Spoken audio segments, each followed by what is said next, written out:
right. I think. Let me go find it. This. Nice. Mute myself so I can. There we go.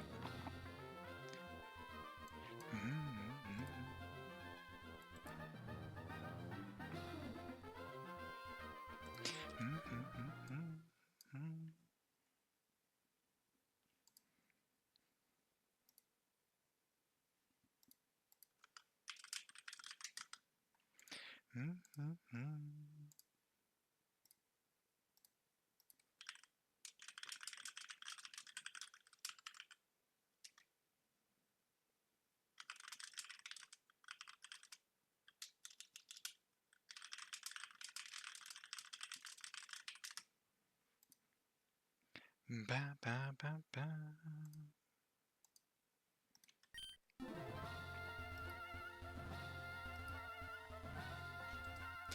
Ba,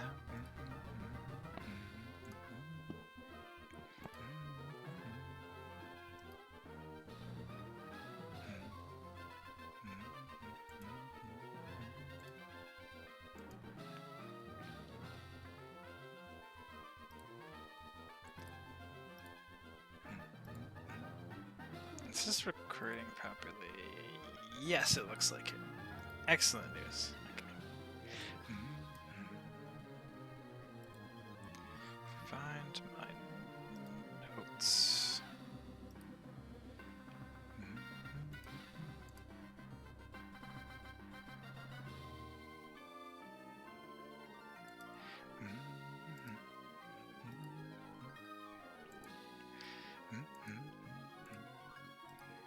Rival first. Cycling rival. There we go.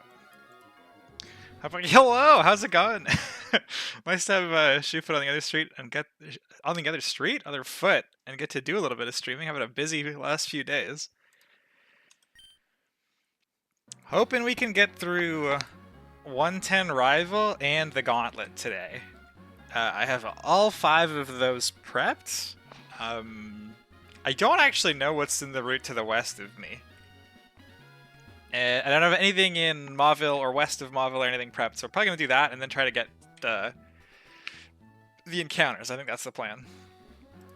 Gaming, heck yeah, we're going to try to do a whole bunch of trainers today to make up for last time. So we ended off with doing this double, so next up is the rival.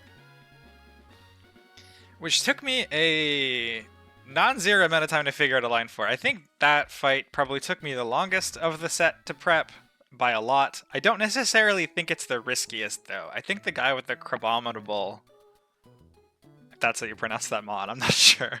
I think that guy is the most sketchy. But we'll see when we get there. Rival can do a little bit of has-bad oddsing, but not too much.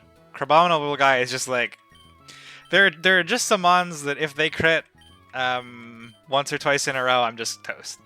Okay, or like, I'm not toast, but a mon's gonna die. I don't think any of these should be run ending, probably. There are certainly gonna be cases in which we could drop a mon, though. Hopefully not too bad. I'm not too concerned overall. Orbeetle. And then Swanna and Starmie. Okay. And I did do the rival line a couple of days ago, so I'm gonna take a second to reread it. First, one of these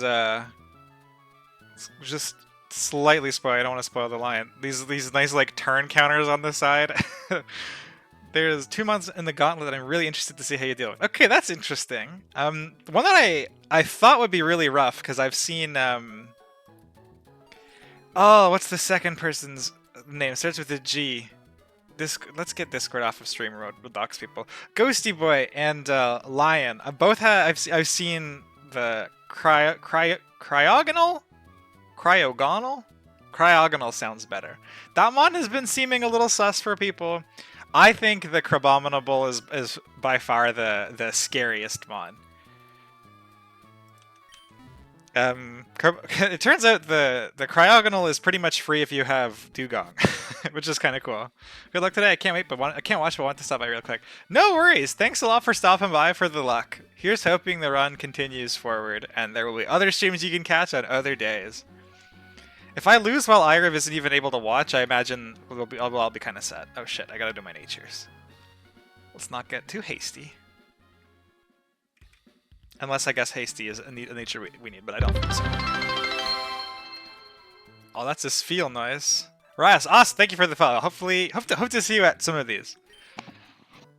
It's fun how many people are like around this spot. I mean, obviously some folks are farther. Toaster and Michael are getting way closer to the end of the game, which is really exciting to watch.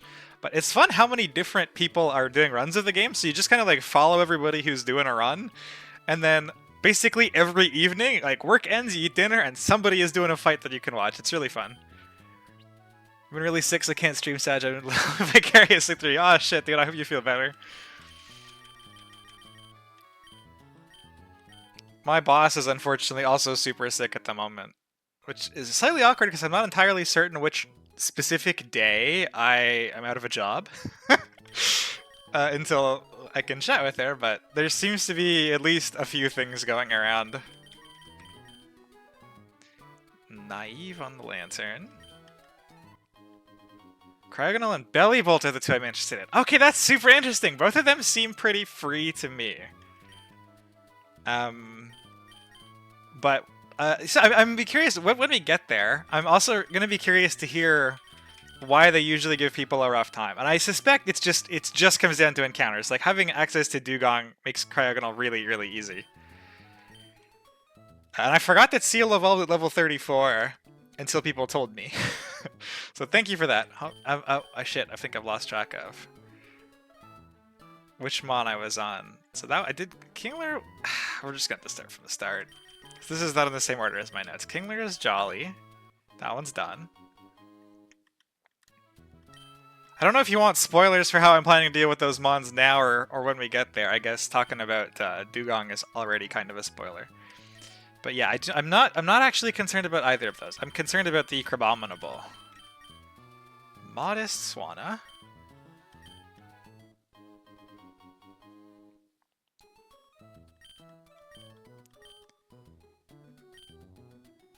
Pancakes, also modest.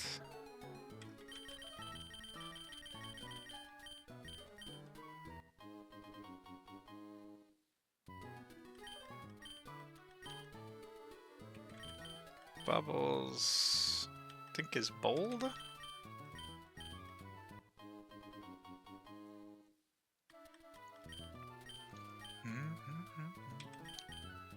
Hubert, where is he? He's also modest. Man, we have a very modest party today, which is funny. We're going to try to get a Switch roast, which is about as non-modest as you can be. We're going to have a small philosophical discussion on the nature of Switch roasting. But we are going to get what I think we'll classify as a Switch roast. Lantern is naive. This is the weird one.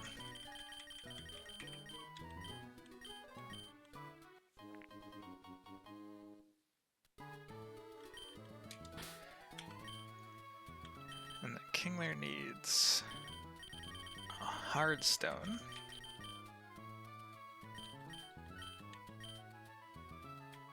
Swanna is a sharp beak, I think. Yes.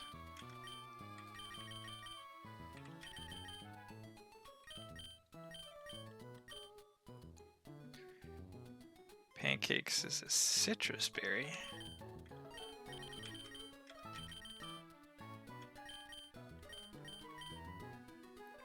Bubbles is also a citrus berry. He might already be holding one of these. Yeah, okay.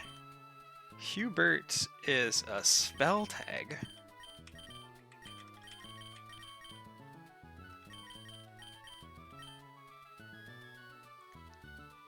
Lantern is a magnet.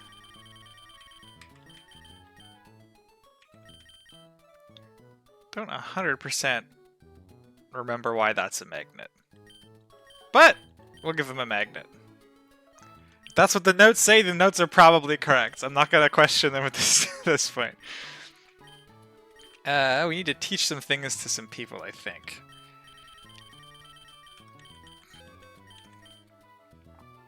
Okay, so he already has cut. Does he already have Rock Tomb? No, okay. Thank God King Lear's like TM learn set is just incredible. Because the actual learn set, like Aqua Jet's pretty nice, and that's about it. Did I give Swanna flip turn already? I think I gave her flip turn for, yeah, okay, the double. That might be it. Which is a little scary, that was kind of fast. We got Jolly, Hardstone, Kingler, Tantrum, Aqua Jet, Rock Tomb, Cut, Swanna with Bubble Beam, Flip Turn, Roost, Air Slash on Modest, Sharp Beak. Starmie with Modest, Citrus, Natural Cure, that needs to be Illuminate, and this Water Gun needs to go back to Hydro Pump, okay.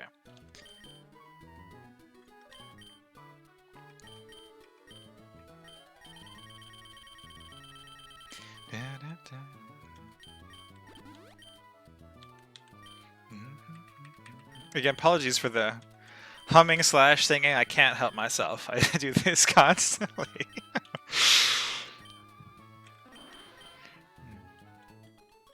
Oh man, okay, so I was gonna do a daytime stream, because I had nothing else going on today because my boss is sick and couldn't talk to me. And I know Irav was only free this afternoon. Let me hold this thought, actually, finish checking the party. Orbital, Bold, Citrus, Bug Buzz, Psyshock, Screens. I think that's fine. Swanna, or no, we already did Swanna, so there's Haunter, Modest, Spell Tag, Sludge Willow, Shadow Ball, Confuse Ray, Lantern, Naive, Magnets. Don't remember why that's a magnet. Feel like that maybe that's a holdover from something else that I pasted. Yeah, I mean, let's do a quick check, because I didn't think I was using an electric type move. Which is always, oh no, I am using an electric type move. Okay, never mind. This all makes sense. So I was gonna stream a little bit earlier today. My wife and I were gonna do some groceries and a couple of errands to get things ready for the various Mother's Day this weekend. So I'm not gonna be streaming at all this weekend. We're gone for Mother's Day. But I got a text. I was at an optometrist last week for the first time in like 5 years, and I got a text that my glasses were ready. This is the first time I've ever needed glasses, and the whole world has been in such high definition the last few hours. I have an astigmatism in one eye, which isn't like near distance or far distance. It's just like general blurriness, and it's not horrible, but man, the distance from which I can read text now feels like a superpower. Did not remember that I hadn't done this trainer.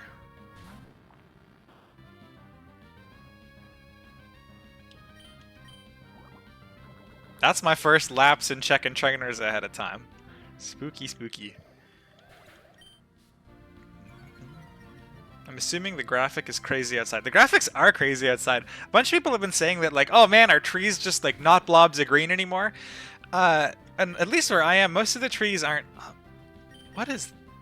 This is probably. What is this trainer's name? Holding this thought while I check what this trainer's name is, so we can make sure I don't friggin' lose him onto this. There, youngster Timmy.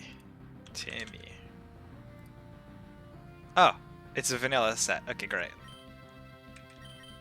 So people were saying that leaves are gonna be the thing that's the most high def, and it's everything with like that should have sharp edges that's been blurred instead. I don't actually find the trees are that crazy. It's still early enough here that our trees are mostly in budding stage. I'm in southern Canada, but the tree branches, those are in super high def. We went grocery shopping, and I was honestly a little bit.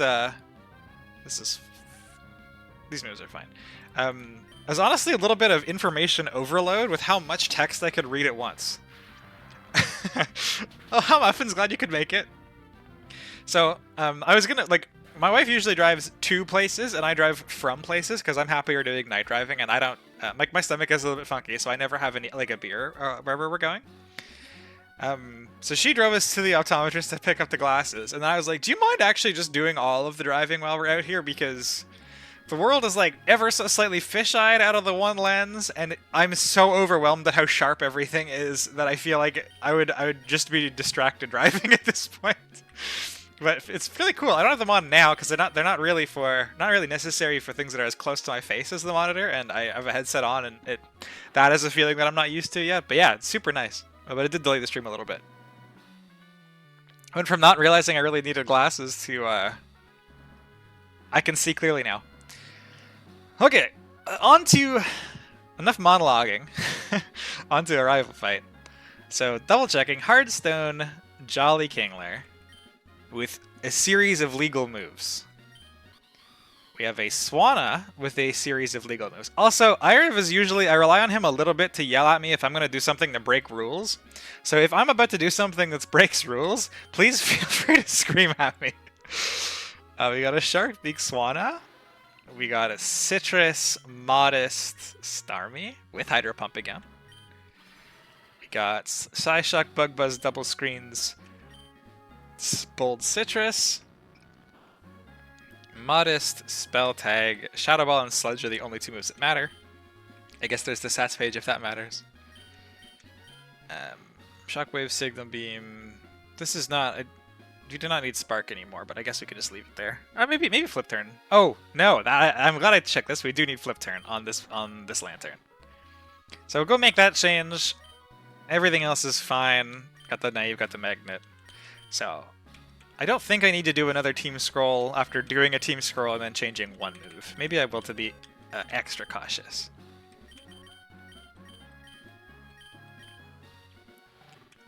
Don't need Spark anymore. Although it was amazing for that Mantine. Lantern just trivialized that fight so much, it was crazy. Things have now been checked. We'll go through the... legality scroll. Gopaki, thanks Crunch, nice to see you. Have a whole sequence of fights coming up. This is the one I think I'm second most concerned about, maybe? Not too bad though. Oh, we've already looped. Kingler is the front line on, okay. Pop a save. Is the rival long toast? I'm about to do the rival fight. So no, this is where we're starting off. We're gonna try to get to Mauville. I think I have everything prepped through the Mauville, except I don't have the last one prepped in very much detail. But the last one looks like it's maybe the easiest boss. So here we go.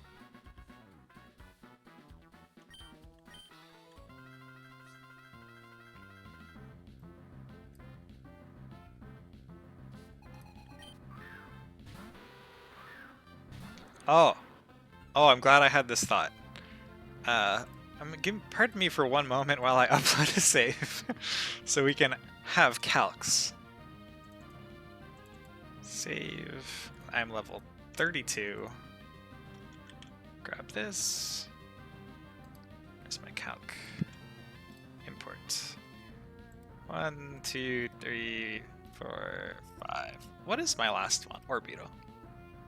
And we're looking for Crobat from the rival Brendan 110 Trico. Into Kingler. Oh, 32 level cap. There we go. These are numbers I'm expecting. Go here. Go back to getting chat open so I can see you guys. There we go. All right. So we talked a lot in my my first stream that has survived, where we did the last rival fight and also that grunt in the cave east of Rustboro, the Whismer Cave. The Whismer Tunnel. I don't know what it's actually called. About U-turn being a really good move for me specifically, and uniquely to count up our Switch Roast score. This Crobat does have U-turn, and man, I spent a long time trying to find a solid line that could get me a Switch Roast point to take advantage of the U-turn while we have access to it. And it led me to a little bit of an internal monologue as to what exactly entitles the Switch Roast. So right here, we've done a setup almost identical to what we did with the Chin Chow into the Golbat in the Rustboro rival, where the Crobat is now heavily incentivized to U-turn for the same reasons that I talked about there. And an interesting quirk of AI behavior that we discovered recently while I was going through some of the debugging is that, and this is why Mighty Yenna came in that Whismur Cave fight, it's that when the AI U-turns, they do recalculate what their switch-in candidate is going to be, but they always think the switch is free.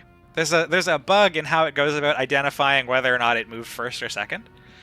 So when you guys were all saying, "Oh, I didn't realize that it recalculated when it hit," it's because it doesn't look like it recalculates, right? So if it sees that it's a good switch-in at the start of the turn, it'll still see that it's a good switch-in when it U-turns, rather than saying, "Oh shit, I have to take an extra hit."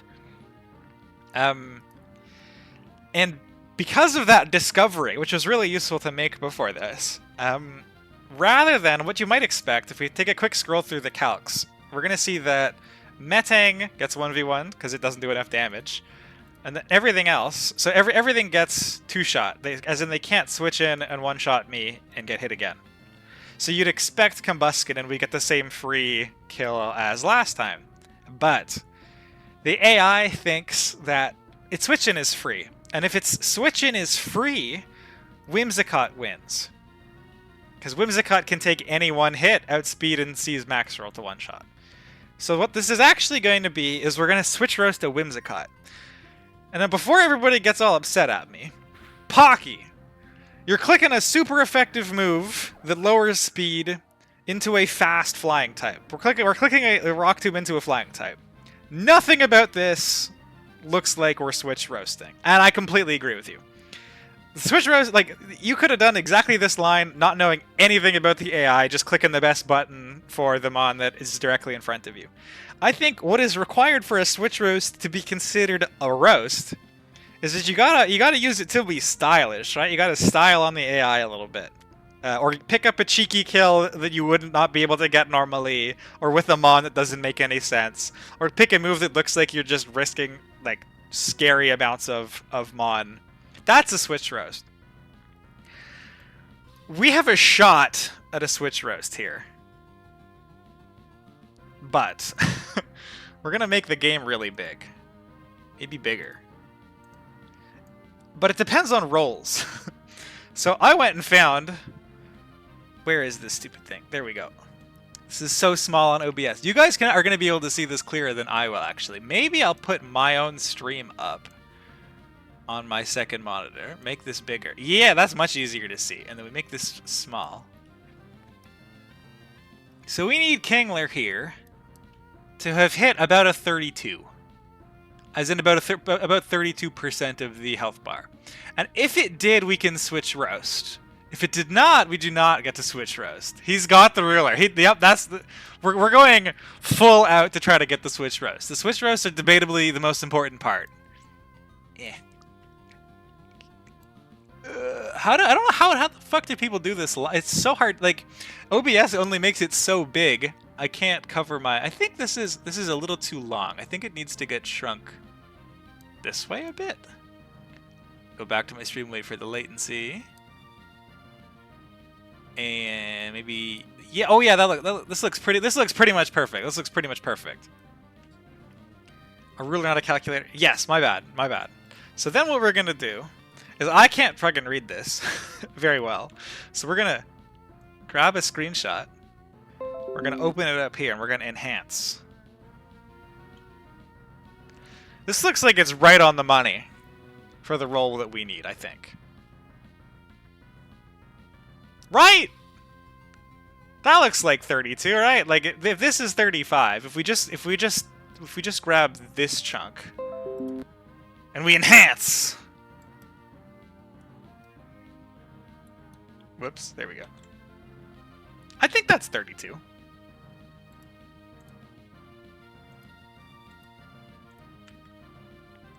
I'm open to the idea.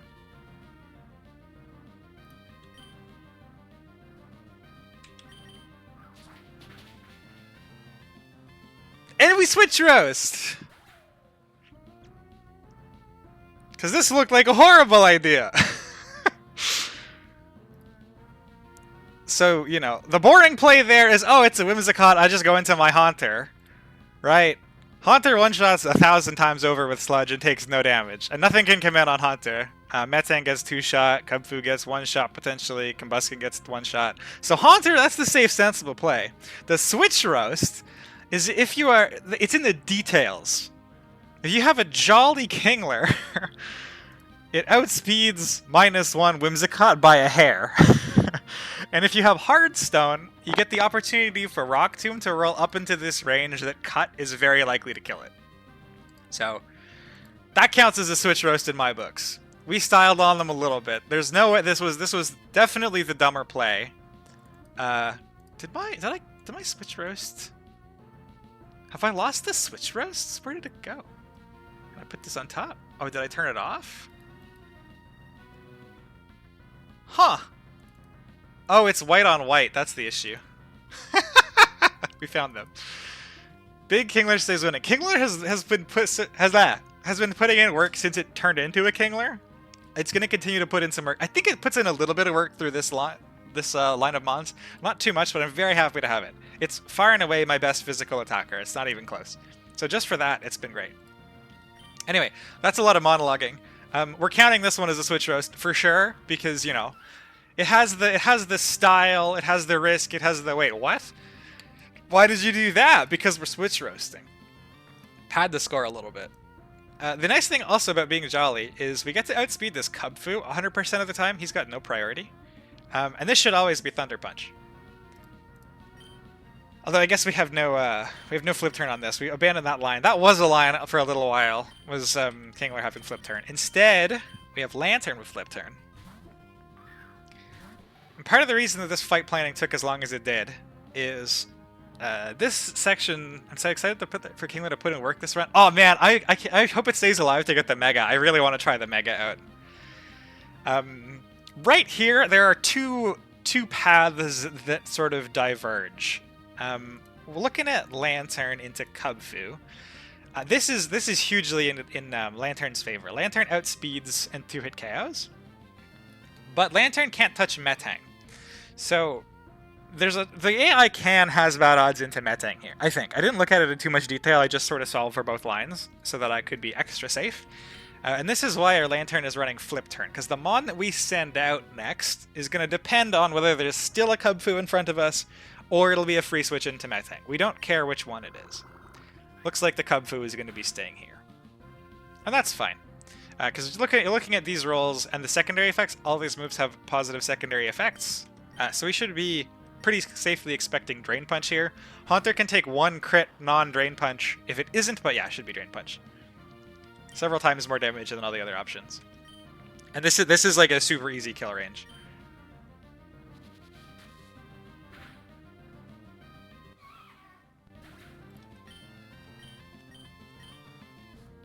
This should bait in Metang. Metang is the only thing that stands a chance against Haunter because that Zen Headbutt just immediately... Oh, where's our Haunter? The Zen Headbutt immediately one-shots it. Even modest spell tag Haunter falls a little short of being able to one-shot this Metang, which is pretty unfortunate. The nice thing about knowing that it's going for Zen Headbutt, though, is this Orbeetle is going to do a lot of work in this this little gauntlet. I had no idea what this mon was. It was the first encounter that I got. And every time I run through one of these fight calcs, I'm impressed. It's just so fast and so tanky for a bug type, which is really nice. Like, the damage is reasonable, but the fast tankiness is really why it's here. Like, look at this damage. This thing just tickles me. So we're gonna sit here and bug buzz it to death. There's so much hype stuff in the box. Gengar is sick, Mega Orbeetle. I forgot that this had a Mega too. I've been very, like, progressively... I was underwhelmed because, you know, early game bug, whatever. Just an early game bug. And it just learns the perfect moves. Like, it got that really ridiculous Swarm Switch Roast on the Mighty Yana right near the beginning. And just... I've just been really impressed. It learns exactly every move that it needs to for the early game, at least. And its bulk and speed early game have been invaluable. We can take like 2 crits in a row, I think, maybe even 3. The Metang just sort of picking random moves because it sees that all of them are bad. We got a Citrus to absorb anything we want. This is just completely lopsided.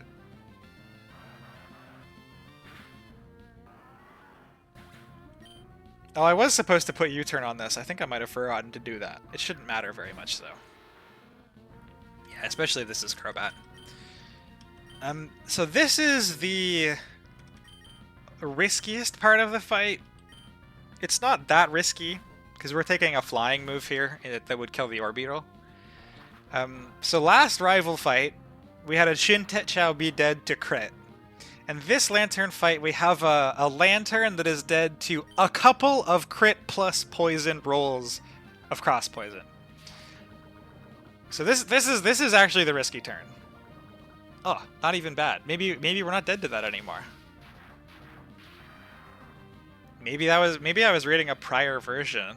Now that this is dead, let's see what that crit would have done. Yeah, definitely dead to some rolls of crit plus poison after the dual wing beat. But again, that's like pretty low risk, all things considered, in my opinion at least. I was okay giving that one up. This is the smoothest line that I could find. This is why we gave Lantern Flip Turn. Lantern is like sneaky fast. I'm surprised every time I use this mon that it just like picks up, at least with a lot of the not fully evolved mons. Like Chinchou was blisteringly fast at the beginning, and Lantern still just gets to outspeed stuff for free sometimes. And because of that, the reason that we wanted Lantern in at the end is sort of twofold. One, it's a good matchup into Crobat, but two, we really want to bait this Scorching Sands here. So we can flip turn out, break the Sash, go into Swanna, and there is like no world in which Swanna loses this 1v1.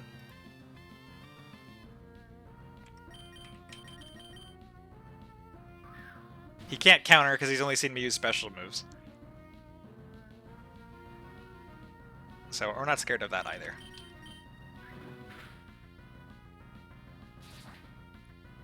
And there goes the rival, and we did get our Switch Roast rolls, which is super sweet.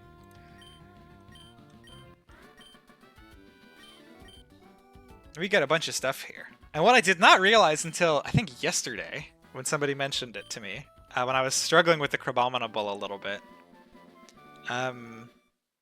is that we get Togekiss here. And Eviolite Togetic, Clean Fight 2 free for oh, thank you.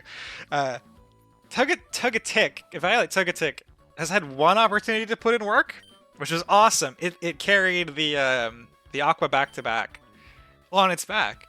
But we are going to immediately upgrade it into a Togekiss.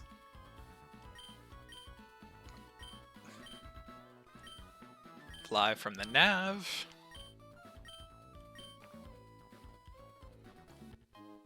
Several items. I imagine this is what the Steven list is going to turn into at some point. The Dowsing Machine, we're too good at finding shit for the Dowsing Machine. The TMs for, oh, we get the punches. That's really nice. I didn't actually use those in any of my, I haven't used any of these TMs in any of the plans for this route because I forgot that you got them all. And we're not going to go change roles now. We got all the punches, all the fangs, it's just nice.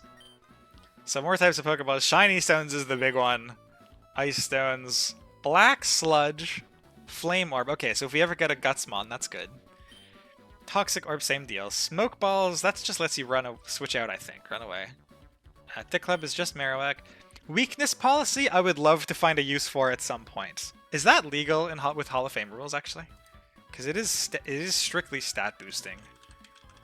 It doesn't say that it's banned. Is Weakness Policy banned? I'm not going to be using one today, but I would love to cook up a Weakness Policy line if it's allowed. Hustle Extreme Speed. Air Balloon is probably the most exciting one of these. And I think we're not allowed to use terrain abilities or terrain moves, so neither of those are relevant. I don't think it's banned. Okay, sweet. It didn't come up in a weakness control F on this sheet, so. And Light Clays might actually be relevant because we have a bunch of screens. But mostly I think we're excited for Shiny Stone, those TMs later, and Air Balloons. Although, again, I'm also not using Air Balloons in any of these lines. Alright, that went well. Which guy is second? We might come back to the beach houses after we're done this route. I'm not sure. It'll depend on encounters. I'm excited to actually get some new encounters. We've been accumulating them for a bit. Okay, so this guy, this Stoutland actually took me a while. This is the second scariest mon, I think. The Crabominable is the scariest mon. Uh, this trainer, as far as I can tell, is pretty much free, and this trainer is also pretty much free. And then I did not do anything for the Route 117 folks. Okay, it's the Ludicolo guy. His name is Edwin. Let's close the rival notes and open the Edwin notes. And I'm going to level up everybody so that I make sure that I have not forgotten, and it is also up to date in the calcs. Let me go back to something with dark mode. Did we delay Slateport? Yes. I have not done any encounters past Brawley. That is correct. We were delaying Slateport because I thought it would be cool to try for the emergency exit mon. Because I thought that mon was horrible when I was a kid because like it has to leave the battle. It can't just stay in and fight. Surely it has to be bad. I've heard it can do some cool things against the Luxray if you can get it in safely. And honestly, I just love the idea that it's like an eject button early in the game. So I want to try for the what is his name? The Golisopod. I want to try for the Golisopod. Then the route that I could go pick a Wooper. I wanted to wait and see if I got Gyarados or Palpitoad from the sort of route east of Mauville. I don't remember which number it is. Because I think I need one of Quagsire or Gyarados to be able to do the Beach House. At least the calcs that I did like a week ago, just kind of casually at the end of a stream. It looks like I need something that can wall the Azu and the Arcanine better. I call him Arcanine. I think it's supposed to be Arcanine, but I'm probably going to just say Arcanine. I need something to wall the Arcanine and the Azu better, and both of those seem like the best candidates available to me for the task. So I wanted to wait, try for the Gyarados, because that's a 70% encounter. If we hit the Gyarados, I want the Clodsire. If I don't hit the Gyarados, I might want the Quagsire. At least grab your Clodsire, surely. See, because there was a really interesting... Where was it? Water and fishing? 110? Yeah, so you can pick like 70, you can't pick your mon, but you can pick, do I want 70% a Clodsire or do I want 60% a regular Wooper? So because you can kind of hedge your odds, I wanted to wait and determine which one of the two I preferred if it was possible. And I would rather have the knowledge as to whether or not I'm getting a Gyarados or a Palpitoad. Or not a Palpitoad, but a small Palpitoad. Yeah, Time Pull. I wanted to know if it was going to be a Gyarados or the Seismitoad line so that I could make that decision. I think also the Palpitoad doesn't hit Seismitoad by the time of Watson, if I'm not mistaken. I think it's 38. No, 36. So this doesn't help with Watson. And Quagsire, if you leave him as a Wooper, not only does it evolve in time for Watson, but if you leave him as a Wooper, I noticed it picks up Earthquake. So if I miss on the Gyarados, not only do I get to lean on Quag to try to help with Beach House, but I get this really solid mon into Watson, which I have no ground types currently. So it's also possible that I have to hedge for this, even if I do get Gyarados, if I walk into the route to the left of Mauville and I hit something crap. Because there's a possibility that I would still have 0 ground types. And a ground type that is both fully evolved and has access to Earthquake, I feel like would make Watson go a lot better. So that's why we've been delaying so long. We may end up doing a lot of encounters today, if I do successfully get through this gauntlet. That has strained the PC a little bit. That rival fight did, and this Crabominable did, but otherwise it wasn't too bad. Like I said, I'm gonna just level everybody up to 34, and then we'll do the team preps.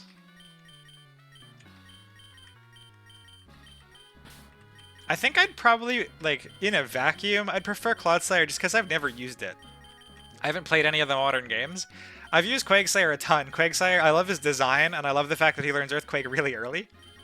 So, I did, like, my Heart Gold Soul Silver run had Quagsire, my first Diamond Pearl run also had a Quagsire. I've just used a lot of Quagsire. He's super solid and I love him, but the Clodsire iteration is just different, and that's interesting. And I only have one other Poison Stab in Skorupi, and I can't use that until I get Drapion, so I think it would be cool to have access to the Clodsire. But I will pick the Quagsire if encounters dictate that that is a good idea. And by say pick, I mean I will try to fish for it.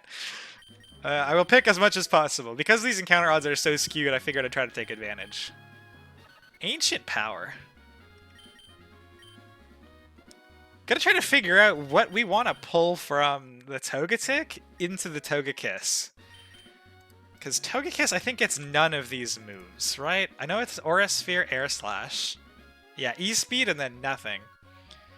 So, like, Wish, Yawn, Encore, and Ancient Power are the candidates. I think it might depend on how fast do I get Dazzling Gleam, because we can just leave Fairy Gleam behind if we're going to get Dazzling Gleam early. I'll have to check.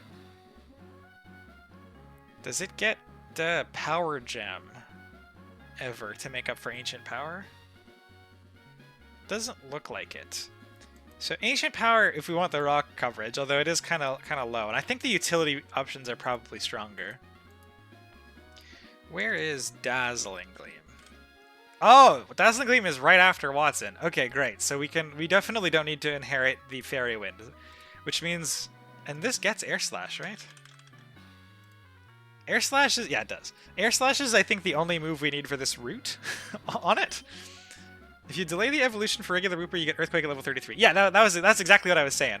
Is the Quake? So if I don't hit a ground type west of Mauville, I really think I'm going to end up needing Quag, because it is both a ground type that is A, actively usable in a way that Palpitoad is not, and B, gets access to Earthquake for Watson, which I think is important.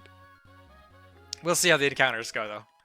I've spent probably longer thinking about this sequence of encounters than I have about any other ones thus far, because most of them is just kind of, oh, like, do I fish or do I take the grass? And this one is like, you can go get a different fish, and then depending on, or a different rod.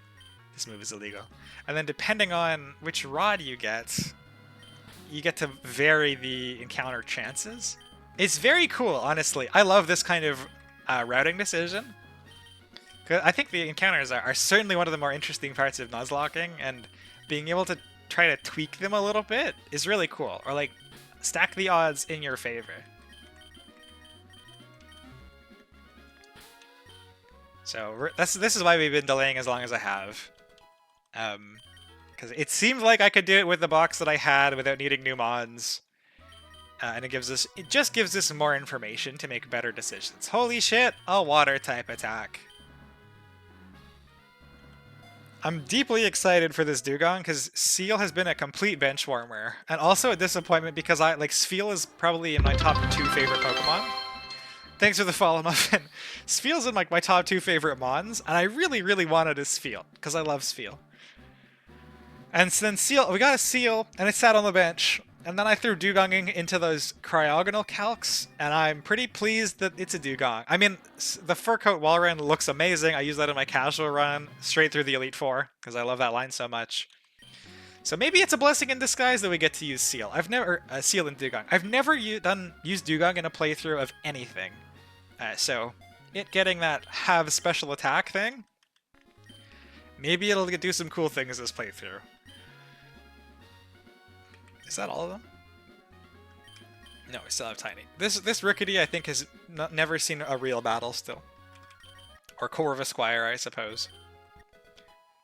So this has also been part of the issue to this point with some of the fight lining, is that, like, I'm delaying some of my encounters, and also my beach house, and Corvisquire is crap, and Slowpoke is way outscaled until it turns into Slowbro, and Seal is also unusable until it turns into Dugong.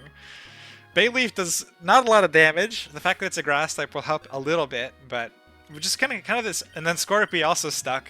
But then this awkward waiting period where we really need to get through this gauntlet, ideally safely.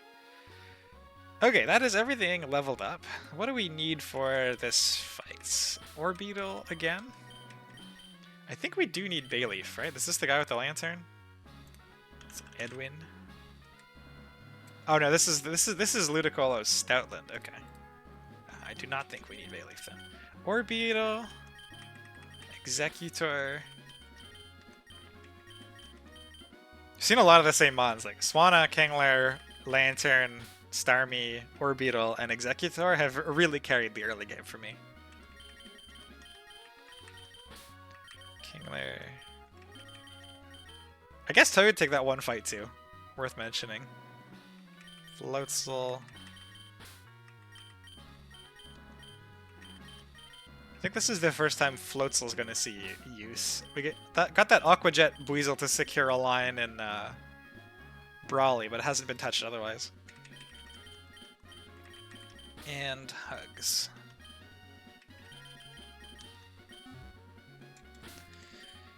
Okay, so we get to carry through 3 moves from Togetic. Because we don't need... I say we don't need... If I'm throwing Air Slashes into Watson, that's pretty bad. I guess Aura Sphere... Togekiss? Aura Sphere is base 80. Fairy Wind is base 40, right? It's really weak. So Aura Sphere just does more damage even with stab, I think. Yeah, 40. So this is 60 damage, so it does less damage than Aura Sphere. And if we're looking at Watson's team, this resists Aura Sphere. I'm not going to be Fairy Winding into this anyways, though. I think this would be interchangeable. Magneton, it's better. This is gonna be Air Slash, probably.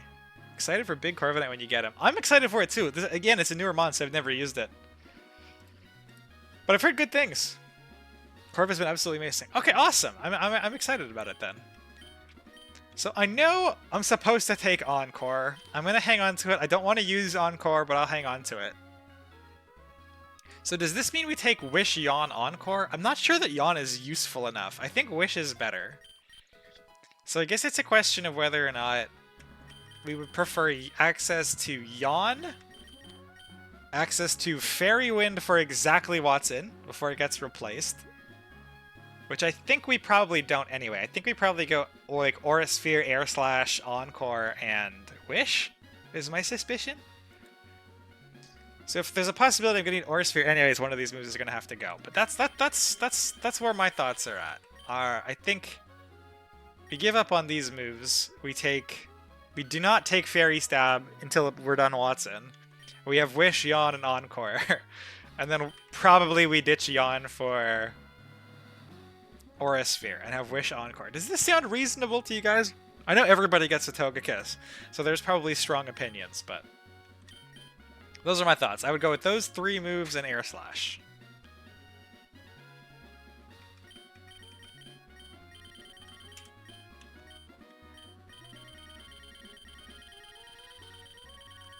Chat now or forever hold your peace, because I'm about to shiny stone it.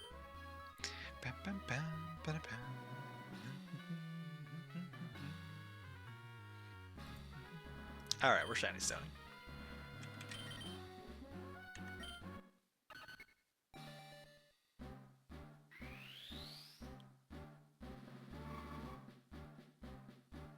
Super excited about this Togekiss. I really enjoy Togekiss. I use this Mon in competitive Mons quite a lot.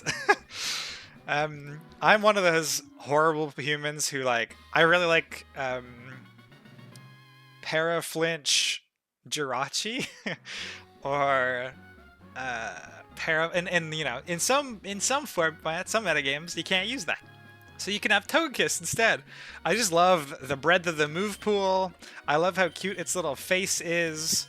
I love its sprite. I just love everything about Togekiss. And I think it is a candidate for the greatest follower sprite in the entire game. Like, holy shit, it's so cute. It's cute from every angle. It's not too big. He's got the big eyes. He's got the nice colors. He looks like the friendliest little airplane from the side. Ah, he's just excellent. Alright, so what do we need for this fight? Probably to go back and change natures. I think Togekiss is probably going to be the default guy I have following me around for a while. I just love this sprite so much.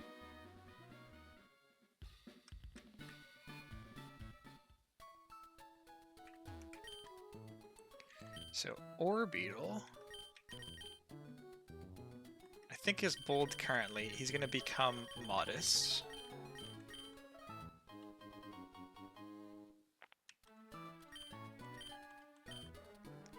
Executor is gonna be adamant.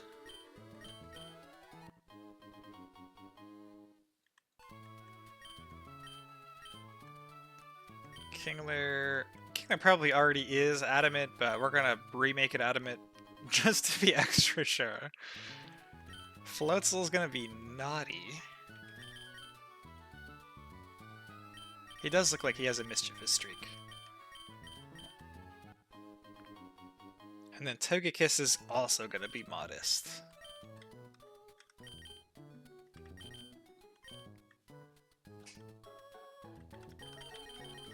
I somehow forgot about this lantern. Which is also naughty. I think it's naive currently, so I think it did need to be changed. Plus attack minus Spadef, yeah. Looks a little weird. I'm sure there's a reason for it. So... items. Get to break out the silver powder for the first time on Orbeetle. Giving back the Dragon Fang to Executor.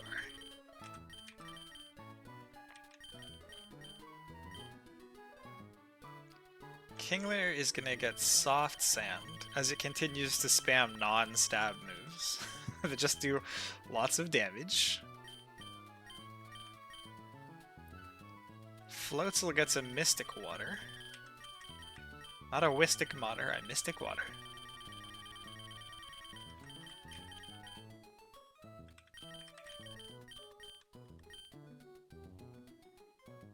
Lantern. I don't think I have an item on Lantern. Because it used to be a Mystic Water, and then I was like, alright, I can't bring 2 of those. We'll just give it a Citrus. That's probably a safe default. And Togekiss... My notes say Black Belt. I think, in some revised thinking that I guess I forgot to write down, it should be perfectly happy with a sharp beak, but let's double check. Yeah, it's perfectly fine with a sharp beak. Or actually we're gonna go with the Expert Belt. I think this might be here as a what if Stoutland goes wrong. Yeah, that's exactly what it's for. That's fine. Rather than if Executor goes wrong. What item it's not an Expert Belt, it's a Black Belt. It's the fighting one. Here we go.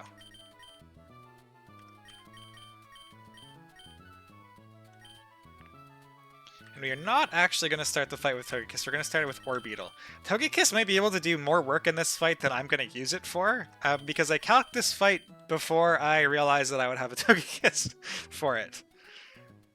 He's still Togetic in the calc? Yeah, I'll redo a save import before I do the fight. But thank you for pointing it out. That is exactly the kind of shit I would forget.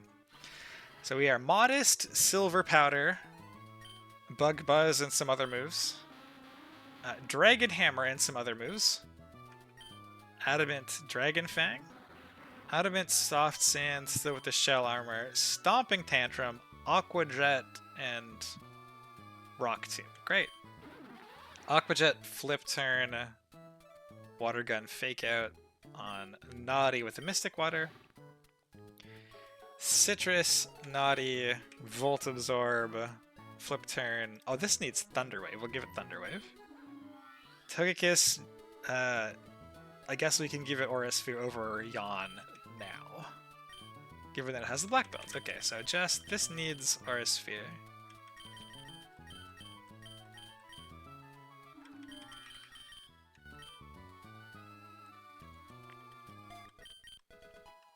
I was having a rough time with this Stoutland in particular until, Michael was like, hey, you have Flip Turn now, right? Pretty much. And... And so Flip Turn is gonna come in very valuable for us here. This is the thing we needed to relearn, not the Flip Turn one.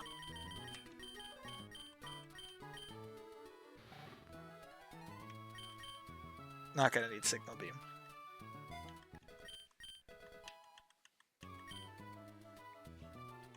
Okay, and then we'll do a quick one other scroll for also for the VOD and also for legality. For all I check items, because all the moves are done now. Saw Sand is not a dupe. Too fast. Mystic Water. There's a Thunder Wave. We gotta rearrange these right now or that's gonna bother me.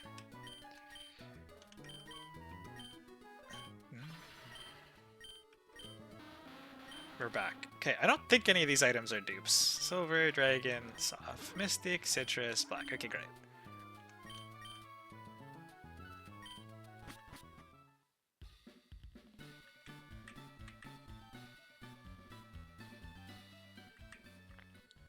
So this fight's going to be kind of high velocity. It's not going to take very many turns. But it did. The Stoutland has an enormous amount of calc time behind it. And then we'll go grab a new save.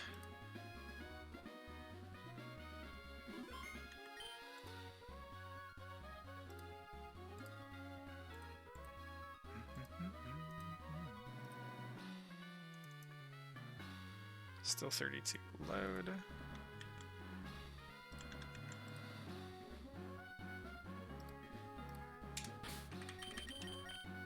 I'm just gonna second monitor this for a sec so I can get the right order so I'm not confused. Floatzel, Lantern, Togekiss.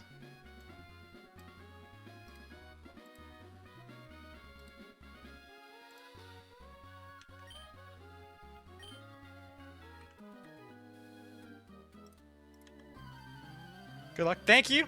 Here's hoping. There's probably some funky shit that can happen with Stoutland that ends up going badly. But hopefully it's okay. Let me make sure my notes are up, yeah. This is going to be pretty self-explanatory. The opener here. We got a very strongly attacking Bug Buzzmon, and we're going to use it. Because that Koba Berry, I just didn't want to deal with.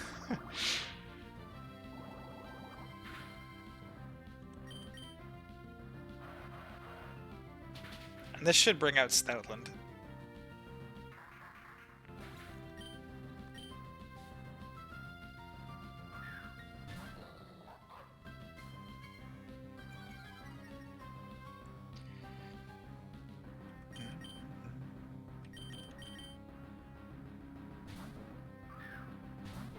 I think he doesn't even retaliate here. I think he crunches, yeah. That's what my notes say, and I believe past Baki when he was looking into that, because I don't think Retaliate one-shot, even with the boost, on full HP Floatzel. We can't take the crit Retaliate, or but we can't take the crit boosted Retaliate, but we can take one crit crunch, which is why we're going hard at the Floatzel. Shouldn't affect your plans. You get 34 in game and 32 in the calc. Okay, good to know. Good to know. I will fix that. Actually, I'll probably just fix it for next fight, to be honest. So it's mostly just we'll just use this for moves at point rather than the rolls. This should be a pretty clear Thunderfang. It's just the same number of KOs as Retaliate, and it's got extra sauce attached to it.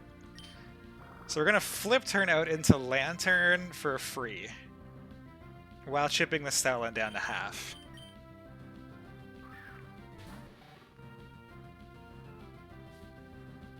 And I guess I should fix this now before I forget. And all my mons are also going to be wrong. Can I just change this to 34 and then like clear sets and then paste sets? Orbital, this.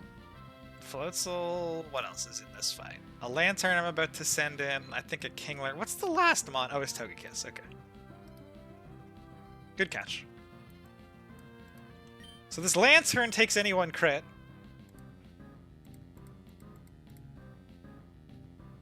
Barely. But does. And Thunder Waves. Wow, that was a wildly low crit. Oh, it's because this is a Floatzel at level 32. Anyway, the Lantern, as you can see, takes any one crit. I'm not a liar. We're gonna flip turn again. This time into Executor. Who can also take anyone crit. Playing around the crits with this guy was the problem. Because most people can take exactly one. So we needed to give, like, we needed to get damage off while only opening ourselves up to have each Mon take exactly one crit.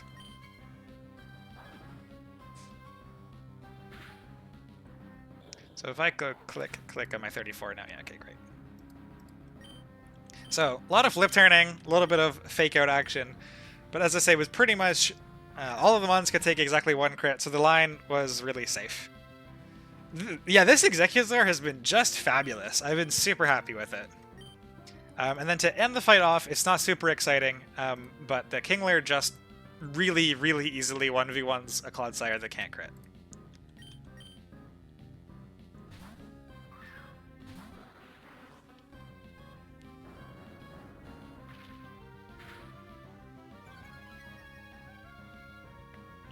I've been extremely happy with that Sunstone evolution. And the fact that that specific Executor is also really good into Gardania early. Like, maybe the Psychic Executor has better uses in the long term, but in the early game at least, the quad electric resists and how well it can handle Gardenia is really nice. I'm sure the other Executor is also good into Gardenia though. But you don't need Leaf Stones for this one. You can Sunstone it. You can use this in Brawly, which I did before you even do Gardenia. I've absolutely, I'm on team Long Neck Executor. That was a fantastic suggestion. Way back when you were like, oh yeah, the Long Neck guy's pretty good. All right, so that's one down for the Gauntlet. It is the medium scariest, I think. Although it probably didn't look like it. This Outland got much better solved once we learned that I had enough Mons with Flip Turn. I believe it is the next guy that is the scary one. Yeah, Guitarist Joseph. This guy is nasty. I don't have a whole lot of things that handle Slowbro very well.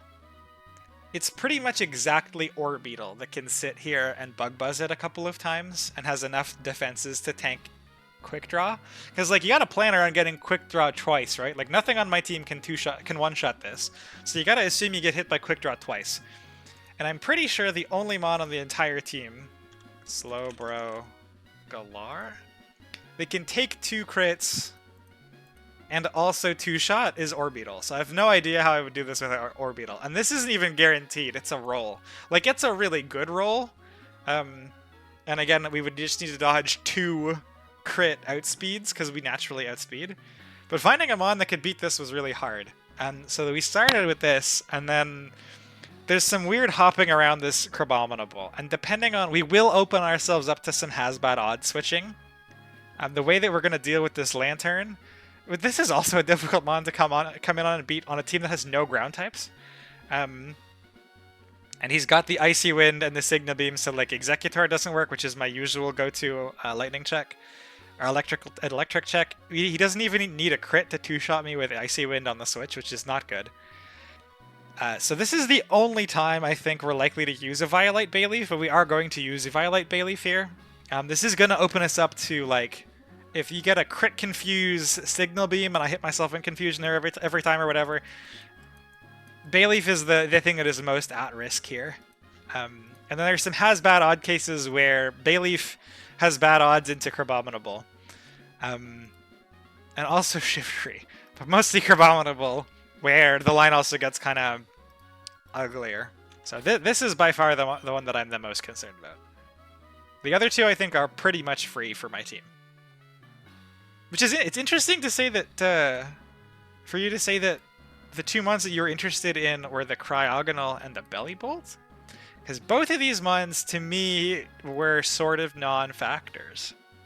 This whole last fight, pretty much. And honestly, the second last fight kind of too. These guys are way easier than these two, for my team at least. Especially this trainer. Very specific box check. I completely believe it. If I did not have the Dugong, I genuinely have no idea how I would beat it. The only reason it is free for me is because of the Dugong. Hard if you don't pull your Quad first. So, hold on. Where is he? Belly Bolts. This is how we're going to beat the Belly Bolts.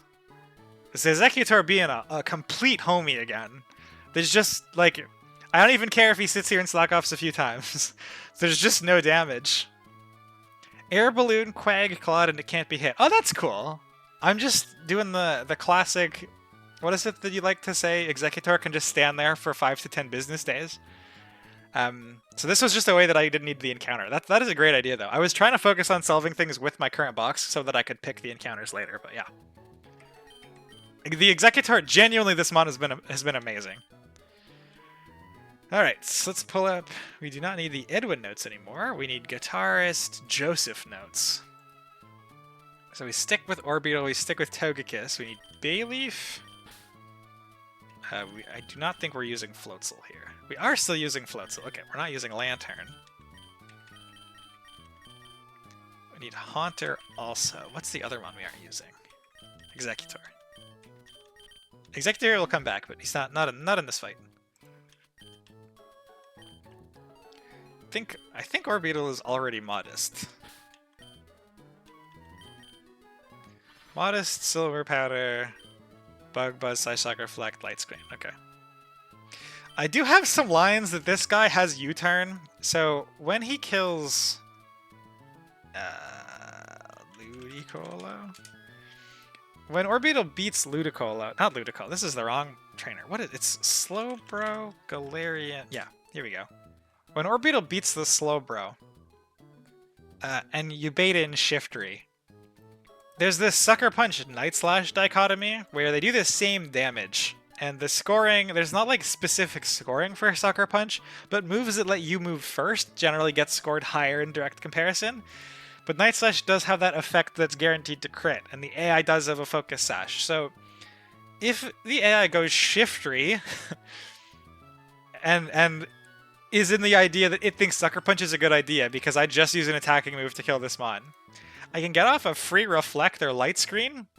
Then it sees, oh, okay, you're not going to be going for attacking moves. I'll Night Slash, and I can U-turn off of it and break the Sash.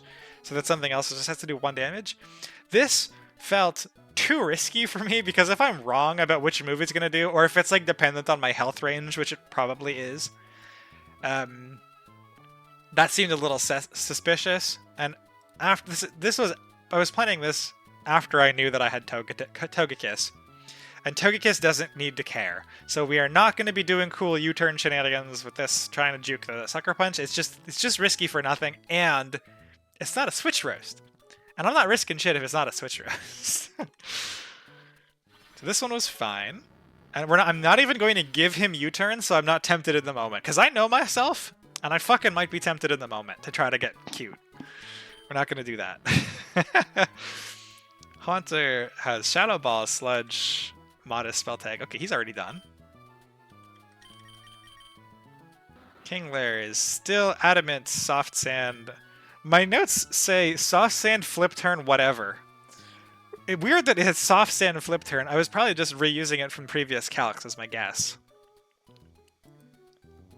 Actually, do you know what? It might be that he's here as a backup. Like, he can eat 1 crit from Crabominable, because he can't get crit, and then this is just the most damaging move. I guess, is it? It is, right? Yeah. Oh, I guess Cut is, because he's Ice type. So let's just switch this out for a Metal Coat. The fact that this guy gets Cut is actually so relevant. It's kind of amazing. It is Metal Coat. Is the Steel buffing, right? It's not Metal Coat. What is it? Is it a Steel Feather? Yeah, okay.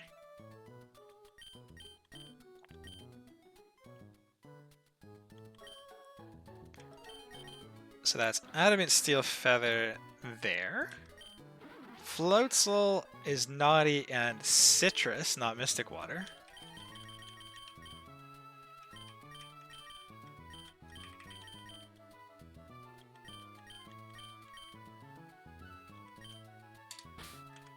Bayleaf, I know, does not have the Eviolite.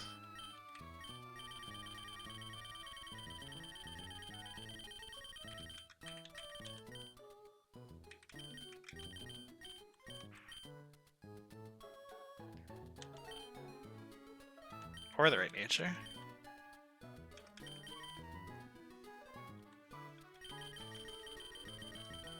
So even modest Bayleaf Where is my bait leaf?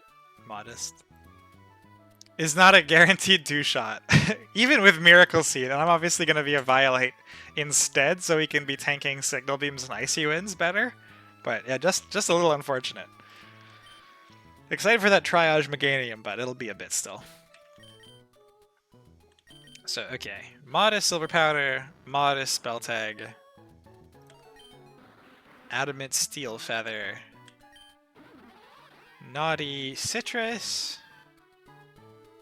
Modest Violate. I believe Togekiss is supposed to be Timid Kibia Berry. Timid is to outspeed something I can't remember. And Kibia Berry is in case something dies to or has to switch into Slowbro. This is the emergency backup, because with Kibia Berry, it can take 1, and then I have to win the roll as it not outspeeding me. Or I guess I can take 1 if it doesn't crit, even if it does proc. So this is a backup mon if something goes horribly wrong. A little bit. With the Kibia. Keep him timid.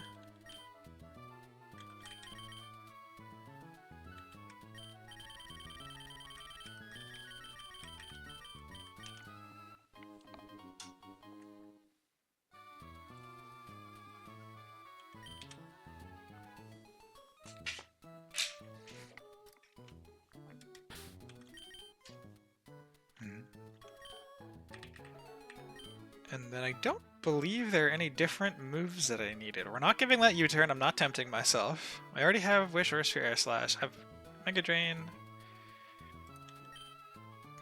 My notes say Kingler needs Flip Turn. Probably doesn't need Rock Tomb this fight.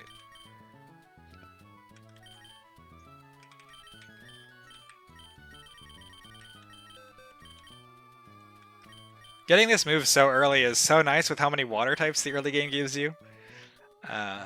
I'll give credit for Ira that that's on purpose. And if so, which it definitely is, super sweet design. Really, really like it. I like it, both that and U-turn are early. And then you get a bunch of water types so that you can use them. Makes the fight planning really cool. Haunter is modest, Spell Tag has Shadow Sledge, Floatzel has Flip Turn and Fake Out. And I think that's it.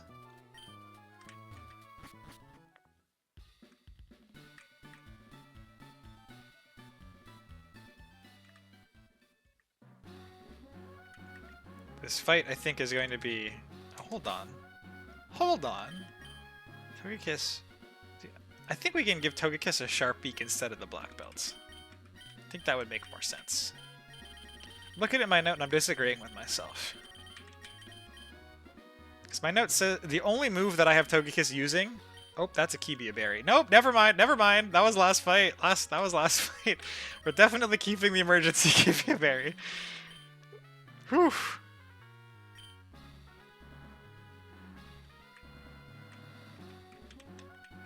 Gotta go press A on all the item spots. Oh! There's an item. Very nice. You never know when you need to full heal something without healing something that is, like, in a damage range. But Pocky, I hear you say, is there not an item finder? And as the Twitch stream that has been lost to time, I just like finding items myself. I find it is not rewarding if the item finder just fucking tells me where it is. You gotta go press A on those pieces of grass. You gotta go press A on that one rock in Lily Cove City that gives you a heart scale that doesn't actually do anything in this game. Let's not be too ridiculous about it, though. So this is the guy. Let's do a final team check. Modest Silver Powder.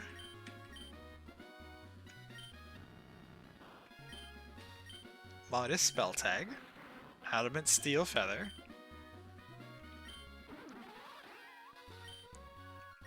Citrus Naughty. Modest Eviolite. Timid Kibia Berry. Or perhaps Kabaya Berry. Who knows?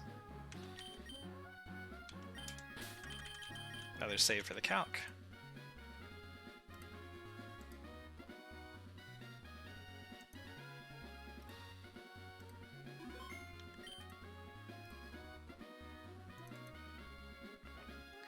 at level 34. I've gotten faster at the manipulating the calc and like poke a web and stuff like that, which, you know, we're earning the part a little bit. We used the ruler today, right? We're legitimate Nuzlocker. I am a legitimate Nuzlocker. I understand you guys are already. That's not so much of a we being necessary. So the squad was Orbeetle, Togekiss, Bayleaf, Kingler, Haunter, Floatzel. That is what is in my party. I already did the party scroll, so I don't think we need to do another one. Okay. Okay, this is actually the fight that I'm the most stressed about, like I was saying. If anything goes wrong on this route, it's going to be here.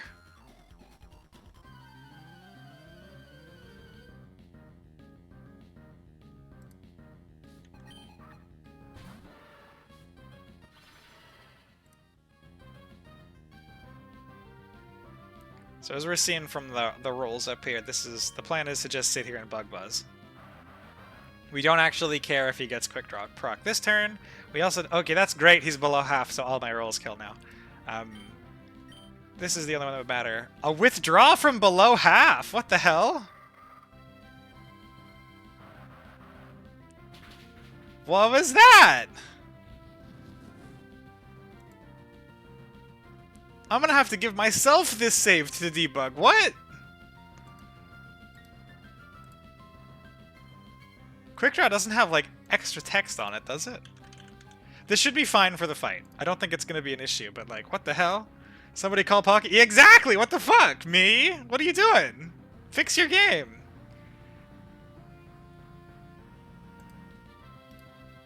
God damn it. Let me write myself a note. Pocky, fix your own Galarian Slowbro bug. Whatever the fuck that is. And I will pin. Likely ban evader restricted. Oh, god damn it. Anybody want mod? Because I don't remember how to ban people. Oh, is this... No, that's invite. Block and report. I don't want to do those things. I would like to ban this human. Or this robot, really. Click on name. And then, do we go from here? There's a mute button, follow, timeout, warn, ban! We found it.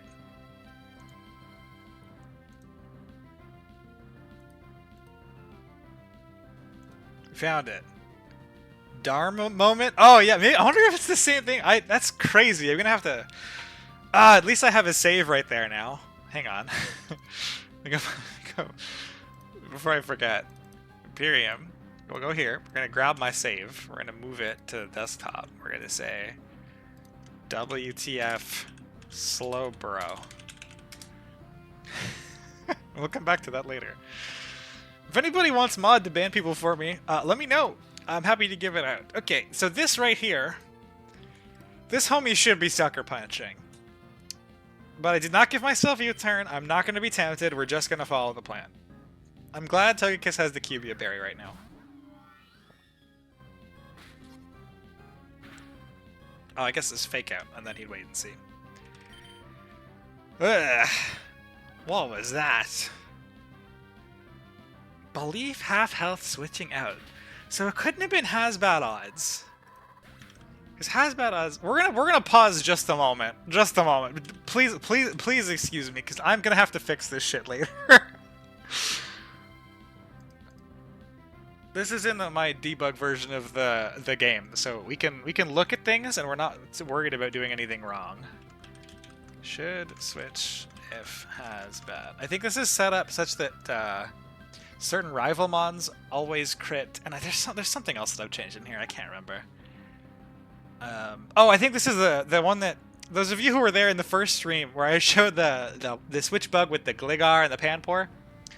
There's a clause a little farther up that guarantees that exactly Rhyhorns always switch out. It's kind of weird. Wait, what did you click turn 1? I clicked Bug Buzz. Clicked Bug Buzz. She did a little less than half. I guess, what if it did 49.5 and just showed as yellow? What if it did that? But then Shiftry should come in because it's got bad odds, right? Like, this one just loses to a Bug Buzz. I know something about the way it sees Sash is broken on 1.2 and has been fixed on 1.3. But yeah, the into Shiftry doesn't make sense. So again, in a little bit of the debug code that I think has rival mons, so a couple of rival mons either always critting or never critting, and a Rhyhorn that guarantees to switch, among other things. This has bad odds here. In order to trigger the switches, so these lines here, these return, set, switch in, and switch lines, these are the lines that actually trigger the switch. And to get there, you need to this condition has to be valid, where your health is bigger than or equal to your max health in half. So, if it has bad odds, that mon has exactly... I hit exactly the min roll on Bug Buzz. And Shiftry, maybe something with Focus Sash is broken. I don't know. Super interesting. I'm doing this out loud and scrolling at this a little bit so that when I have to watch this back in the future, I'll know what I'm looking at. Fuck. More work for me. God damn it. Does this count as a switch roast? Does not count as a switch roast. I don't... Actually, does this count as a switch roast? It's interesting, because I don't actually think it screws me up at all. It just puts me into the Shiftry line a little bit early. We can come in with the Orbital again later, take any crit, and then outspeed it one shot. So I don't think this is actually the AI switch roasting me, but it is the AI fucking bugging out, unfortunately. Which we're gonna do a little bit of steering. A little bit of steering. Do you know what? That probably does have to be a switch roast for the AI. Probably does have to be a switch roast. It is a switch that I was not expecting, and now I can't just do my line. So we're gonna give the we'll be generous. We'll give the AI a point. I think that's a switch roast. Based on that, we really don't want to see this Lantern has bad odds its way out of here, or crit me.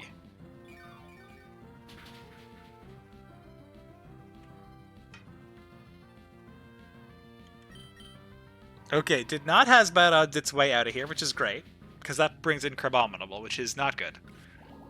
And our Bayleaf is then a little bit sketchy to switch into the Lantern again later. Crits aren't real? We're hoping they're not real.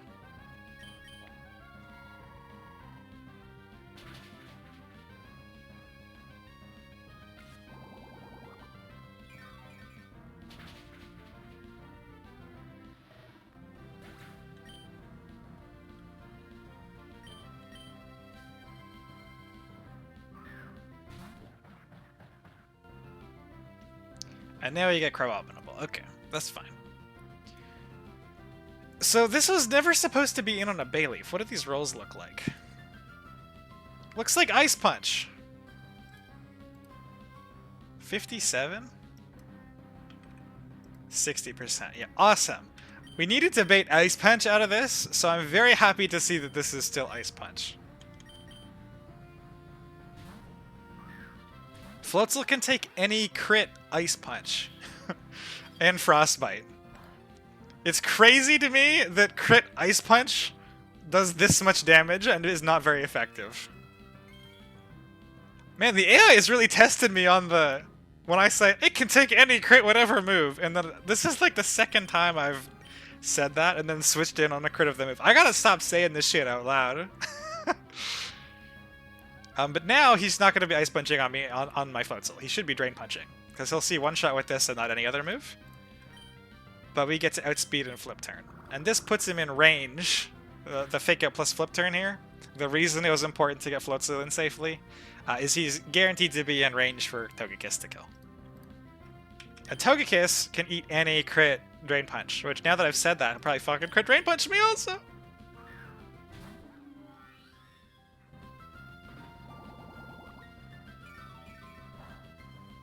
He did not crit Drain Punch me, he just Drain Punched me. Awesome.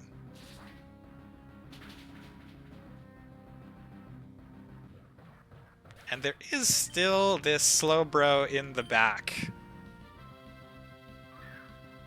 I am so unbelievably pleased that Togekiss is holding a Kibia Berry right now.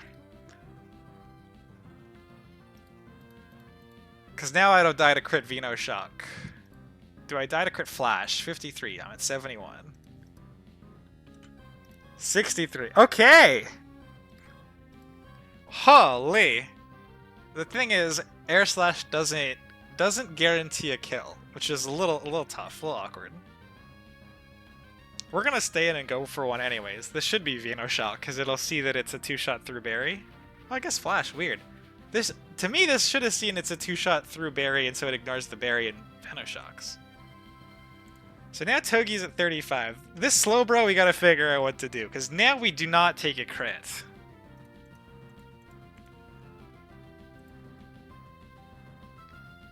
We die to most rolls of Flash. So I think we have to bail.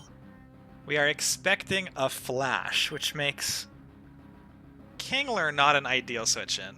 Kingler can't get crit though. Yeah, definitely not an ideal switch in. Haunter has done nothing. Haunter was here as also insurance for something that could like maybe take a hit that isn't Psybeam. But if we switch into Haunter, it can eat anything, but then if it gets the quick draw proc into Psybeam, that's bad. If I go back to Bubbles on a Flash, Bubbles cannot take a crit Veno Shock, I don't think. Kingler should be fine if Battle Armor. Did I keep Aqua Jet on it? Good catch. Oh, shit! Well, we're going into it now. Whoops. I mean, we planned it! We planned it! We planned it! We have Aqua Jet. We knew we had Aqua Jet. Absolutely. Never didn't have it. Fuck this trainer, man. Holy.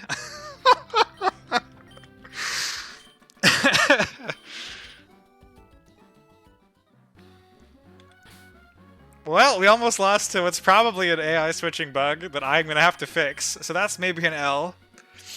And then we also almost lost to just hitting A once and misclicking. That would have been legendary. Professional Nuzlockers, guys. Professional Nuzlockers. Holy. Glad that's fucking over. Oh, good criminies. Let's all take a deep breath. Too free for the... This is the most stressed you go. Oh my goodness. Where are my notes for the Psychic?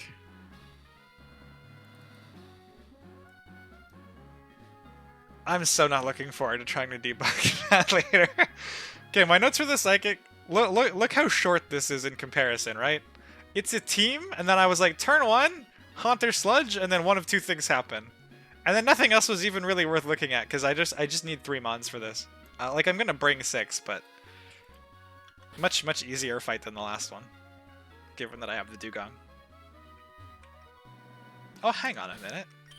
My rival told me I could do this.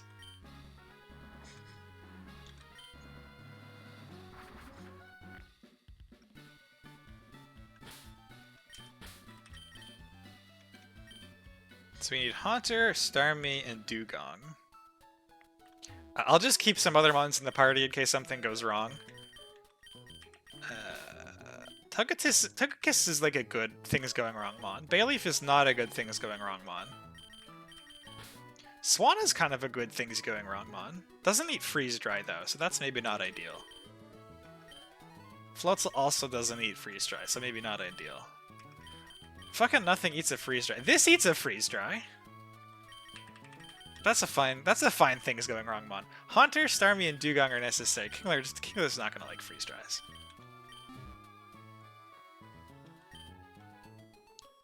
Haunter is already modest. We are going to switch out the Shadow tag for a Poison Barb, though. God, that fight was fucking stressful. Like, I was a little bit stressed beforehand. And then, you know, you steer as best you can, of course. But I was more baffled than stressed. I think I was more worried about the back-to-back and Gardenia. Despite the fact that that was just steering, because I was just confused. Starmie, we're putting Wide Lens Hydro Pump, because Hydro Pump has 0 accuracy, and Wide Lens has the text, Hydro Pump always hits. This is a Wide Lens, not a Wise Lens? Yeah, okay.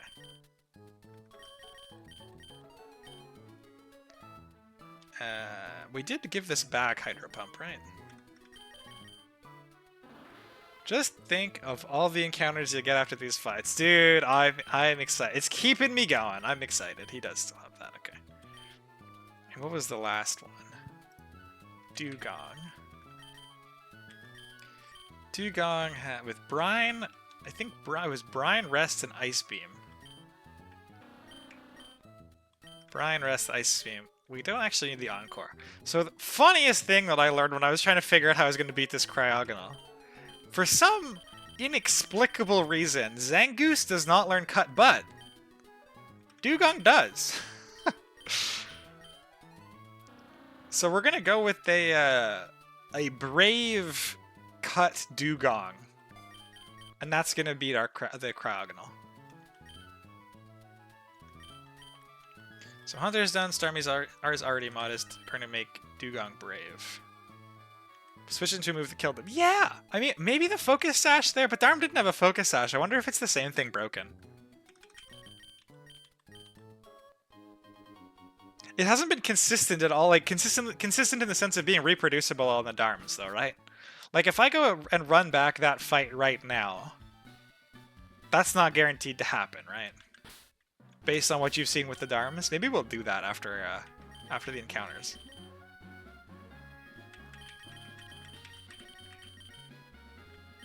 Because I feel like if it was guaranteed to happen, we'd be getting far more reproducible cases than what I have been getting. Which is pretty much nothing that is perfectly reproducible. Poison Barb, modest. Really just needs Sludge, Shadow Balls for insurance. Psybeam, Hydro Pump, Aurora Beam. Illuminate, very important. Modest, Wide Lens. Oranberry, Thick Fat. We gotta fix up the Dugong a little bit. This one is just here. This one is also just here. This one is just here. Okay. So Dugong needs to be Ice Scales and Citrus, I believe. Yeah. Never tested it with Darm, but I think I have the save if you still need the testing. I probably do, especially if it's now, it looks like, if this looks like it's the same thing that's been going on with the Darms, that means it's probably not related to the Darm species thing at all, and it probably is an actual switching bug. But once I'm done this route and before the encounters, we can fire it up and see if it happens again, and if it doesn't happen again, actually, maybe I could do that now. Hold on. Let me get a Citrus going here first, and then do a team scan. Citrus. Okay. I'll get to the trainer, I'll do my team scan, and then we'll just open a second copy of the emulator. Not that I'm playing on an emulator, I'm playing this on a GBA. Nintendo, don't come after me. Let's do our team scroll.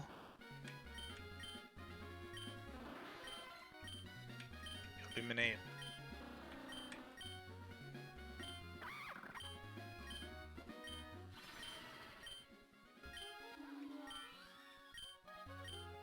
Okay. Well, let's save. Go to Imperium. Same thing. We're gonna launch Imperium. I guess you don't need to care to see my folder. Dual wield games here for a moment. Load alternate save game. And I put this on my desktop, right?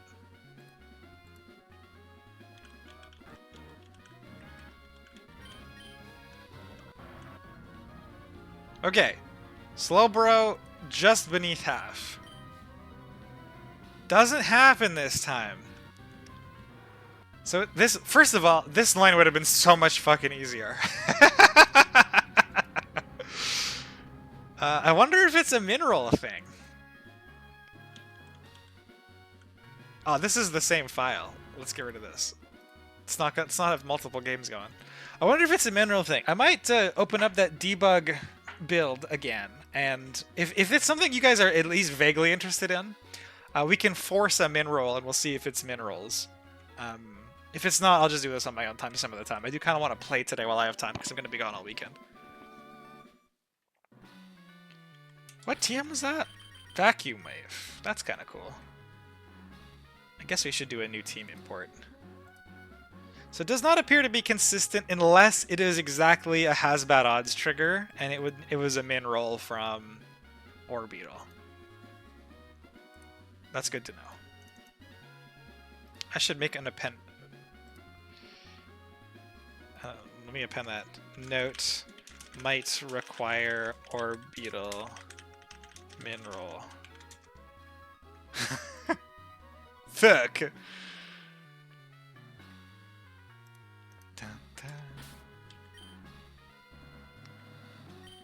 And that did do this upload. We can grab this. Let's get our shit back on track, as opposed to just freaking out about giving myself some homework. Hunter, Dugong, pancakes, 20 bubbles, Togi. I guess we'll bring this fight up. Is this the only trainer with a dash bun? How do you spell this shit? Oh, there's a second dash bun later in the game. Crazy. Why does this Haunter have a spell tag? My Haunter has a poison barb. Oh, maybe I didn't upload the new one. That might be it. Load?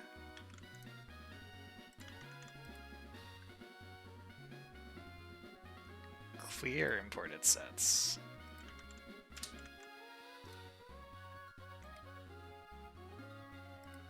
Is this just an old Haunter? Okay, it's just an old ghost Haunter. Dugong or Beetle. This guy. Not two Dugongs, unfortunately. Starmie. What was my last filler? Sinister. Scroll back up so you guys can see the calc numbers. Alright. We're seeing a very favorable sludge. This is going to be the first fight that Haunter really gets like a uniquely effective KO because it's a Haunter. This can force a has-bad odds switch out, I think. Because Mudsdale will see that it can take 2. Cryogonal will also see that it can take 2. So there's a 50% chance that this switches out, or it doesn't. Okay, it doesn't. This is the AI giving us one for the Slubber, I guess. Again, it doesn't matter if he switches out, because I have hard counters for both of the other 2 mons. So this fight is not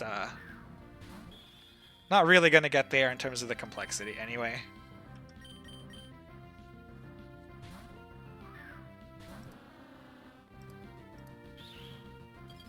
Check out this freeze dry damage. Unreal.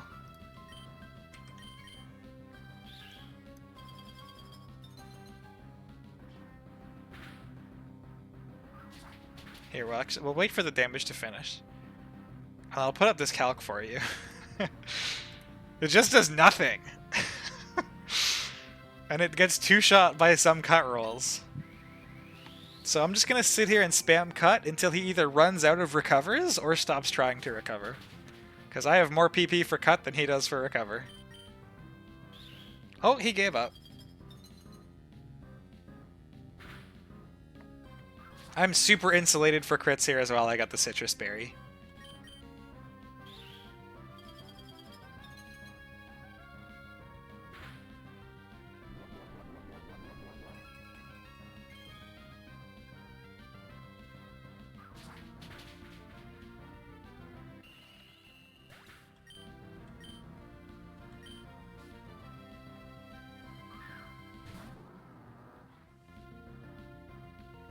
Mudsdale. So the Mudsdale, there are some cases that can go wrong for Dugong here.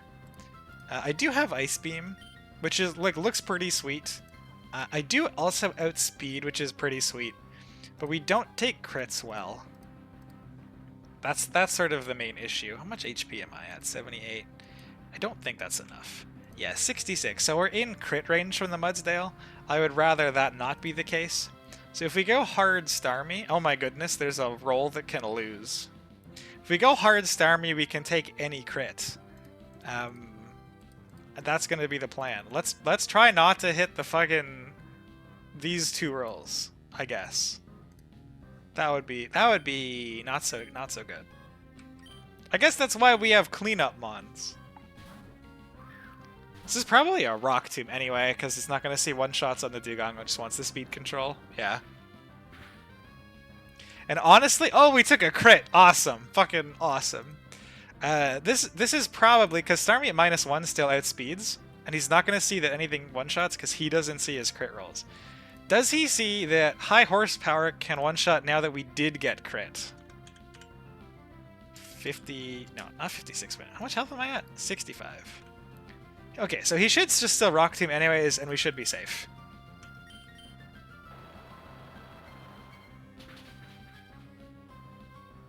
Nice. Funnily enough, even at -2, Starmie still outspeeds, so he probably just sits there Rock Tombing, and I'm not actually in danger anyway. And that's it for Edward. Super easy. Not the PC. Pokebile. And the last fight, Triathlete Alyssa. I didn't actually finish a line for this, like I said, so we'll do a little bit of that. I had to go pick up my glasses. So what I did, let's clear imported sets, is I just copy-pasted the team that I was working with into a pile of notes. And we're gonna just try to reconstruct what, excuse me, Pocky of about 4 hours ago was thinking. Swanna was first, so probably Swanna was the lead.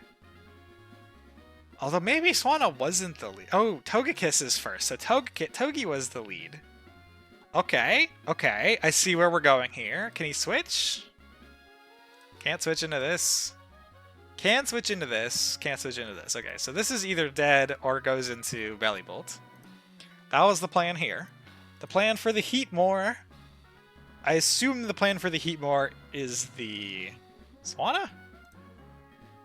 On a ground attack. Yeah, because any crit doesn't 2-hit KO. Which is crazy. Like, I can switch in, get crit, get outspeed, Bubble Beam, get crit again, and then Bubble Beam, but I probably get in for free. Anyways, if I get in on a ground move. So if I open Togekiss, he'll probably go Bellabolt second. What was my Bellabolt plan? I'm looking at these mods. Oh, it's Executor. Yeah. This is the Bellabolt plan. And then the Machoke plan... Is that also the Togi?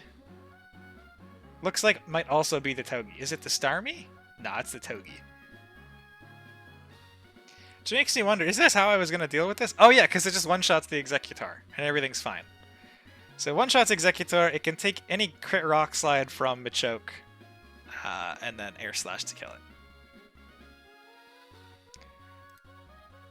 That's good. So all my notes are the team, but I think that's probably all we need. Again, let's just double check on our lead that it is this Togi. I think that's why we're Sharp Beak. Oh. That's kind of interesting. I guess we could do it with Haunter. But Togi has more rolls. Okay, Togi is a guaranteed kill, so we'll go with Togi. Okay, we need to... Back to Slateport. We have a Pokénav for this now. And adjust our moves a little bit, I think. Not our moves, sorry, our natures. I'm just going to match this team and not think about it any further, because I don't think this trainer is going to be much of an issue for us.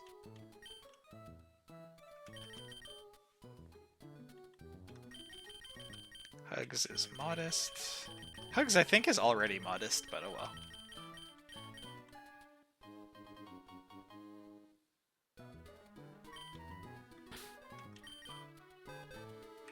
There's Hugs, Cheese, not 20. It was Lore Master. Was not Bubbles. And it was Otis. And it was not Spheal. I think we gotta give this Dugong an actual name now that I'm not upset that it's a Dugong anymore, because I've kind of gotten over the fact that it wasn't Spheal. When we inevitably get our Granite Cave encounter and it's not a Mawile, I'll probably nickname whatever that mon is a Mawile, and then it'll have to earn getting an actual decent nickname, because I'll be salty about it. But maybe a good time to come up with a new Dugong nickname. Those are the mods. what is my natures list supposed to be here? Probably lots of offensive ones. Haunter is modest. Yes. Starmie is modest. Yep. Floatzel is naughty. I'd bother changing that. Swanna is modest. I'd bother changing that.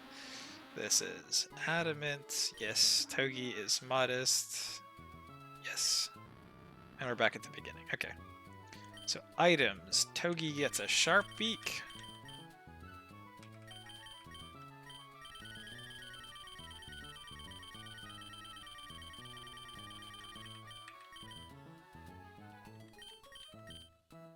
Hunter has a poison barb already, I think. Yep.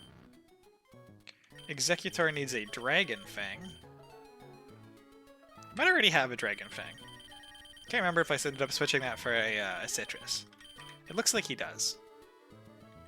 Yeah. Okay. Swanna on Mystic Water. I think Swanna's on a berry. Oh no, it's on Sharpbeak. Okay. Probably it goes to Mystic Water so Togi can have the Sharpbeak, is my guess. Not Wistic. Why do I keep wanting to go to Wistic Water as opposed to Mystic Water? So bad at menus. Floatzel is on a Citrus. I think Floatzel's already on a Citrus. Starmie is on a Wakan Berry. Starmie is not actually in the plan to get used here, but on the off chance I need to get something into Bellybolt to deal a bunch of damage, Starmie can do that, kind of. We were just looking for fast stuff. The reason we're looking for fast stuff... Actually, I think it wasn't Togi first into this Executor. I think in my notes it was Haunter first, because part of the reason that I'm bringing this team, despite the fact that I was only planning on using 3 or 4 of them on, is because if Executor survives a hit from Haunter, it should Dragon Tail. And if it Dragon Tails me, I need to guarantee that whatever I get into can outspeed and hit it for that last, like, shred of damage. Why did I want it to be Haunter? There must have been a reason.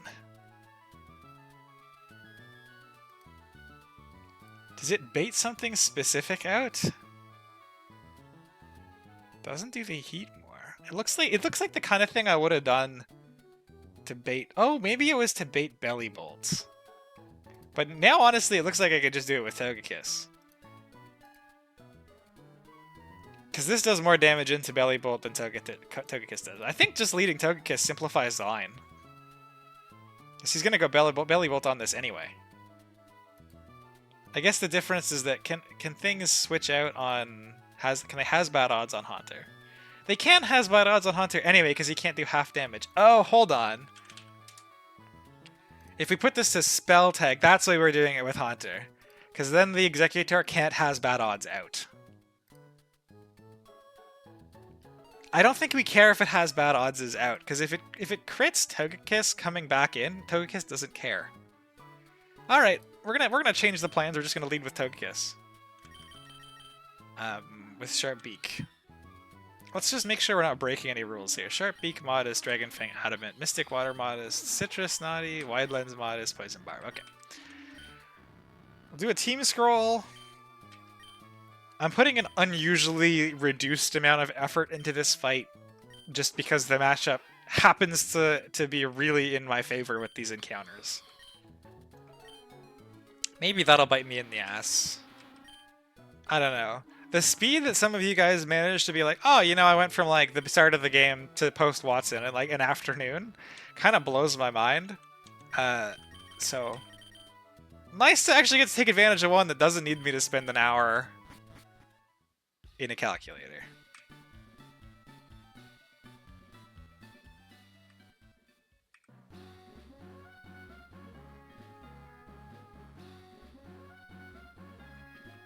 And then we get to Mauville. We can check out some houses, see about some encounters. I feel like there's an item in one of these things that doesn't matter.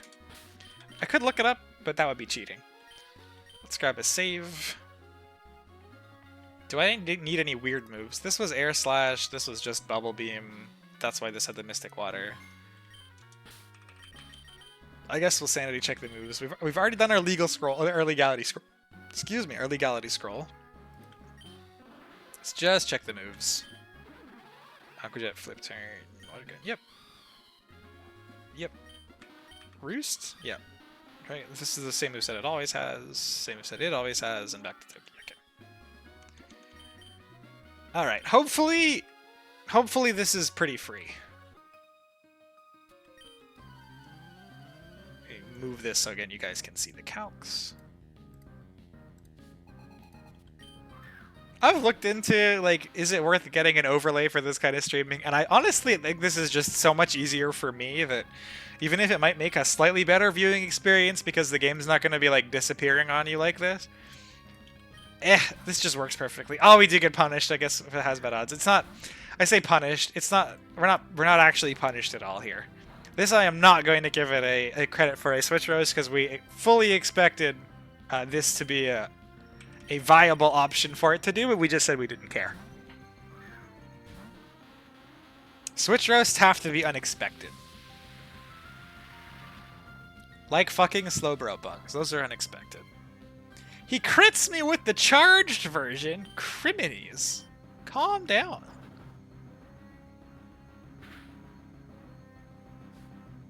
If he doesn't slack off, I think he just dies here, probably, on the next turn. I think that's just his citrus, right? Yeah. This is speed lowering move, and then he's gonna start spamming slack offs at me. Yeah. Dang it. Alright. Pretty sure Dragon Hammer has more PP than slack off does anyway. So we'll get him one of these days. Just tab over the calc for you.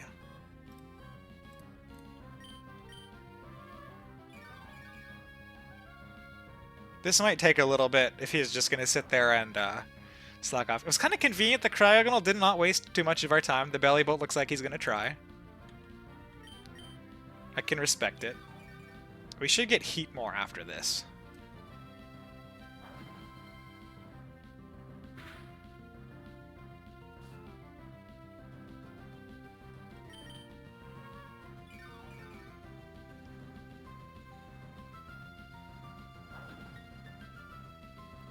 Wonder if we should, like, I wonder if it ever makes sense for the AI to give up here. I guess it'd have to do, like, PP analysis to recognize that it can't PP stall out me. I don't think it can, right? Does RRDex have, if I go Belly Bolts, and I look for slack off, can I see its PP? I cannot see its PP. I'm assuming it's just vanilla then. Slack off. 10. Awesome. Oh, I guess he did give up a little bit early. We like to see that. Let's go back to the count for you. It's 5, I think, in this. Even better. Okay, so we did literally stall him out of all of his slack offs. That's funny. Just gonna sit here and keep hammering. And we do get the heat more. And if I'm not mistaken, so this is Flame Burst. Oh, right, Flame Burst is neutral. Scorching Sands. I don't think this is Scorching Sands. I think this is Flame Burst. I don't think we're bothered. Does Starmie has Wakan? Did I put the Wakan on it, or did I keep... Let's not click shift. Let's not go too fast. We still have the wide lens. So we have a different line available to us where we take any crit Giga Drain. I think we just go Starmie. It'll just make the fight go a little faster. Gen 9 nerfed the healing moves to 5 PP. Oh! Was I just on the wrong tab of Smogon? He Willows! What? Alright, we take that. That's fine. Oh, I was on Sword and Shield. Oh, I see, I see. That makes sense. They probably needed the nerf. I don't think anything can switch into a Hydro. Actually, something can switch into the Hydro. He could have gone Eggy, but we do have Aurora Beam, so that was probably not seen as a switch-in candidate. He might go Eggy now, because he'll see that he can Seed Bomb kill us, probably. No, still Machoke, so does this mean that he actually can't Seed Bomb kill us? Oh, yeah, it's a range, so post-KO will look at its low rolls and your high rolls. So he sees that I outspeed, hit him for half, he can't kill me with this, and then I kill him here, because he doesn't see that I have the Willow, I don't think. And Machoke, I suppose, is just getting tossed in. This is a knockoff. Can we kill this in one shot without Sharp Beak? Sometimes. Does knockoff crit? Knockoff crit definitely gets there. Alright, we'll just go hard Togekiss anyway.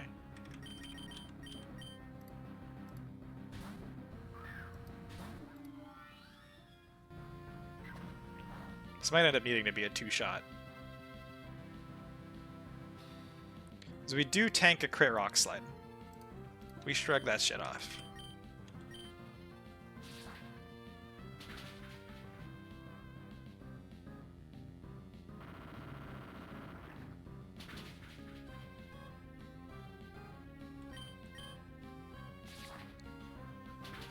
So I'm on 61 health. So just double check that we can tank a crit whatever from this. 54%, yeah, okay. I no longer have a Shark Beak, which means this is a range rather than a KO. It's not going to matter because I can tank a crit, whatever.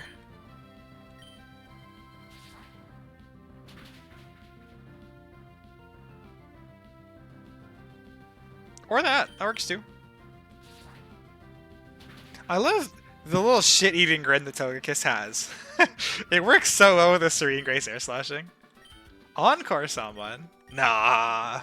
We're not gonna cave to Encore this early. Phew, that feels good. We threw the route. Or the route even. Let's get some berries. Yeah, so, see what I mean? Like those for this box at least, those last 2 fights were so much easier than the first 2 fights. So as long as we could get through that stupid Slowbro Crabominable business, fine. This is not the guy who gives me the rod. This is a trainer, I think. Let's double check. Events. He's Fisherman Dale. Oh, he's this guy. We don't need to go talk to Fisherman Dale. East of Mauville is the rod. Cool.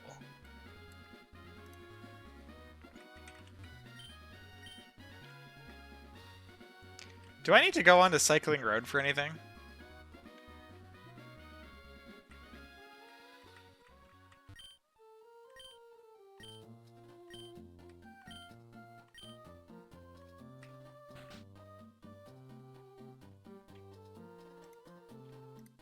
What is this? If I had a bike, it'd be easy. Okay. I have Harbor Mail. I do? Sure. I definitely... How the fuck did I get a Harbor Mail? We take that. There's random fights east of Mauville too. Okay. But is there anything that I need to deal with on Cycling Road, or do I just skip it entirely because it's all just trainers that are sort of filler scrubs? This says... Oh, right, I remember this from the casual run. I think these are the IV people, right? You give me Rock Smash. The Rock Smash guy. The Rock Smash dude. Excuse me, we're not calling him the Rock Smash guy. Just the Rock Smash dude. Pretty sure there's nothing on Cycling Road. Okay. Happy to have Rock Smash. We can't use that until post-Watson, I think. We already have perfect IVs. Ah, yeah, here we go. Here's the Hidden Power guy. I don't remember when we got Hidden Power, but it's not for a while, I don't think. I have something you may find useful. Here, take this device. The Stat Editor. I never used this in the casual run, because I could not be bothered. Can't change your EVs, but you can... Okay, cool. So you can either do that for, like, manual Hidden Powers if you don't want to come back here, or if you need to, like, get yourself into a low defense range or something. Hidden Power is right after Watson. Okay. Shake up your soul. Do you guys call this guy Rydell or Rydell? Because I've always called him Rydell. He just immediately tells me my shoes are filthy.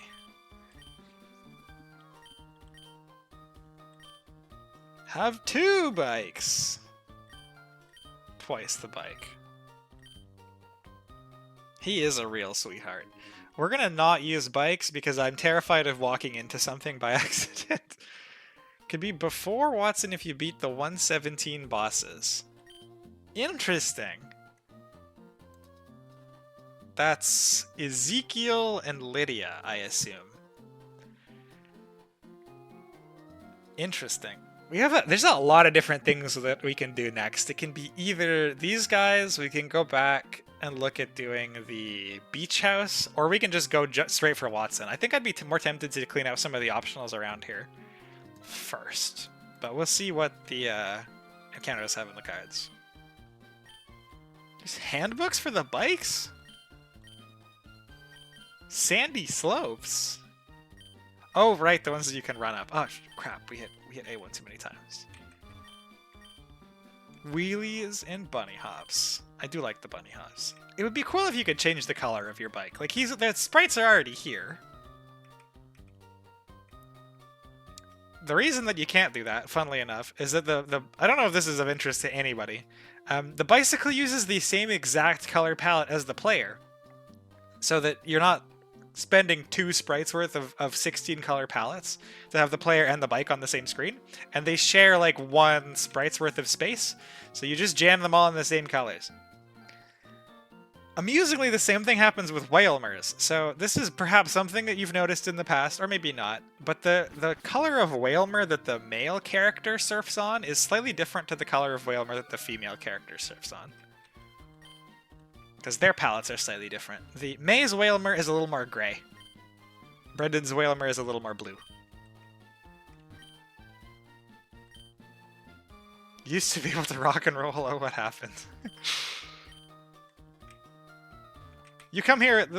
Oh, he's quizzical. Rolling a pebble air and leave. Oh man, you come here to learn all kinds of stupid shit about your Whalmer colors. That's what this stream is all about. I want my good rod. Let us consult this. Double.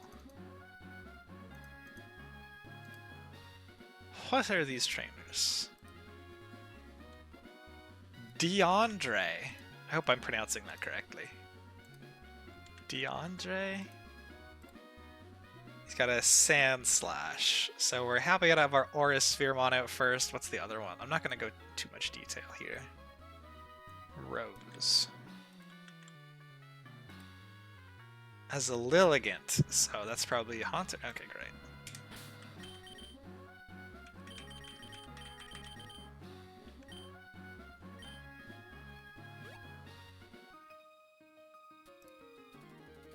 I've lost the stream. There it is. Oh, there's another T out there too. That's cool. I'll try to remember to point out the Surf Blob color differences when I get Surf. I'll fire up another emulator with the Brendan main character and I can show you the difference. Maybe that's common knowledge, though. I don't know. Pocky loves doubles so much he's willingly doing one here. This is efficiency. I want my friggin' good rock. Give me my encounters. Although this is going to be awkward, because can this Garbodor just one-shot my Togekiss? No. No, it cannot.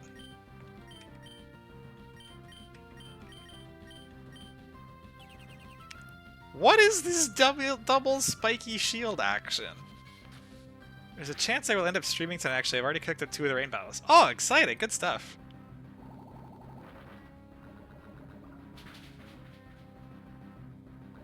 Okay, we're bailing on hugs. Actually, we don't need to bail on hugs. Because the Garbodor is going to die.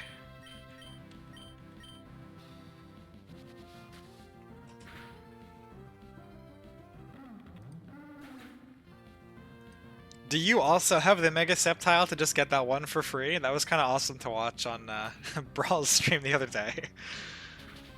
Or do you have to get a little spicier about it?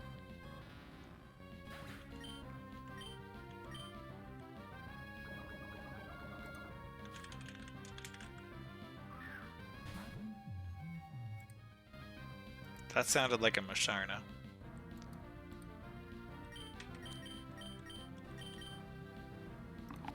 Flareon also just does. Okay. Just want to be super careful not to accidentally lose our Togekiss here. I guess this guy does have quick attack, so maybe we should Bail just to be like maximum safe. This would be the saddest place to lose eggs. I do not have the Mega Sceptile, unfortunately. Ah, I see. Is Mega Sceptile like one of the better grass eggs? I'm not sure. I get that you can't affect anything about the grass eggs. Grass eggs? But the eggs in general.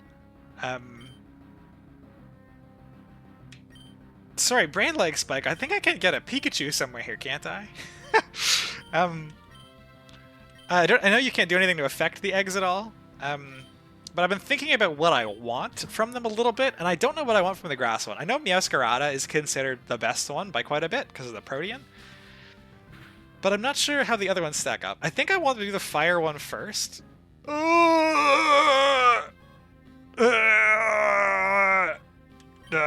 Didn't happen. Everything's fine. Everything's fine. Everything's fine. Everything's fine. Gotta be Meow or Trico. Okay, so Trico is up there. I think I want to do the fire one first, because I feel like I really need a fire type. Or not a fire type, excuse me, a fighting type. My fire type is like okay, but not having a fighting type has felt like it's bit me on the ass a little bit. Such a strong typing. Fake out U-turn on Rillaboom. Oh, that gets fake out and U-turn. That's cool. It's been awesome on Floatzel. Having more mons with that kind of flexibility sounds pretty sweet. Water Pulse. Sure, feels a little irrelevant now, but that's okay. There's Wake. This guy is usually an electric type trainer. Let's actually, I guess we can fight him with Executor. What is his name? Because I will walk into him at some point for certain, so if we do it now, we won't have to walk into it later. He starts with a Swanna of all things. That I no, that's not. Wait, I do one shot it with Air Slash? God, Togekiss is such a good mod.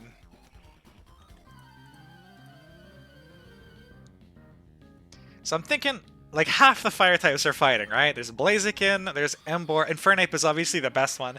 I think I'd be pretty happy with any of those, to be honest. That Fire Dark one that, like, broke VGC in half, that's probably also pretty decent, I imagine, because it's got Fake Out, Knockoff, all that shenanigans, Intimidate. I feel like the Fire one has the highest upside. And then Charizard's got the Megas. So I guess the miss is, like, Typhlosion is kind of bad on the Fire side. Is Aura Sphere? Do I outspeed? Yeah. Incineroar Solid. Okay, I figured. So even Typhlosion is okay. So fire ones are all good. Let's actually. I haven't looked at Typhlosion at all. I looked at Hisuian a little bit. You can't hatch Hisuian. Oh right. Oh wait, you can. Okay. Oh. Oh, so you do hatch Hisuian. You hatch whichever you want. That's it. That's really sweet. Okay, so yeah, Fire seems like the best egg. Fire has no misses. Yeah, okay. I get that Infernape is like probably the thing in the game that most needs to be nerfed. But this egg seems super solid. The other two eggs seem much less good. Discount Cerulege.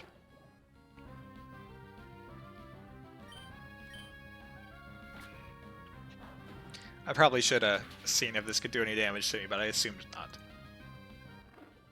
Still a Vivillon, right? Vivillon, perhaps. This is from the French region, I think, so probably maybe it is Vivillon. I don't know. Also had Kirata, yeah. I use Cinderace. Oh, Cinderace! That's man, Fire really does have all the good ones, huh? I guess like. Does Serp get Dragon? Or is Serp just Monograss with, Contrary? Still just Monograss Contrary. This feels like to me. Like, it's got that one-trick pony thing, that's for sure, yup. Venusaur, I guess, like, Venusaur is super thick, that's always nice. This guy gives me the Good Rod.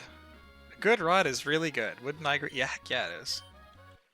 Take this Good Rod. I kind of wrote off Cinderace because I didn't see enough good stuff to use with Protean. Okay, fair enough. There's one of the heart scales. We'll see how many heart scales we can get this round. Does it bother anybody else that you can't access that one square of beach? Because it bothers me. Okay, and I believe... Let's just double check with the Pokenav, because my geography and Hoenn is shit. So Route 8, this is Route 118. It is only these two tiles. So there's grass on the other side there, I think. And this, I believe, is a fishing encounter. This is the fishing encounter I wanted to do first. 118, yeah. What are we giving up at 118? It wasn't a lot, right? Yeah, Sentret, I've seen adaptability for it. I would love for it. For it's great. But yeah, I don't think... Can I get Sentrets anywhere else? Sentret?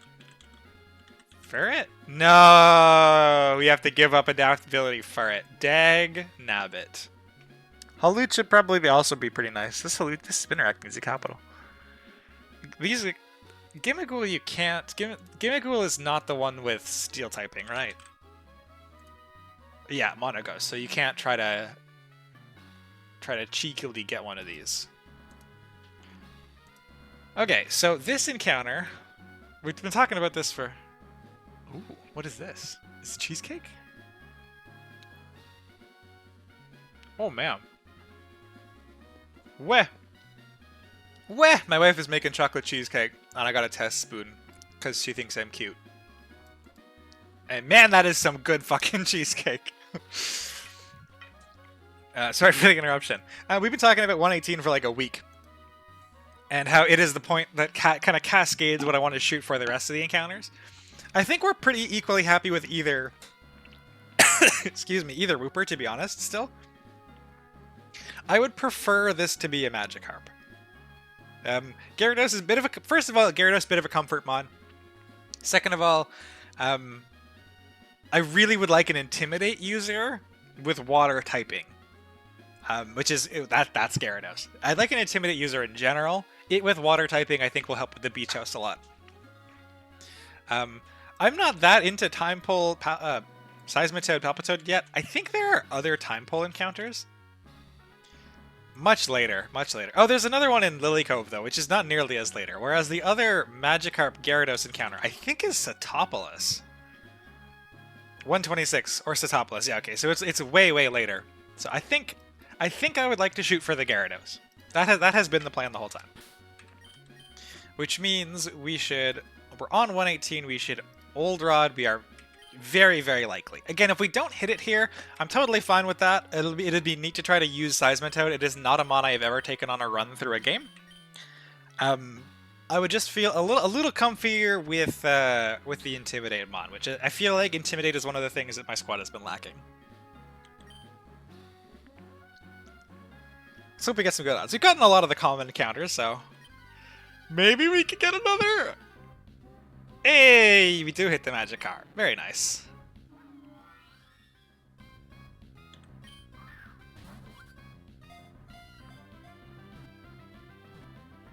Check for Gary north of Mauville too, right? So north of Mauville is where I need to get my Rock Smash Geodude. In order to... so 90% on the Geodude, this unlocks my ability to get Mauville. And trying for Mauville is mandatory, so I have to take the Rock Smash on there to try to get Magnet Pull. What do we call him? It can't be great. It can't just be Gary. Oh, I know what we're gonna call him. We're gonna call him Asphodel. Is anybody into Magic the Gathering? Asphodel.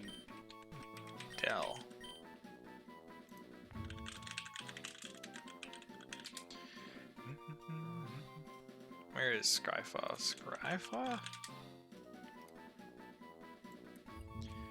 This right here is one of my favorite Magic the Gathering cards of all time. This printing specifically. This is like the first deck that I ever played was Mono Black Devotion, which may mean nothing to you. But Great Merchant of Asphodel is affectionately known as Gary, which is the same thing that Gyarados is affectionately known as, so we'll go with Asphodel. I think it sounds sufficiently menacing for a Gyarados. Alright, very happy with that. Very happy with that. Let's go down here and get our fishing encounter from 110. So with the Gyarados, this takes a lot of pressure off needing Quagsire, which is sweet. And we can still aim for the Quagsire if we want to.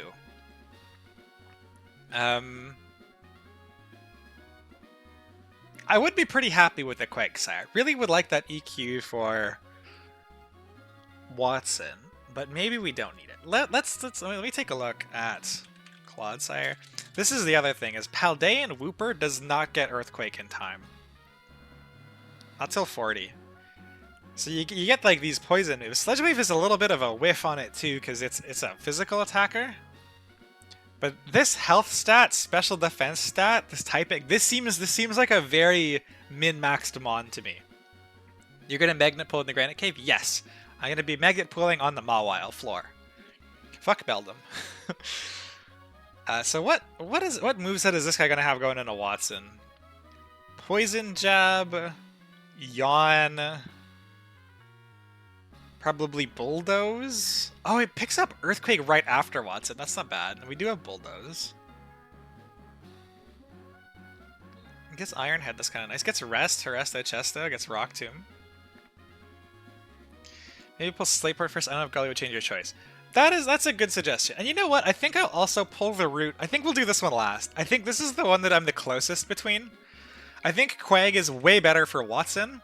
I've never used Clodsire, so I'm kind of... Me sitting here scrolling this, I'm looking for excuses to choose Clodsire. Because I think it's really cool. I love his design. I love his sprite. But I will pick Quag if I can walk past Wally without triggering him here, right? I will pick Quag if I feel I have to, but... I want to double check before I go to the left. I can walk behind Wally. Yes? Okay, thank you, Buffins. So if we look at the grass on 117, I also have thoughts about this grass. So I was saying I want a fighting type, right? I can't guarantee that from my fire type egg. And I'm not getting the fire eggs for a while yet. This route seems stacked to me. I mean, some of the rare encounters kind of suck. But we've got Cubone as a ground type, Silicobra as a ground type, Mudbray as a ground type. Those are all great. And... Pinsir, Heracross, Machop. I know Pinsir's not a fighting type, obviously, but it's just got monster stats and the Mega's really good. So I think my number 1 here is Heracross. I think my number 2 here is probably Machop and or Pinsir. And I think my number 3 is like Cubone, Mudbray. I can't pick for any of these. Do they not suck? I don't. Let me. Fine. Okay, fine. Okay, we'll look up the mods. Maybe I don't know what I'm talking about. You suck. I can't. Oh, they have Prankster in this game. Oh, do they usually have Prankster? They have Encore too, right? Yeah, Prankster Encore. Okay, that makes sense. I didn't realize they had Prankster. What are you talking about? I don't know what I'm doing. This is my first Nuzlocke ever. What do you mean? What do you mean? Is the gimmick just Prankster Encore is ridiculous? With Detect isn't banned, I don't think, right? So I guess you get like Confused by Thunderwave, largely Prankster Detect with Encore? Or sorry, Prankster Encore with Detect. Detect is not. Protect is, but Detect is not. Is that why, or is there also a TM thing? I just didn't know that these guys had Prankster. Is it in vanilla? It does in vanilla, Criminies. Well, I guess those are good encounters then. Is that why they're good, or are there other reasons that they're good that I'm missing? It's mostly the Prankster Encore, right, with a protection move? Illumizia is a rad red hardcore mode staple. Illumise? Oh, is it also fairy type? Oh, it is fairy type now too. With decent attacking stats. I think these mons suck to me because they're so bad in, like, Vanilla Sapphire, Vanilla Emerald. And I've never used them in anything since. This is the kind of shit I really like when you guys point it out to me. Because this is how I learn. And, like, this obviously fairy typing is cracked everywhere, but this also has the Prankster Encore, right? Oh man, Prankster Encore and Wish. Yeah, the stat buffs are crazy. Okay, so Those are good counters to have as well. They don't help so much with the strict problem, but like I'm not gonna necessarily count on these low counters anyways. Interesting to learn though, really cool. So like I was saying, I want a Heracross or a Machop. Pinsir probably a little lower, but I think Heracross and Machop are at the top. And then any ground type is like a distant third, but like I would be okay with that, right? Cubone and Silicobra Mudbreak, because they'd be good into Watson. And if we miss Heracross, Pinsir, Machop, fine, you know, you don't get to pick your encounters. If we hit a ground type here, that also takes a load off of Quagsire. Because that means that we'll have something decent into Watson. Because we'll get Marowak before Watson. I have no idea when Silicobra evolves. We get Mudbray into Mudsdale, I think also before Watson. So if we hit a ground type here, I'm really tempted to not then take Quag and instead get to go for Claude. But we'll see. I think I'll see what 117 does, and then we can see which Swooper we want. I'm manifesting an Illumise. Illumise Pokemon DB. Yeah, this is also why I think it's ass, I think. The moveset doesn't work very well. No fairy. Yeah, wow. So much better optimized stats. Alright, I see why these mons are so sought after. I know nothing about the meta, and I have definitely learned something. The trainer battles are the breeders at the end, right? Like, those are the scary battles. I can juke the joggers here anyway. So I think we want... Muffins wants an Illumise. I want a Heracross. That's a shiny Mudbray. That's cool. We take the Mudbray.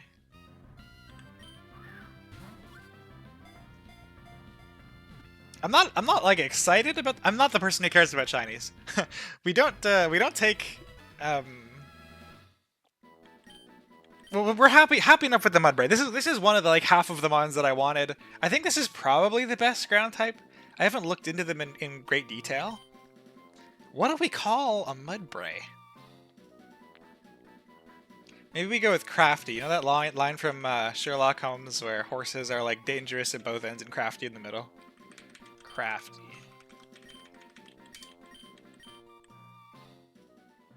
Imagine getting a shiny. Yeah, like the shiny charm to me just kind of invalidates it a little bit. I'm not a shiny hunter though. My opinion is not worth crap. I don't think I would shiny clause anything because I wouldn't want like an unfair, super low chance advantage of a whole extra mon. But this doesn't even put me in that position, right? If it's my first encounter, I don't get a free one because that just was my free encounter was the Mudbray. Okay, let's see how excited we should be for this Mudsdale.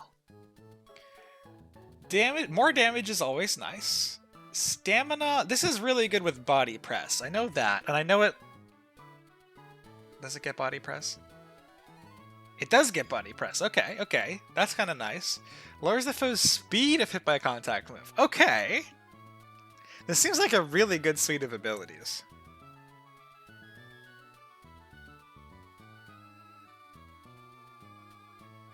Seems like pretty solid stats. Obviously, it would have the bulldoze regardless. Double kick for decent cover. Oh, a kicking move too, right? So it gets that little buff. So this is like 40 base power that's twice. So this is like an 80 power fighting type attack. Okay. Love seeing a decent fighting type attack. That's really what I wanted. Oh, and it gets high horsepower this early. Holy shit. Is stamina banned? Thank you for bringing that up. I would have not checked. Oh, it's not banned. Just these ones.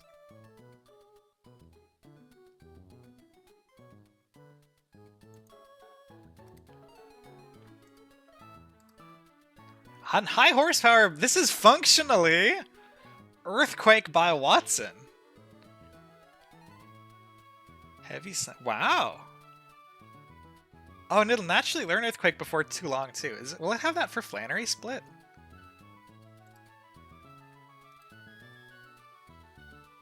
Yeah, it picks it up for the Flannery Split. All right. I'm pretty happy with this. I'm pretty happy with this. This seems like a solid. Seems like a solid, solid mon, and it looks like it'd be really good into Watson.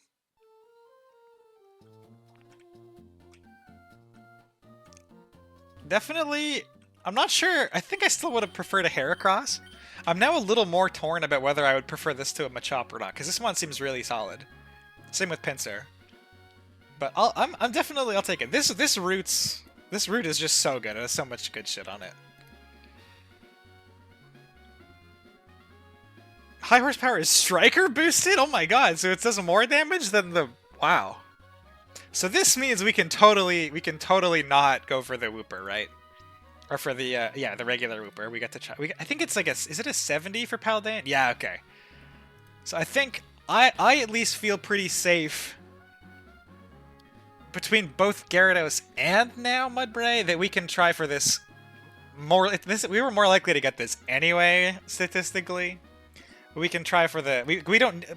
It's less that, like, we can try for the Paldean Wooper and more that, like, we don't need the Quag anymore. I'm still pretty happy with the Quag. I think I don't care which of these Mons I get for, like, what do I think is better? Maybe I'm wrong. I think these are both going to be great. I would just prefer the Paldean one because I think he's kind of interesting. And I've never used him before, which means you want an Old Rod, right? Old Rod for Wooper Paldea. And again, we're like super likely to get one.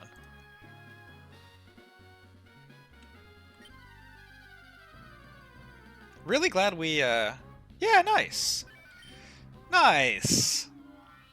So this was really worth taking the time to encounter Route smartly.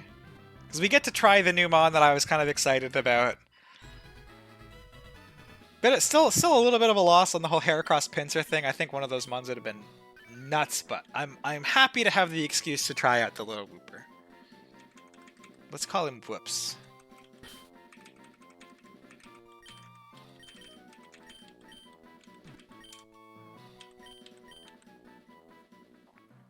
I still think both of these encounters are pretty equivalent in awesomeness, though. But I'm happy to go for the new one and get it. So this is the encounter that I understand. This is like the rare encounter that I want, right? I guess it's not that rare. Heracross that I wanted was 10%, and we did not get there. This guy, I think, is 40 with the good rod. That's why we waited. Yeah. And Muffins was telling me that Skrelp is pretty sweet into Flannery. Just think Wimpod's cooler. Or like the possibility of the Golisopod. So we're gonna go for the Golisopod. If we hit the Jupiter, it's not the end of the world. This one is not in our favor. So we hit both of the ones that were very in our favor. Like we hit the 270% that we wanted. We did not hit the 10% that we wanted. Or I guess cumulatively we did not hit the 30%, right? We wanted these three. God, I didn't even see Scyther. Sizzler would have been... Okay. So we didn't hit the, like, 30 to 40% that we wanted. This is totally fine, though. So I think luck-wise, it could go either way. Which tab do I want? Christ. Here we go. And we do want a good rod for it. Alright. It's about a coin toss. Let's see. Good rod? For Wimpod. Okay. Flannery is normally easy anyways. Okay, I feel better trying for this then. It's basically coin toss odds anyway. Alright! This one I'm pretty excited about. I don't need to be convinced into this one. You talked me into liking the Mudbray. I do not need to be talked into the Wimpod. Iraq is good the whole split. It whips on Shiyu and some other stuff. Oh, that's nice. Okay, so this was probably better either way. Like both Jupiter and Wimpod would have been good mons. I'm pretty happy to have tried for this though. What do we call a Golisopod?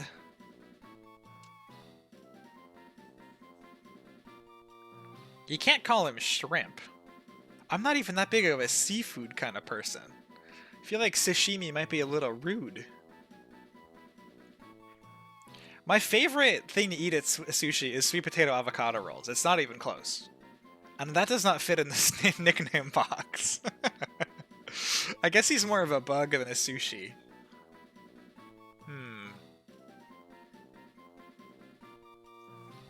How about Peanuts? Or maybe just Peanut. Peanut is probably a better nickname. When in doubt, food nicknames are always good.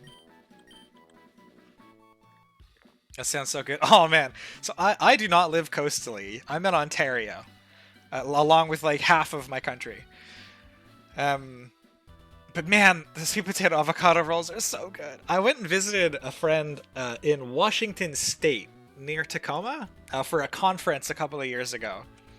And she took me to her favorite sushi place, like on the coast. And oh my god, like I thought I had good sushi before. I didn't even know what good sushi was. I love my local sushi place, but like West Coast, like caught like a day or two before sushi was kind of life-changing. It was expensive as hell though, especially to my like fake Monopoly money Canadian dollars that are worth like 2 cents American. But it was very yummy. And you know, I was there for a conference, so it was a business write-off. That's all the ones, okay. Alright. We don't need to wait on evolving any of these, I don't think. Certainly we don't for Magikarp.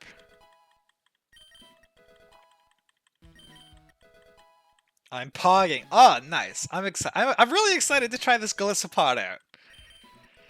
And you guys, again, like I said, you talked me up on the Mudbray a little bit. I'm more excited about that than I was when I saw it. I am at least really happy that he's here so we can try the new Wooper.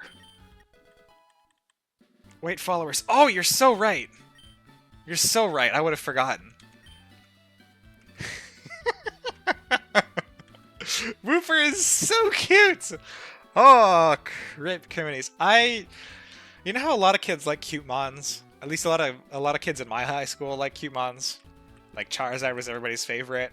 I like cool mons. I like cute mons. I liked cute mons when it was not cool to do them, and I still like cute mons. And this is really cute. This is an excellent Wooper.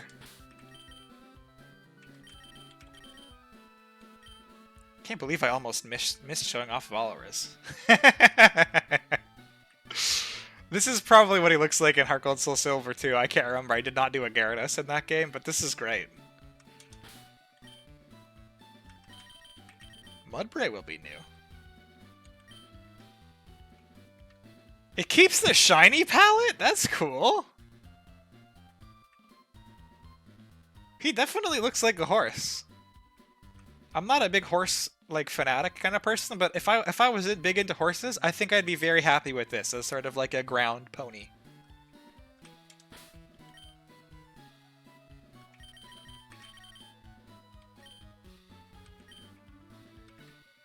Oh man, this guy looks substantial.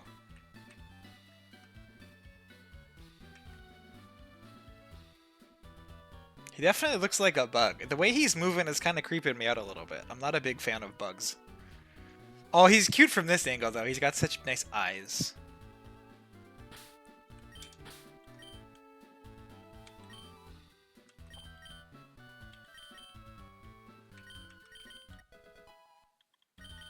Oh, I think I have seen a Gyarados, at least, from Heart Gold Soul Silver, because you get that shiny one for free, right? He's got a very imposing sprite, from what I remember.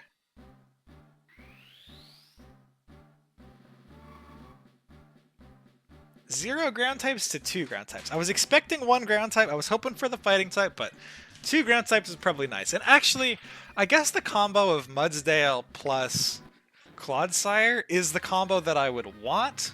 Because you got the one that's like the physically defensive one, and the one that is more specially defensive. So you can use them for, you know, different things. That's kind of cool.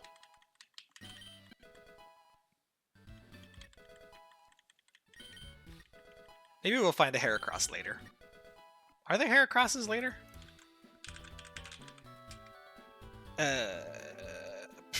What even is this route? Oh, there's a Spirit. But there is a chance for Heracross later. Oh, did I fish on 107 sometime? I think I did.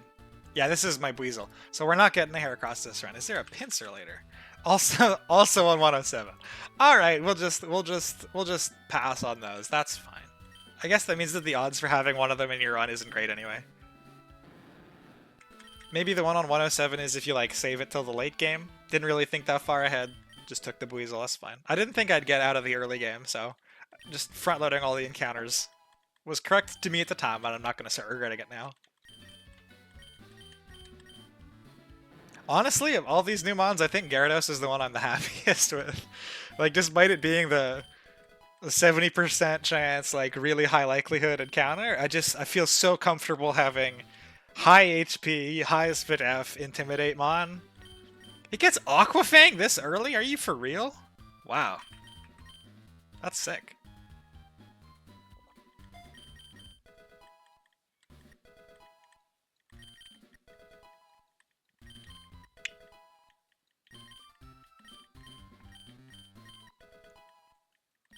Gyarados can learn Earthquake, so does that mean it can learn Bulldoze?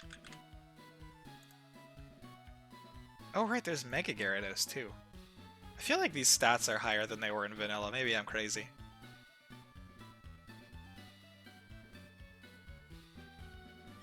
He does get Bulldoze. Nice. Oh, and we're gonna get Crunch right after Watson too. Oh, and Aqua Tail, even better.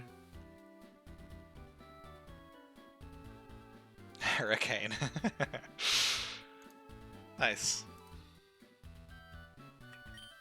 Let's go with Golisopod. I don't even know when Wimpod evolves. I thought it was level 40 until some people started saying that Golisopod could be good into Watson? 30, okay.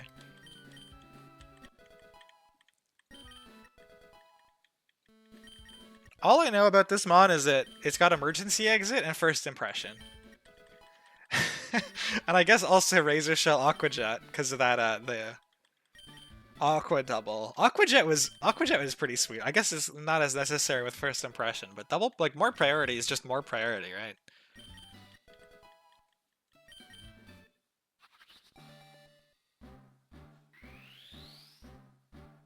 If I was gonna get an uncommon encounter, I'm pretty happy it was this one. This is cool. Heracross I think I would have liked more, but this is the cooler one, that's for sure. Maybe I'll change my tune on that as I use it more.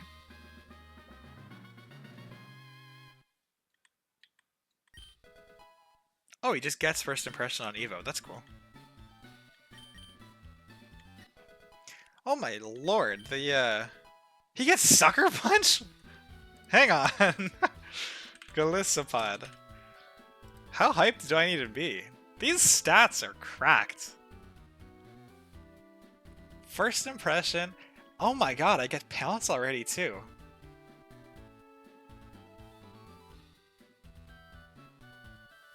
I can go relearn Razor Shell if the Wimpod didn't have it. Sucker, and he'll get Pin Missile Liquidation naturally right after. Wow, this one doesn't have a lot of moves, but he feel like he's got everything he needs. This sprite looks like a fucking Transformer. Like, he looks like a Decepticon, kinda, doesn't he? He looks like he's in a mech suit or, like, is a robot.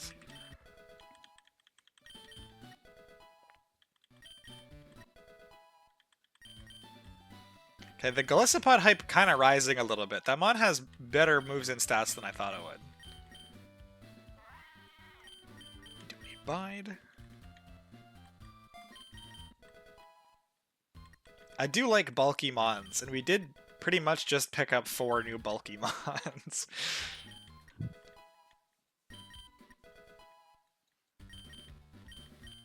Iron Defense is definitely banned.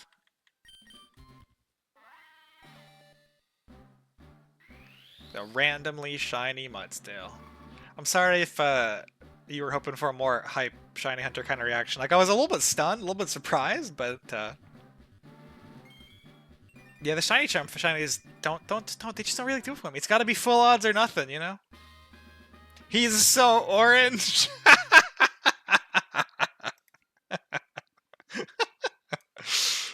let's do a quick comparison here. Muds, Dale. So he's orange and blue. I think the red is maybe also redder. It might be the same red. Definitely orange and blue. That's funny.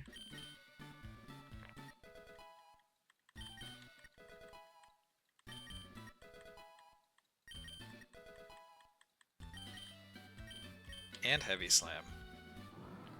What a moveset, just naturally. And there's nothing I needed to wait on Paldean Wooper, I don't think. Because we're not going to be using Sludge Wave anyway, we'll be using Poison Jab.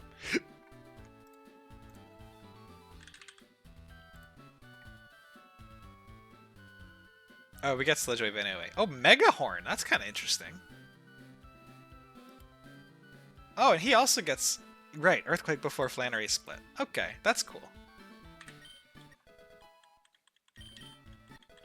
Not before Watson, but before Flannery.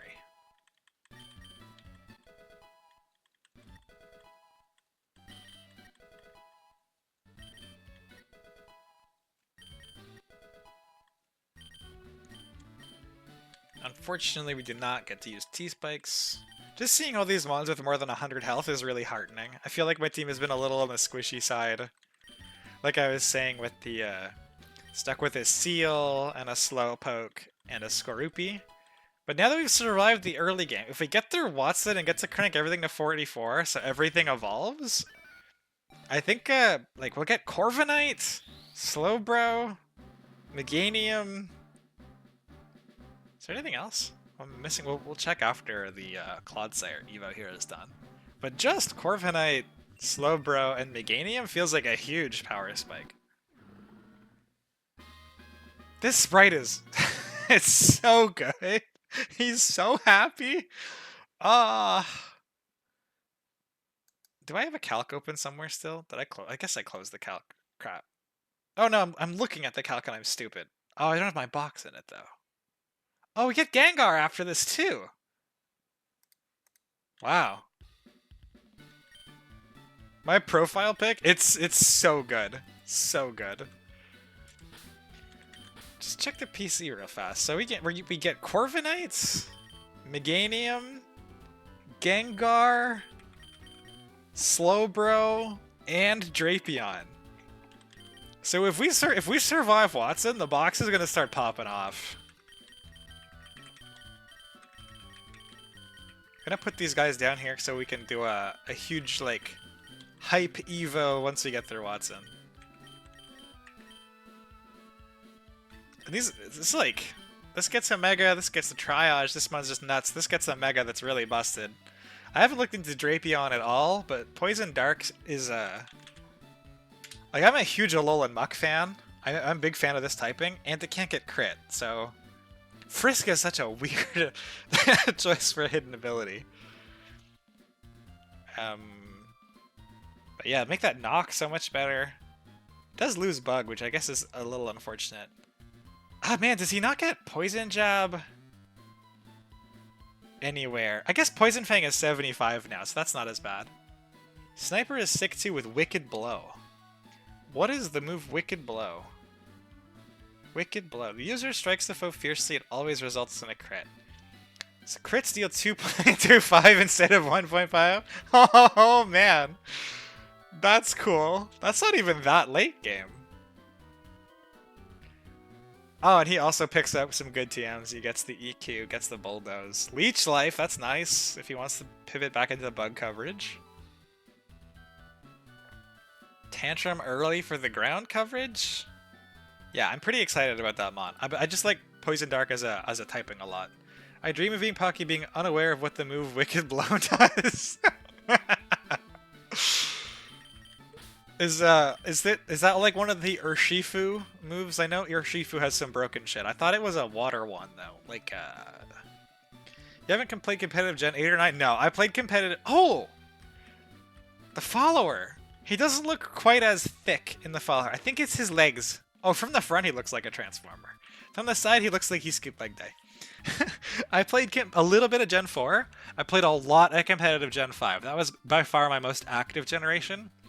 And then I played a little bit of Generation 6 through the base X and Y. I did a little bit of Sun and Moon. I guess I did a lot of Sun and Moon. I did not do... not Sun and Moon, sorry, Oras. I did X and Y and Oras. I did quite a bit of that. I did none by the time Sun and Moon came out. The water one is worse. It's the same thing, just multiple hits. How is that a move? The Game Freak is just like, this is fine.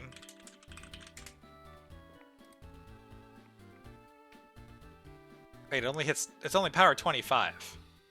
Maybe that's not as bad.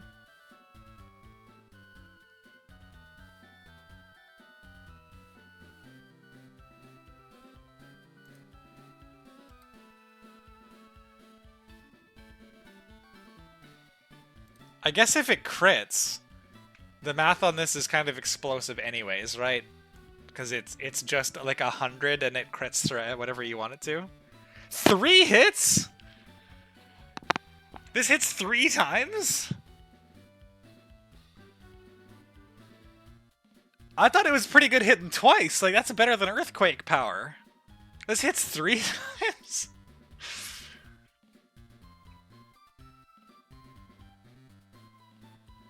Good lord. So, like, it's better than Earthquake. It goes through all defensive buffs. It goes through Sash. Holy shit. Is 121 or so. Let's do the numbers. 25 times 3 times 1.5.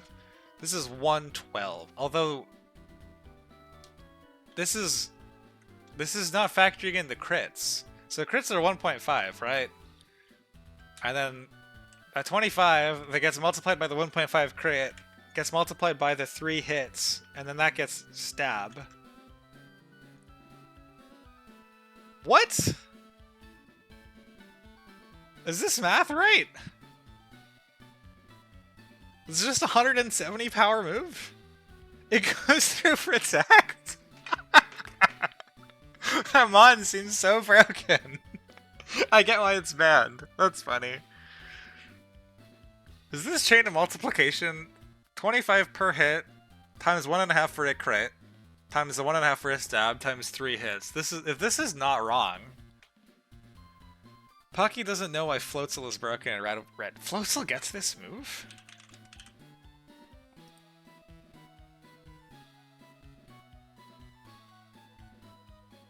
Oh my god. Wait! Floatzel gets Technician. So this gets another 1.5? This is just a 250 base power move? What?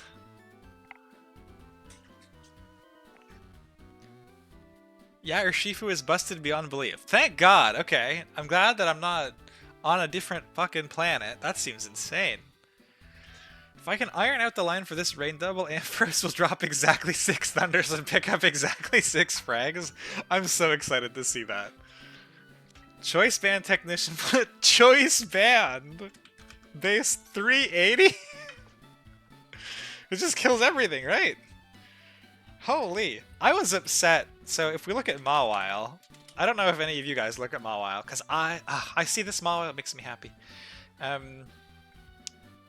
It doesn't get double iron bashed by the E4, and I think there's no way in hell this is more broken than Surging Strikes, right? Surely double iron bash can be learned at level like 85 instead of 49. Or am I missing something?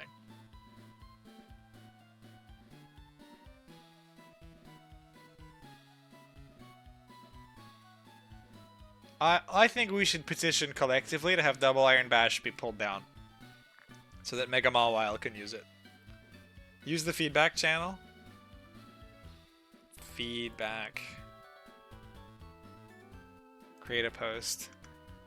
Mega Mauville needs buffs. Why does it learn double iron bash at level 100? Chat just helped me learn that Floatzel has a base 25 times 3 hits times crits times stab times technician. I think we missed one. 25, each crit, they hit 3 times, they get stab.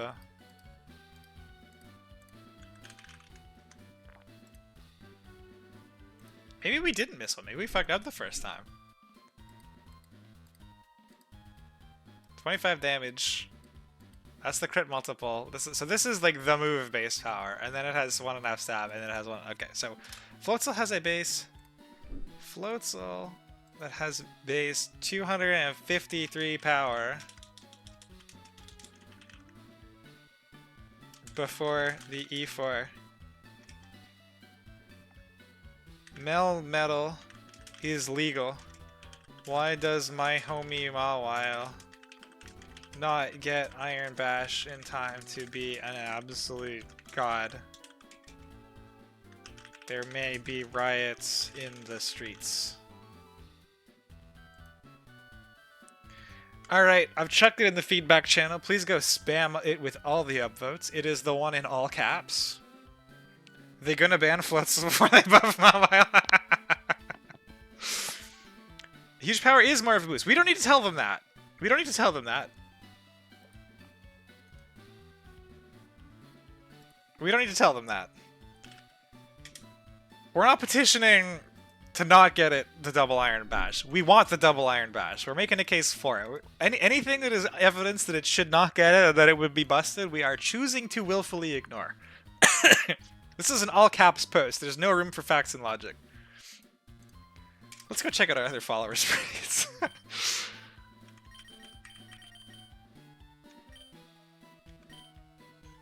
We got the Gyarados looking as intimidating as always.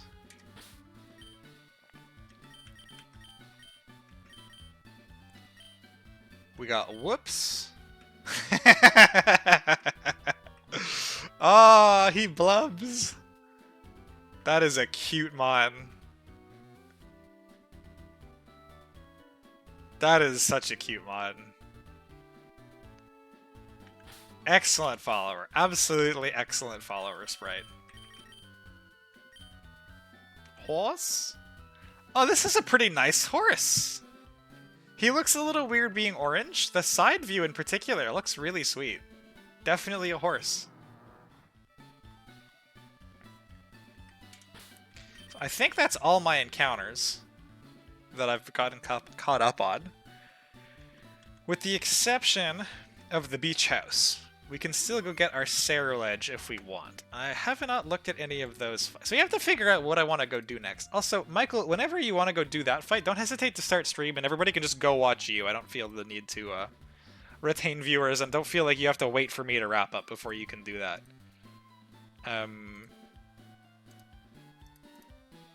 But let's take a look, see at which fight we're gonna do next. Oh, I'm still making that. Okay, yeah, no rush. I might even go do another fight depending on how these lines are. Zero rush. Just whenever you're ready. I'm happy to shunt everyone your direction. So, possible fights. I think these are in any order. I can walk in this door and not trigger a fight. I think, right? I'd like to see. I can fight these in any order. I think.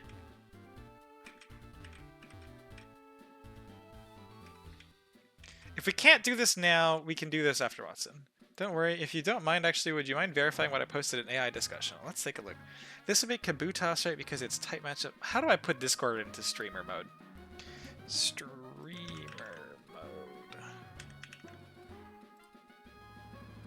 Enter streamer mode. I don't want to put Discord on the stream. Maybe I'll leave this on the second monitor. Let's open these images on stream, maybe. Open link. This would bait Kabutops.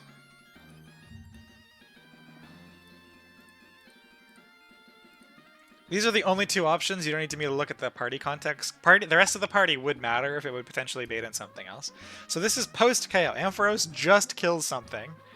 Is this singles or doubles? So question 1, does the rest of the party matter? Have you already ruled them out? Question 2, this is singles, right?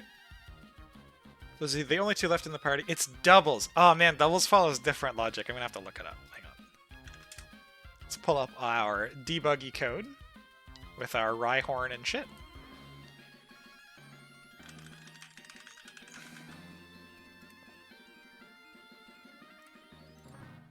So this is the sequence for doubles, where it checks for baton pass, then type matchup, then damage, and type matchup requires a super effective move.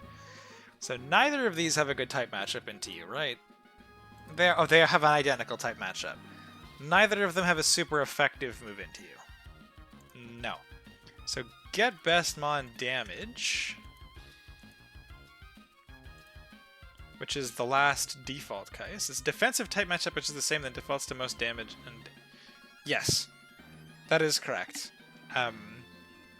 Doubles has this simplified handling chain, yeah. So even best damage is really short. It just goes through your moves and it calculates a damage. It looks like with the average roll. So if best damage bigger than damage. So this damage roll default here, this means that it's not going to be looking at the max rolls damage. It's going to be looking at the 9th rolls damage. So if they both have identical type matchups, neither of them have a super effective move. Whichever one of these has the higher 9th roll damage is the one that it'll go into. This is the thing that calcs the damage to like find the highest damage, and it is accepting the default roll as an argument.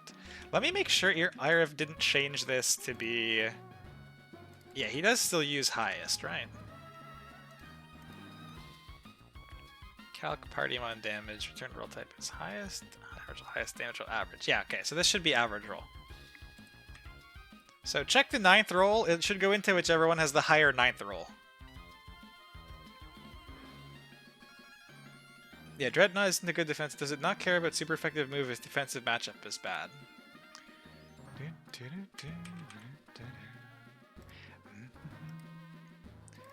Small type matchup? I believe the answer is no. So this is just where it chucks everything in one big multiplication statement. Best resist starts at 1. So the big mash of type multiplication has to have a resistance in order to get to having a best resist. That's what this means.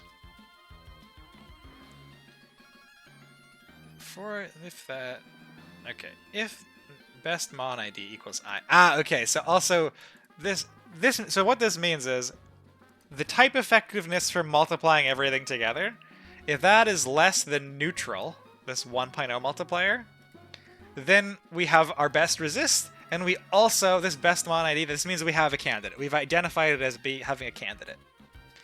This check here, this is looking for a super effective move. This requires you to not miss on finding a candidate. So if you do not have, you have to have a type matchup that is a better matchup than neutral in order to have a good type matchup.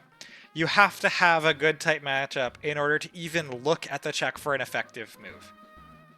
If you have both of these things, then you get to return that Mon's ID slot. If you don't, you end up just gassing it and moving to the next thing. So it skips super effective move check if the best Mon ID check is false. Correct. And the best Mon ID check is false if there's not a resistance. So I don't know, like my type chart for this is a one that you don't see very often. I think this is worse, right? Like these are actively bad matchups for the rock water types because they just die to the lightning half and rock dragon has no interaction. So they should skip this check altogether and it'll go to best mon damage, which, as I mentioned, best mon damage. Hello, best mon damage. Is referencing default rolls. So it should go into whichever one has the higher 9th roll. If they are the same, we'll notice that in order to get a new best mon ID, the damage has to be the new damage has to be bigger than the current best damage. So if they do exactly the same 9th roll damage, it'll go into the first one in party order. If one of them does more 9th roll damage, it'll go into that one. 106 and 107, so it should be Kabutops. Yes. Unless this has been changed. This is a slightly newer version of the IRF's hack, because I'm trying, like, mostly I'm using this to reproduce switching bugs, like you saw with the crit prevention setup and with the Rhyhorn on my first stream. So some of the bugs that have already been fixed are fixed here, so I don't, try to refix the same bug twice. I don't think this has changed. The last time this commit history has been here for 2 months, so it should be that. It should be Kabutops. I would expect Kabutops. Sorry for that slight derailing. Hopefully that's helpful. I'm always happy to help with the AI switch questions. So we can fight these however we want, right? Micro heart attack. Ha! Thought we were gonna be in sight range of that one. That would have been deeply upsetting. I wasn't trying to walk up to them, okay? I wasn't trying to. I couldn't see him on my screen. Huh. I was trying to make sure we could pick, and we can pick. That's good. Jiminy Christmas. That was a close call. Okay, let's get Simon in here. We have a Gyarados now. Okay, can Togekiss just beat this? It can just beat this. Doesn't care about Protect, just beats it with Air Slash. Can either of these come in? We can bait the Stunfisk, we cannot bait the Azu. So it's in. It can Togi come back in on a crit Heracross? Not. Okay, what if we ditch this for Chardy? So the plan is going to be that we Togekiss for the Heracross. Oh shit, let's make it Gus. Oh, this is already burned. Okay, okay. Okay, so burned Rock Slide crit into Chardy Togekiss never KOs. So we can always switch in on this nonsense and Air Slash it down, even if it has bad odds. This guy is a little bit I was gonna say is a little bit problematic. We don't really want him going for Silver Wind, because if he gets the Omni Boost, that's gonna be really awkward. Do we care about the fact that he has a Shucka Berry? We have ground types now. Oh man, let's finish leveling up Whoops. And then I'll reload the squad in here and we'll see if we can do Beach House. Oh, he gets Yawn? That's a nice utility. I guess both Quags get Yawn. I would love to also do Beach House now so we can have Ceruledge before Watson and the trainers on 117. This guy gets the job. That's nice.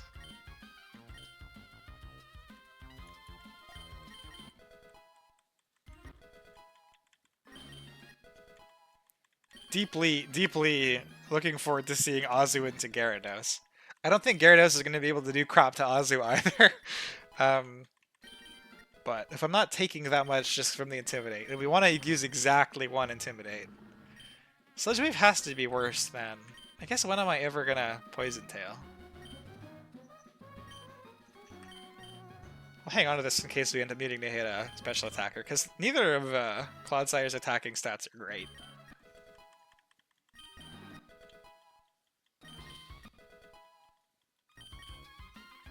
Oh, right! It randomly picks up Megahorn. That's so cool. We're going to immediately ditch the Sludge Wave we just got.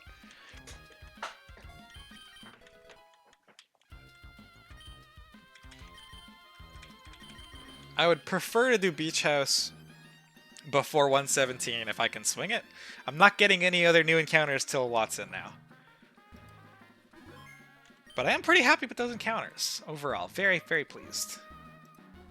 I think this section's encounter design on Irv's part is maybe the coolest in the game. It's so like the way that different parts of it cascade into one another, how strong everything you can get on 117 is, the Whooper guarantee for a ground type. I think that's just really, really well designed. Maybe I don't know what I'm talking about for Nuzlocke, but I really enjoyed trying to figure out how to route that. But let's not paste Bestmon damage in here. I really enjoyed trying to write that.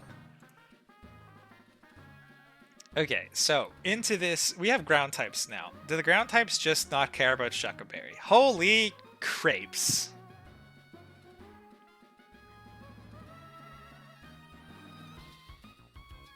That's with a Shucka Berry. Holy fuck. This one does some damage, guys. Wow. Cloudsire understandably cares a little bit more, takes less damage. Surprised it takes that much from Mud Bomb. Oh, because it's poison type, so it's super effective. That makes sense. So I think Mudsdale just comes in and sits here, right? And nothing can switch into Mudsdale, I assume? This sees it switches in, takes 44, deals min to me, and so can't switch in. Azu also can't switch in. Alright, so we just go this. So Togi, Mudsdale. Mudsdale functionally shadow tags the Stunfisk. This is even plus speed. I don't think we need to be plus speed. We can be plus Spadef. Probably plus Spadef minus attack. Which one is that? It's plus Spadef. Careful. Yeah, he can crit me twice. He can crit me 3 times, and Mudsdale doesn't care. And just 2 shots through a berry. I am already wildly impressed by this mod. Okay, getting more excited about Mudsdale. That's really awesome. That's really awesome. Okay, Azu. This is what we were looking for. So how does Azu go into Gyarados? That player off still does so much damage. Still so much. Okay, so if we switch into Gyara, he'll probably play rough. Don't have great switch-ins to play rough, other than Skorupi. Skorupi's got okay damage with Poison Fang. What if I give it a Poison Barb? What if we gas that whole idea? What if we go Haunter? Haunter takes half, so it'll be at -1.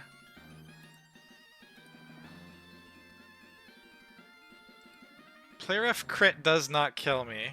Play rough crit into Aqua Jet does kill me.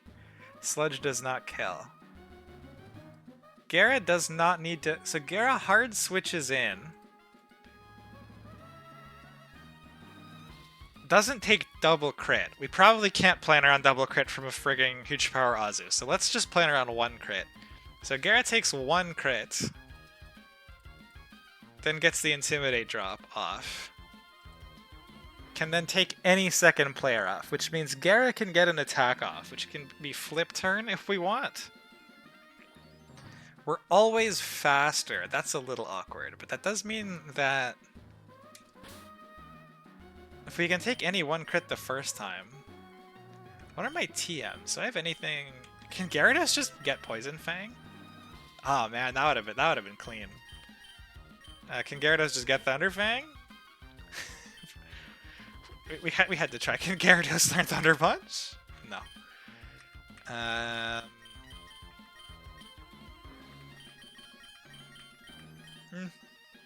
don't think Gary gets Flip Turn. It'd be sweet if it did. Nah, it doesn't look like it. So I think our Gyarados... Let's put the Bulldoze on it now. I think that's better than Twister.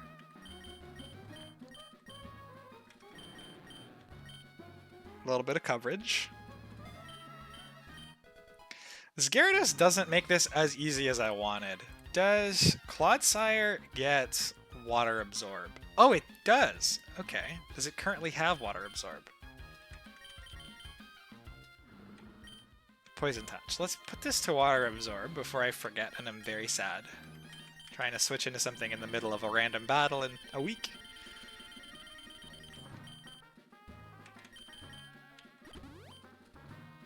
So Clodsire, this is a special defense wall, so I'm probably taking a lot. Not Water Bubble, Water Absorb. Oh, we get Poison Job, though. Okay. Okay. So if we go Gyarados, he'll play rough. I can tank play roughs. I can tank crit play roughs. I cannot tank crit Ice Punches. What if I go Yachi?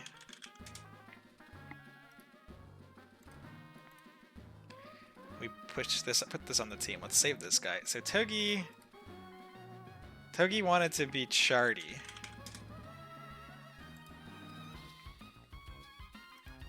Mudsdale doesn't care for its purposes. Gyara on Azu. We're just pivoting through this for 1 Intimidate drop. We don't want to do it twice because then it can switch. It will never switch with just 1. 2 switches 50%, or 2 Intimidates is 50%. 3 is guaranteed. So we just want to drop it once. So we come in, we take any crit, and it makes Clodsire's life a little easier. So he's going to come in on Mudsdale. So he should then go... Oh, man. Maybe we don't have to pivot through Gyara. Because after Mudsdale, he should go Azu, because Azu sees KO. If we go hard Clodsire? If we go hard Clodsire on Aquatail, take 0 damage.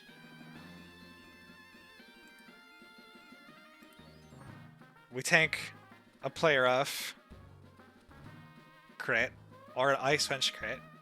We Poison Jab. We tank a second player off Ice Punch crit. We Poison Jab again. So we don't even need Gara to pivot through. We can just use Clodsire. This is why I was excited to pick Quagsire here, because Quagsire also got that Water Absorb. Clodsire might even be better into the Azu specifically because of the poison. Quag probably better into the Arcanine on that other trainer. This looks pretty sweet, honestly. I'm not sure if I'm missing shit. I'm not seeing it. So Charty Togekiss always outspeeds and one-shots this. It does mean that he can switch into... Can he switch into... Take 49, deal 44, take 49. Yeah. He can go hard Stunfisk. We don't care if he goes hard Stunfisk, because we always can go hard Mudsdale. And into Togi, it should always be Discharge. So he can go into Mudsdale for free. Oh my god, having ground types is so nice. Go into Mudsdale for free. We take any crit, we high horsepower. Well, Discharge does nothing. Then we take any crit, we high horsepower again, he dies. He goes Azu afterwards. Even if Heracross switched out, because this matchup... Actually, Brick Break, Heavy... I guess he could go either, but it's the later one in Party if there's multiple, so it'd be Azu. Which should be Aquatail because he's one-shot. We go hard Clodsire, we absorb the Aquatail. We take any crit, we Poison Jab. We take any second crit, we Poison Jab. Then, worst case, the Heracross switched out turn 1. If we go back into Togi, takes any crit Rock Slide on the switch-in, outspeeds and one-shots with Air Slash. I think that line is solid. We don't even need a nature on this Mudsdale. I guess we'll go plus attack minus special, or plus special defense minus attack maybe, or minus special attack. Careful, that's what we said, right? Careful. And item, I guess, just a citrus. If we take 2 crits, then we'll be able to take a third.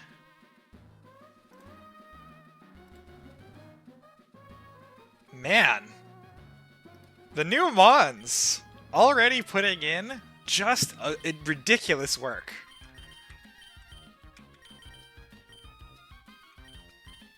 I don't think I need to plan in any more detail than that. What did Clodsire have? He had a Yachi Berry to tank the Ice Punch. Oh, okay. So he can tank one. He comes in for free. He tanks 1 crit Ice Punch with Yachi. There's no way he tanks a crit Ice Punch without Yachi. Yeah, just dies. Can he take an Ice Punch after Yachi?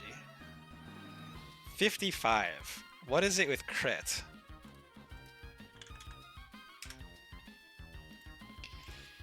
$40. So if the second Ice Punch crits me, I lose Clodsire. Really, right after getting his cute little self. And Gyarados Intimidate does not help with that at all. If I can somehow bait him into a water move, I can like cycle into something else to take the Ice Punch that then baits the water move to come back in. And then like heal back up from is Water Absorb just 25%? Only 25%. So Claude takes crit Ice Punch with Yachi. Goes down to 60%. Switches back in on a water move, goes up to 75%. Never survives this crit anyway, right? 75 is not enough.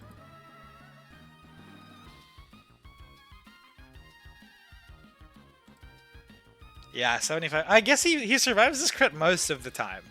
Or maybe not most of the time. He survives this crit half the time.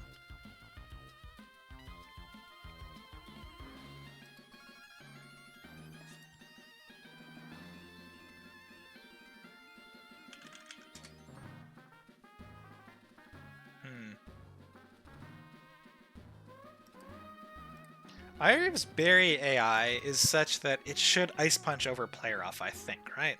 As it sees two-shot with Berry wasn't there. How can we make this less risky? So we have an Azu down to half using Ice Punch.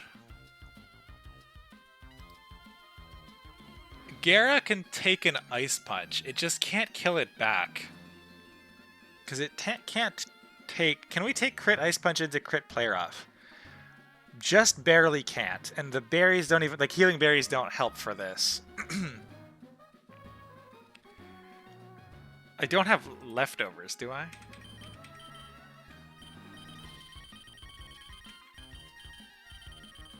No, not yet. Can anything do that? Can Kingler do that? Just doesn't do enough damage. Why does Player Off do so much more damage? Or not Player Off, Poison Jab. I guess Stab and higher base power move. Because Kingler can come in, tank an Ice Punch, then tank a Player Off. Can't tank the second Player Off, but he can come in and then actually do damage. Oh, he outspeeds. Hang on.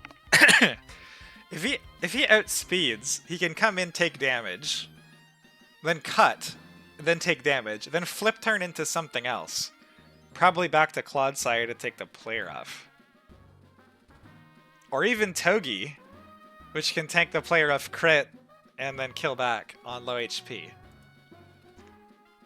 So what is... This Clodsire gets off one Poison Jab. It does 57. Kingler's gonna get off Cut, which does 29, and then Flip Turn that does 17. Let's just add up all the low rolls. 20, 34, 54, and 49. Is 103? Oh, 66. 66. 20.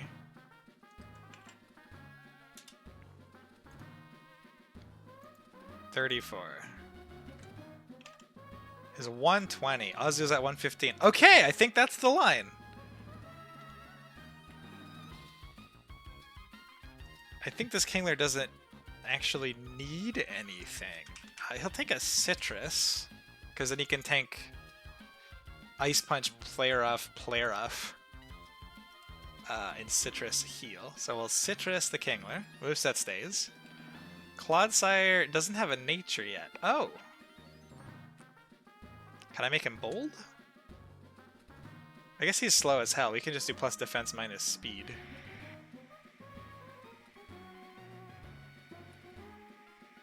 Relaxed. Does this change the rolls at all? So we come in on a crit Ice Punch. Deals 40. Or we come in on an Aqua Tail. We take a crit Ice Punch, does 40. Oh, did this actually change the... Oh no, we have Yachi. Yeah, can never take two anyway. Gara... This is just here. We actually don't need the Gara for this then. I think. I think it's a fine mon to have in the party as something to help slow down the Azu if things start to go wrong though. Mudsdale's fine. So if things do start to go wrong, we have to sack a mon. We need to guarantee that we're killing this Azu afterwards. So what just does the most damage? And outspeeds. Probably Haunter? Haunter Sledge? Yeah, so that's the last mon. Alright, I think that's what we need. Start making the mons. This is Modest Charty Togekiss. Where are my Charties? Ah, that's the wrong mon. Ah, this is a lot of the wrong mons. So we want Togi. Didn't even consider using Golisopod for free switches. Don't need it here. Going to have to train myself to start thinking about it though, because I think spamming that Mon like eject button is a ridiculous item, and this is just I just have an eject button to the Pokemon, so probably need to try to leverage it.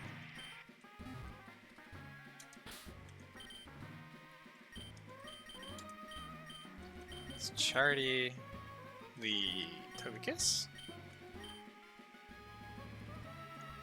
Its moveset does not need to change. It'd be cool if this Mon got Blaze Kick. Does it get Blaze Kick?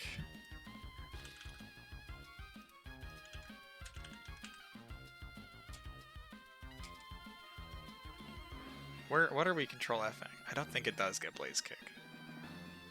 Nah, that's fine. Close combat! Oh man, we kind of did end up with some fighting coverage. That's nice. Mudsdale needs a Citrus. Already holding a Citrus? I guess it can come from the wild holding a Citrus. Needs to be careful. Okay, we gotta get back to the center.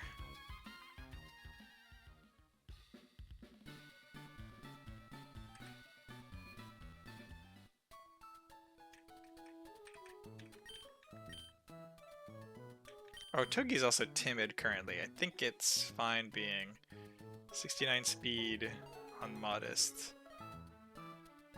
Oh shit. It gets outsped by the Heracross. Speed ties the Heracross. Oh, I'm glad I noticed that. Because we definitely can't tank 2 Rock Slides. That was almost really bad. So we should probably bench Togi for Swanna? Swanna always outspeeds, and always one-shots. And definitely also still baits in Stunfisk sometimes, that's fine. So the same plan should work fine, we just end up having Chardy Swanna. Okay. God, I double-checked. Secretly, we almost just killed Togekiss. We didn't! But we almost killed Togekiss. I'm way happier with Swanna dying than Togekiss anyway.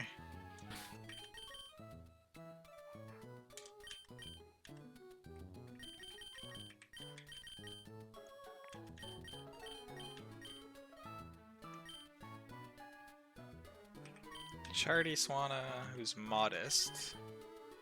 Yup. Claude is relaxed with a Yachi. He's currently hardy with a Chardy. Hardy with a Chardy!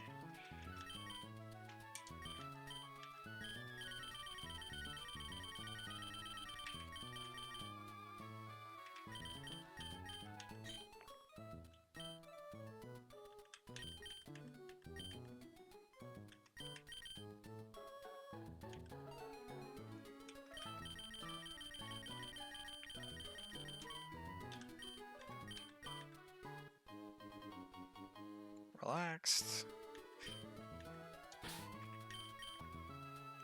And then Kingler is adamant with a Citrus. Currently adamant with a Steel Feather. We want the Citrus for the KO range.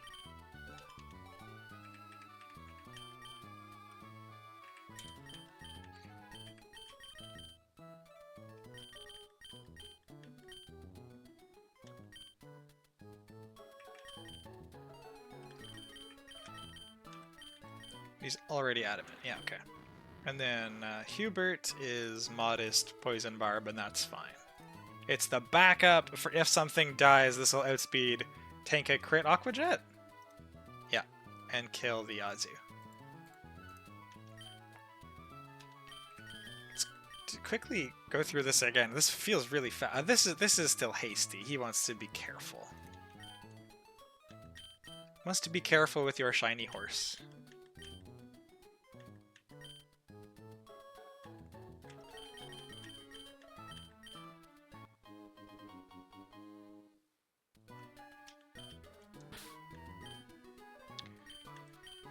Okay, so Citrus, Careful, Striker, High Horsepower, Bulldoze, Double Kick, Heavy Slam.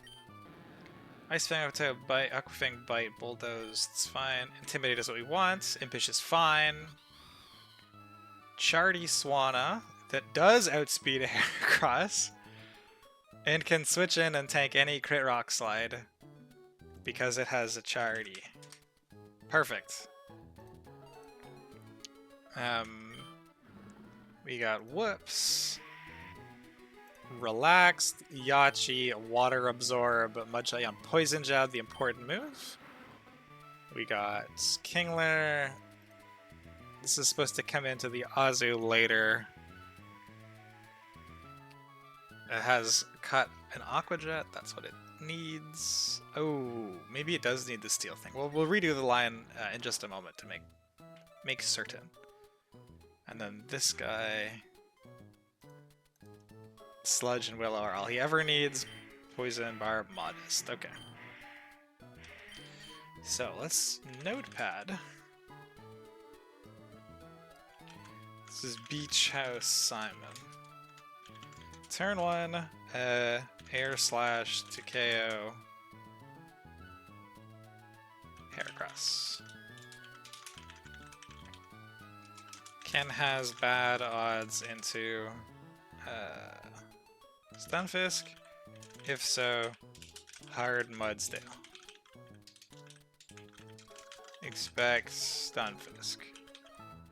Then go hard Mudsdale.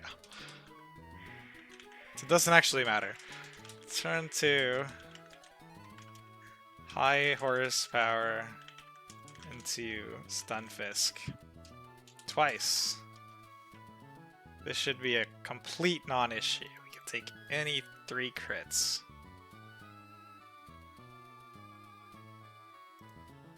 Mudbomb does Mudbomb lower accuracy? I'm gonna take a discharge the first time, but Stunfisk.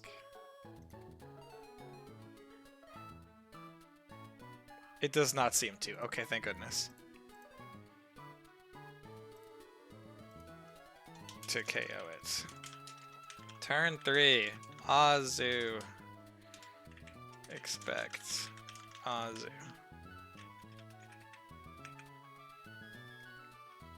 Almost done cooking the double, I think. Awesome! I'm just about ready to go for Simon, so if you want to stream afterwards, I can stop stream post-Simon. I've been going for a couple of hours already. And then try to cook up the rest of Beach House. Grab a snack, and you can do your double. Hard Clodsire on expected Aquatail. Given that this is a Mudsdale.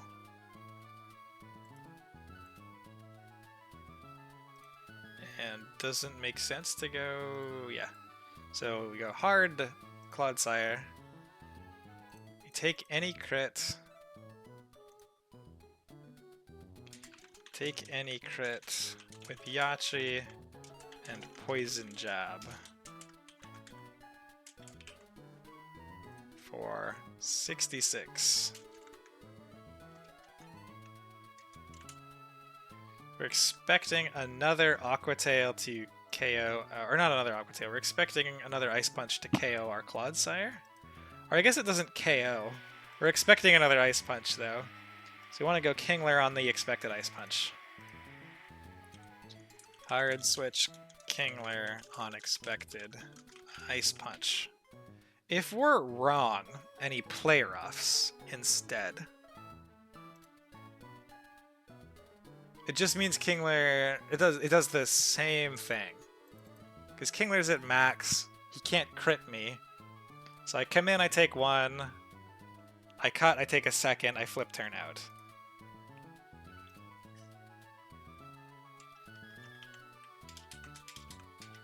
Take any crit. Cut for 34. Turn 6. Outspeed and flip turn for 20. 66 and 34 is 120. Perfect. 66 from Poison Jab, Mineral. Kingler, flip turn min roll is 20, and cut min roll is 34. And that's the fight.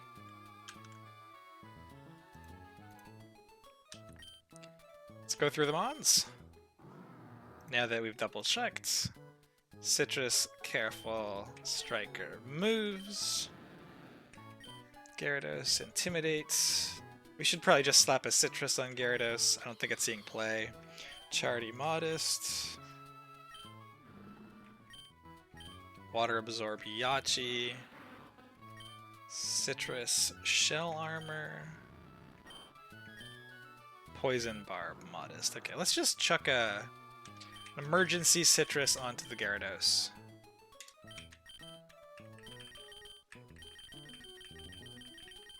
The emergency Citrus never hurt anybody. And let's make sure Swanna is up first.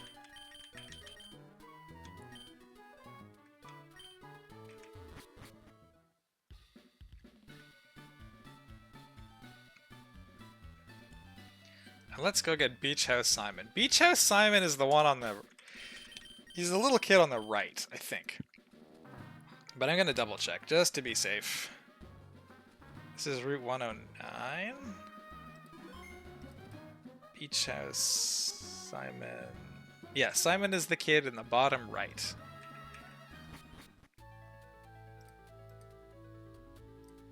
I do always like doing at least one like prep and fight on stream. Makes me feel like having to do it in real time under not like a tight time constraint, but a little bit makes me feel like I'm getting better at it. Hopefully this line holds.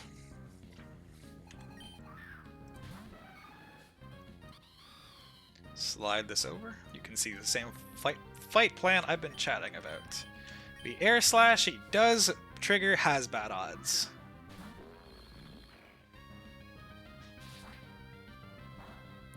It's totally fine.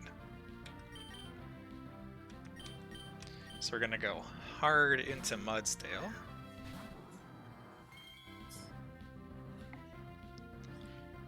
And just click high horsepower. Let's put this in the first slot. We'll just high horsepower twice. I think if we crit here, we might just kill it through Shucka, which is crazy. I think a crit would have killed that through Shucka. Man. Mudsdale the monster.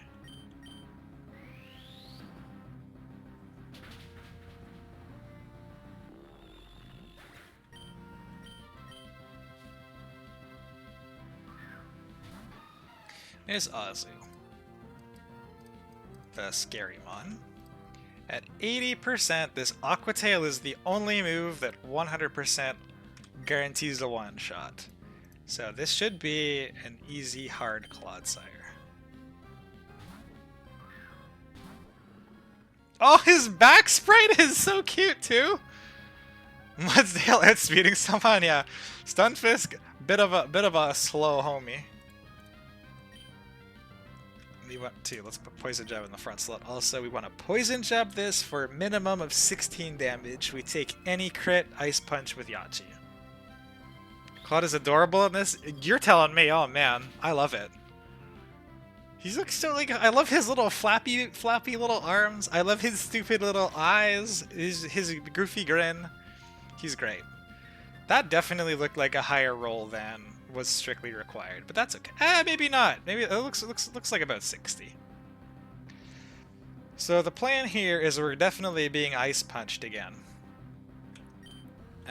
We're expecting to take an ice punch on Kingler, as well as 2 other moves.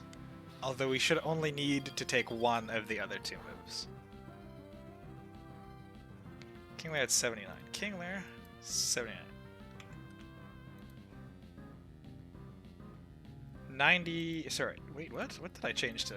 79? Maybe I changed his speed. 87%. So this should be play rough. We can take 1 play rough. And we go for cut.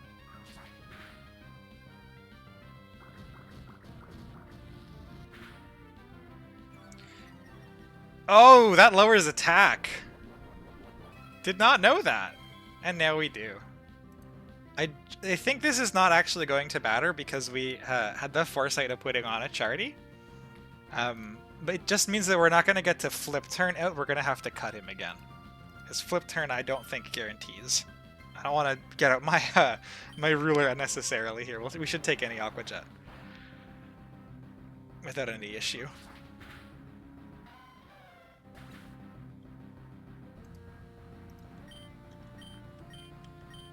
Rutro Raggy?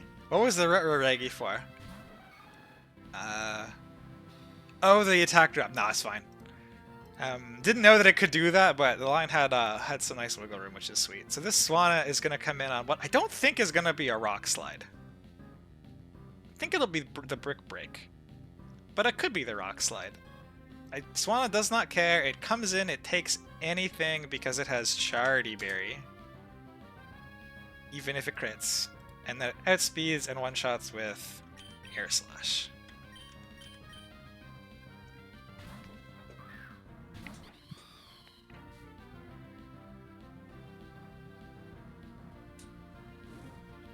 Didn't even have to take it on the Switch. I guess it.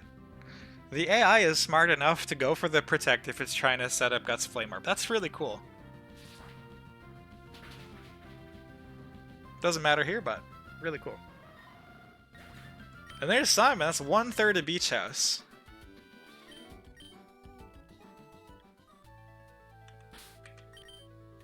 The new Mons looking really, really lovely. Going from 0 ground types to 2 ground types and having both of them immediately make a huge difference. Really nice. So we have Beauty and Sailor. I'm going to have to look up how Gulp Missile works. So let's start with Johanna, I think. With this Arcanine. This is the other thing I was hoping Gyarados could help with.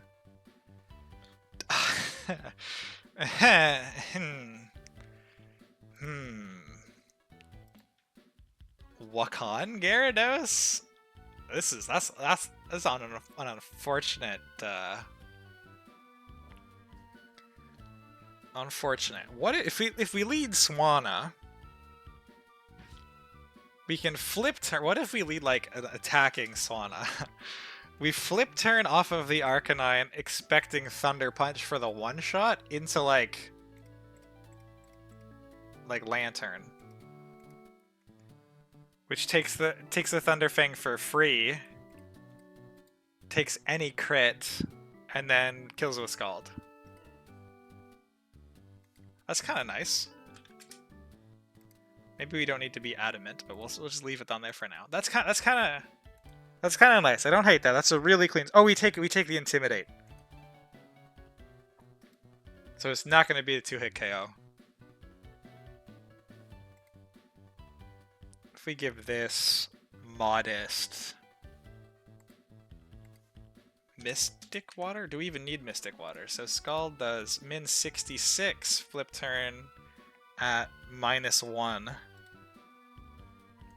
is 42. 66 plus 42 is 108. He has 112. So we would like to, I guess we want to get rid of the Mystic Water here. We want to put the Mystic Water here, see if this scales the damage more. So now Scald minimum is 80.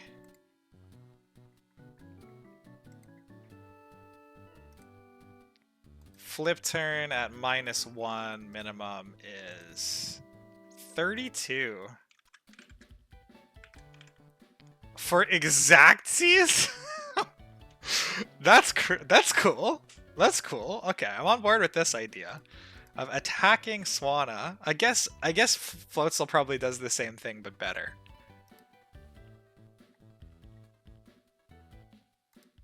Yeah, I think Floatzel does the same thing but better. Maybe we want Swanna's ability to Air Slash for the Scyther? Because the Swanna would have taken no damage. Let's keep this around because I think Air Slash into Scyther might be relevant. Whereas Floatzel, what does Floatzel do into Scyther? I guess he gets fake out Aqua Jet flip turn and outspeeds. Okay, so I think we will probably then go with Floatzel instead. So this Floatzel flip turn at -1, 38 and 80, which is more than enough. 38 plus 80. Yeah, okay. So that's the opener. That'll deal with Arcanine. Can anything else come in on Floatzel? Scyther can come in on Floatzel. That's not the end of the world. That's actually free damage. We get to fake out for nothing. We get to flip turn for nothing.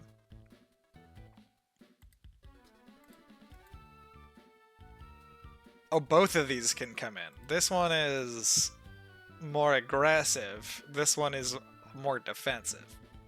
Maybe it doesn't matter. We probably have Monzicon 1v1 both of these. So we either kill the Arcanine right off. I guess turn 1 we're flip turning, so if he hard switches, that's fine, we still have the momentum. If he hard switches, that means something has to hard switch into Arcanine later. Which we would want to be Floatzel. Which can. It just can't get paralyzed. What is the paralysis cure berry? Cure berry. Not the paralyzed, cherry berry. Okay. Because I think Thunderfang can para, right? May flinch or para, yeah, okay. So we want to give this a... Crazy that this takes 98%, but everything is still fine as long as we have the cherry berry. So let's make that switch here. So worst case, if this pivots out, I'm flip turning on turn 1. Anyways, we'll keep momentum. If it comes back in later, I can always go hard Floatzel. We just don't want it coming out second. So whatever our answer to these two things is, it would be nice if it could also have a good 1v1 on a clean Arcanine. Because if Arcanine comes in second, we go Floatzel, and he pivots out again, we won't be able to take the third Arcanine hit. So what is the plan for Scyther? We get a free switch into one of these. Let's plan as though we're not so much getting a free switch, though. Scyther, in theory, loses to fire types. This is just completely embarrassing for Simisear.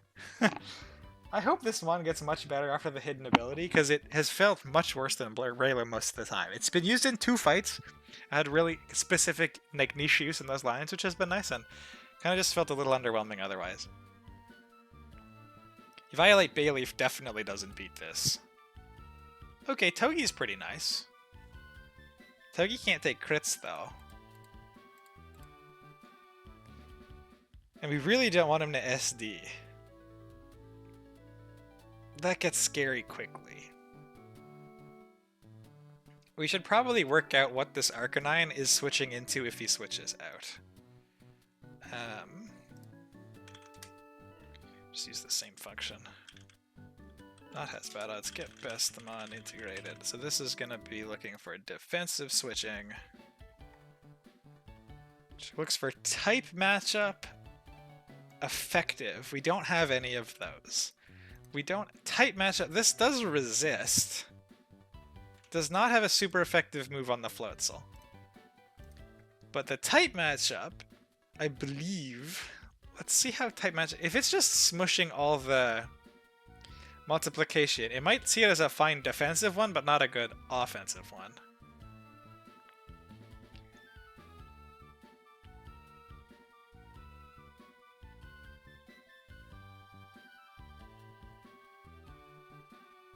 It's defensive effectiveness.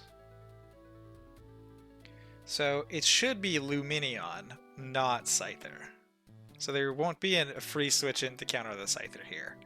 It'd be... Oh, this has Storm Drain, so we do not flip turn 1, we fake out. Beach House Johanna. Turn 1. Fake out. Of course, the problem with that is that if he he can still hard switch the turn after. I don't think Floatzel gets very good coverage, right? It's certainly not like Thunderfang or anything. They get some fighting coverage later. Okay, Croc Smash, yeah.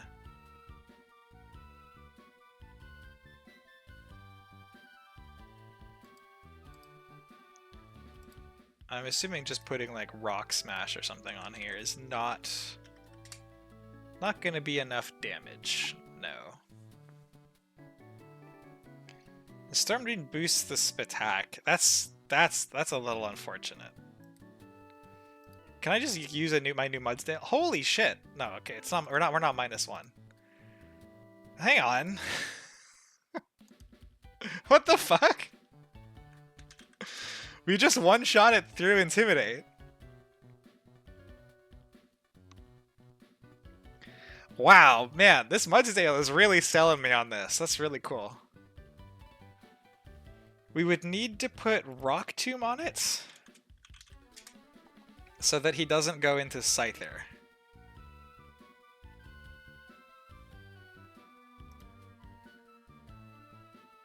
He wouldn't go Luminion anyways because he can't one-shot me, can't take the high horsepower. Never mind this business, we're just gonna slap a Mudsdale.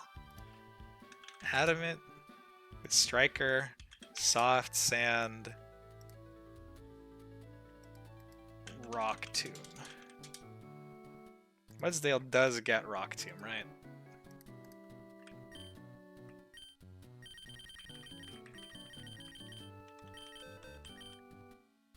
He does, yeah, nice.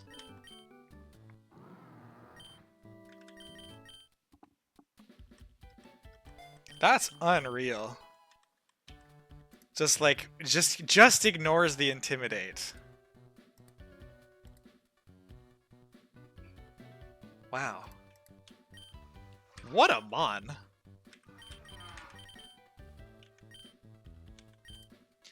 So after that dies, he'll see what? That I'm -1. See, Scyther can't beat me. Scyther can't beat me. I wonder if I can... I can't switch in and take a crit though, probably. Yeah. That's okay. Good emergency backup though. So this will bait in Luminion for sure, and he'll immediately Scald. And I can't use Water Absorb Lantern yet, but we can once again use our new Clodsire. And we tank Aurora Beams for days. Even crit ones.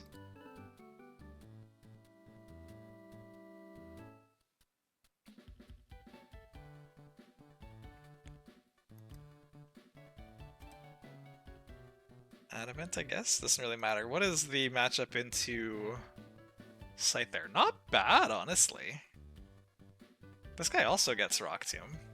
Let's just chuck Rock Tomb on instead of, like, Mega Horn. The Luminion has... Okay, he can't Hasbot Odds me if this also has Rock Tomb. Thank you for being 4 times weak to Rock Tomb, Scyther. Really nice. That's with Yachi Berry. Oh, you're right. So let's get rid of the Yachi Berry altogether. And see how that stacks up. We take a third. And that's not a crit. So we can still take 2 crits. It would be nice if we could 2-shot it back. I don't think there's any world in which I'm doing enough damage to 2-shot it back. We could also go Dugong. That really busted Ice Scales. How does Dugong match up there? My thoughts exactly.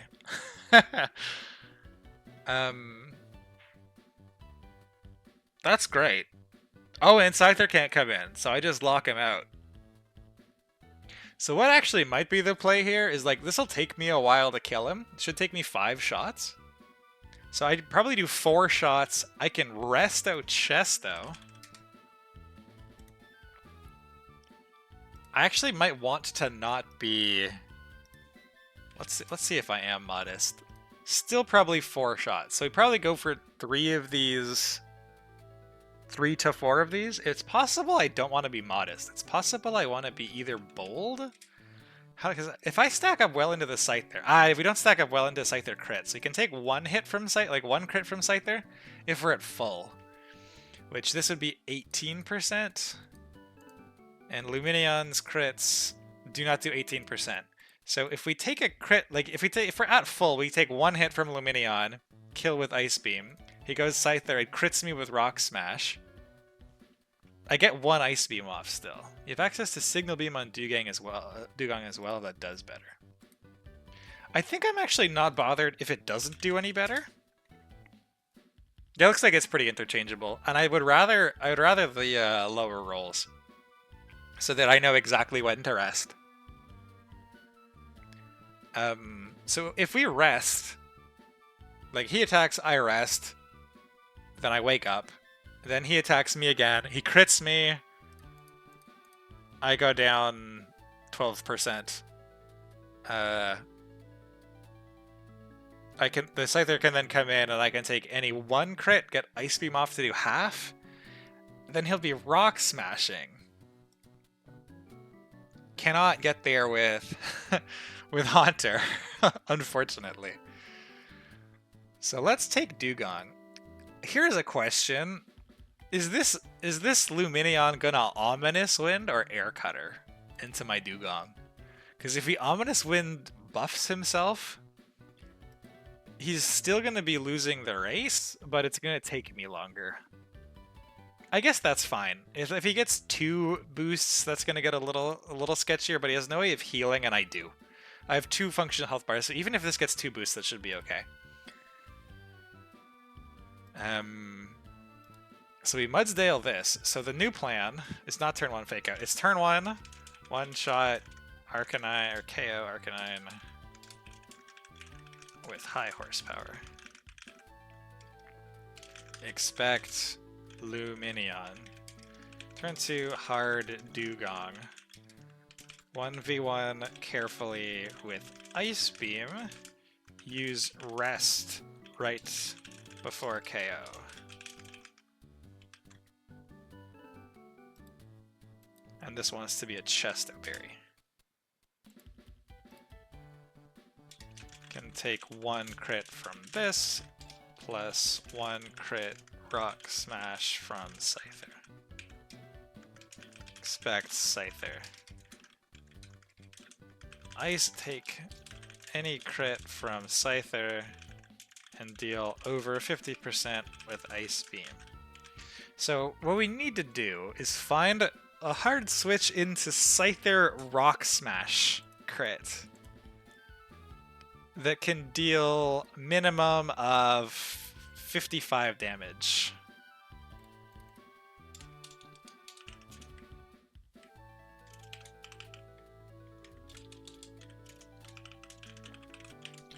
That might be Kingler. Switch because you can't get crit. He should never Swords Dance here, I don't think. Does he Swords Dance here? God damn it.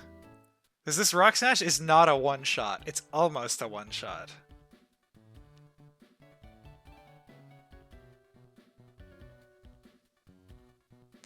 So if he Swords Dances, then he'll Rock Smash, and I'll get off the Ice Beam. Then he'll go for the Swords Dance. Then he'll go for the Rock Smash. And I have to go into something that can tank a +2 Rock Smash and kill him afterwards. That's also looking with crit. Oh, true. So he should definitely... Actually, I'm not sure, because Rock Smash lowers defense. That's a pretty good secondary effect. Could be either. I think in either case, we want to assume that we have to take a crit +2 Rock Smash on something. Can anything other than Kingler actually take crit +2 Rock Smash? Because Kingler can take one, but he can't take anything else.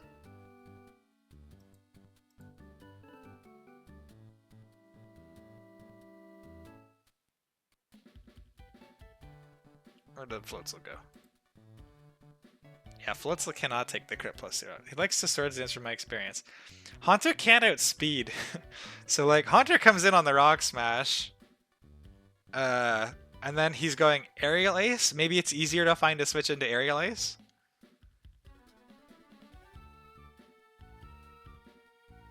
Probably not, because stab. Thought he'd be faster now. Haunter is like actually quite difficult to use, I have found. He's just slightly not fast enough and way too fragile to switch in otherwise. So even into immunities, if they're fast, it doesn't really work.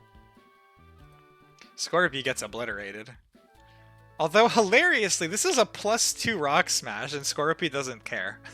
So he also baits air slash. Can Lantern take an air slash? Can't take the bug bite.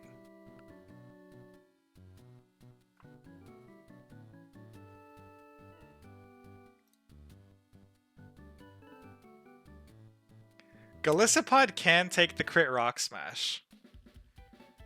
Gara, that's an interesting idea. So Gara, he'd go down to +1, so the crit wouldn't give him extra bonus. Like the intimidate wouldn't matter. He'd be down to +1. Gara can tank the crit rock smash, and then he can tank the crit aerial ace. He needs to do 55 damage, which is about half, and unfortunately he's gonna fall short.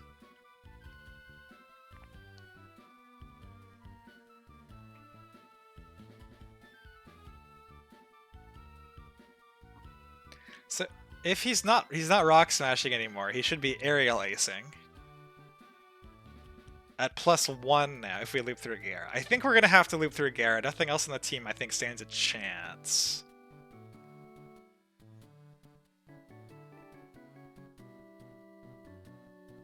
Does Gara get rock tomb? Probably not. That would be a little over the top. Oh, I was teaching Clodsire rock tomb for something. Is Clodsire even in the line currently? No, Dugong was better. Anything else that might... If Garrett could pick up an Icy Wind, that's an option. But then I don't have anything that can switch into Aerial Ace. Like, Haunter could then outspeed, but Haunter has to switch in on the fighting move. There's no way Garrett learns Aerial Ace. No way he learns Pluck. We'll just check. I'd outspeed with Swanna. Oh, that's an interesting idea. Can it tank the Mythic +2 Rock Smash? Definitely. Okay, so if we ditch the Adamant plan, we go Modest Sharp Beak. That's the play. That's the play. You're absolutely right. Air Slash should finish kill after Modest. If you go Modest. Yep, you're exactly right. Needs to do 55, does 62. So I think that's the line. And I think that's bulletproof. Let's double check if this is bulletproof. Timid. Not modest. Oh yeah, I see what you mean. Yep. Timid. Timid. 56! Perfect. Okay. So, we have this Mudsdale at -1. He one-shots the Arcanine. The Arcanine cannot switch into Scyther because he sees that he dies to the Rock Tomb. He cannot switch into the Luminion because he sees he gets two-shot by high horsepower and can't KO. So we start the fight, the Arcanine has to be dead. Then he goes Luminion because the Scyther can't two-shot the Mudsdale. On the Luminion, we go hard Dugong. We don't bother pivoting through Lantern. I don't think there's much purpose to doing so. We sit here. We do not need to be brave anymore. We can be... Oh no. We can be plus Bedef minus speed. Sassy. We don't want the extra damage. We want this to be a very controlled 5-hit KO. So we do 4 hits, then rest. 4 hits, then rest. And then we get our 5th hit. We take any crits. Max roll is like 14. Goes Scyther. We get 1 Ice Beam off. If this Luminion gets like a couple of Ominous Wind boosts, this may get a little sketchy. Being able to tank a crit Rock Smash, like 108, we have to be so close to full.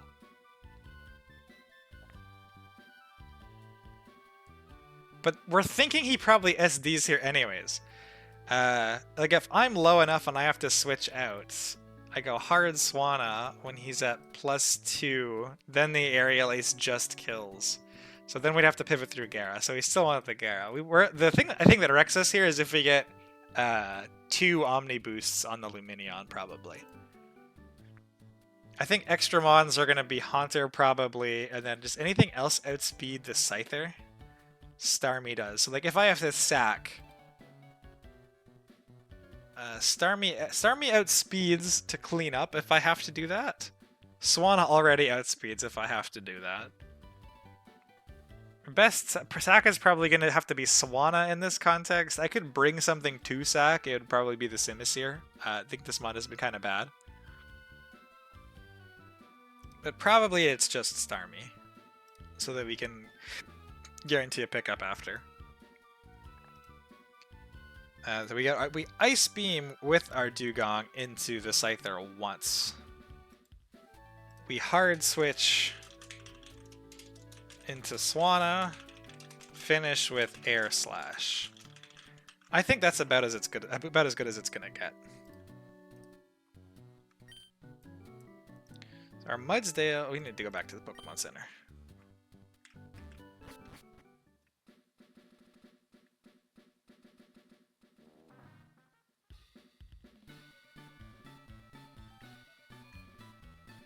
I think this is going to be the last battle for me. My voice is starting to go just a little bit. And I would like a snack. We got a new brand of salt and vinegar potato chip, and I would like to crunch on those while planning the last one of these, and ideally watching your double battle.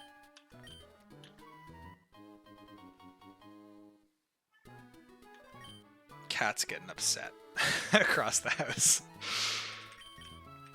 Soft sand.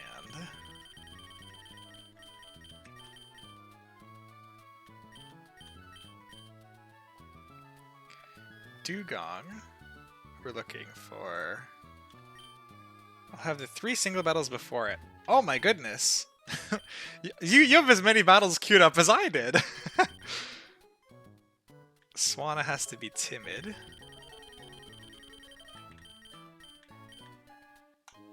Right. Timid to outspeed, yeah. Dugong was sassy. Don't even have the Dugong on me, okay.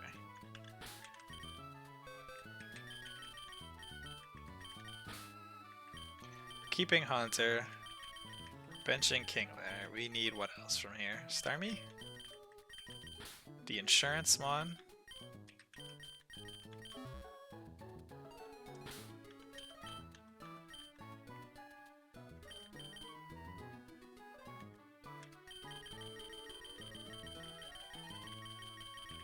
Okay, I think we need a new nickname for the Dugong. I think the time has come.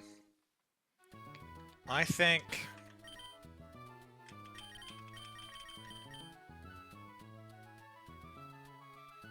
he kind of looks like a Rufus.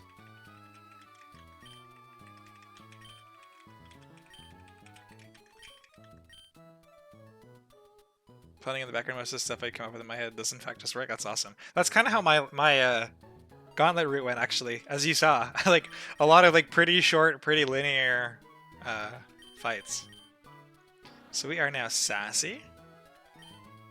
The Gara is impish. Impish is fine. We need to be tanking hits anyway.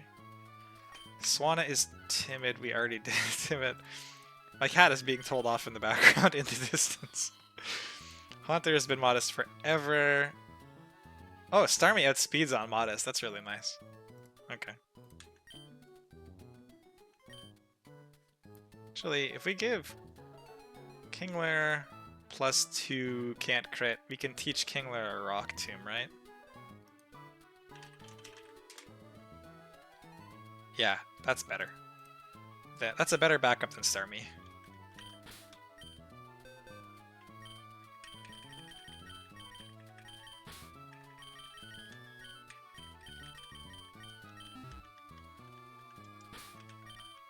Other people streaming is really useful for fight prep, I find. Because, like, you know, you watch the battles really intently, and then they're chatting a little bit. You got nice vibes. You see some encounters. You listen to some planning, and you get to do your own planning. And then when all their stuff is done, you're like ready to go. I find it. I did a lot of my fight prepping this week watching you guys, because it's just really nice background entertainment. We're dropping Starmie. We're taking Kingler. Oh wait. Kingler gets outsped, so switches, takes one, Aquajet. Nah, never mind. We are gonna stick to Starmie. Because this can come in, eat one, and do damage. That was what we were looking for.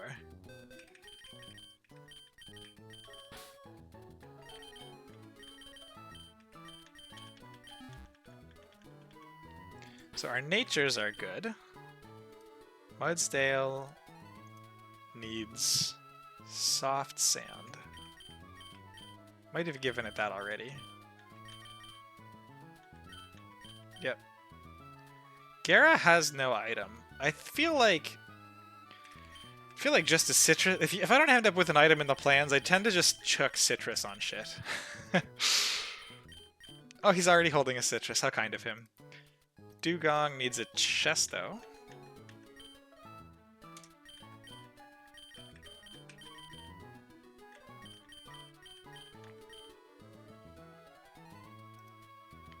Swanna needs a sharp beak.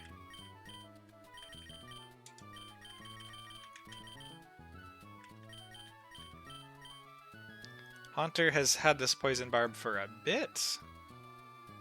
Is spell tag gonna be better here? Probably, right? Yeah.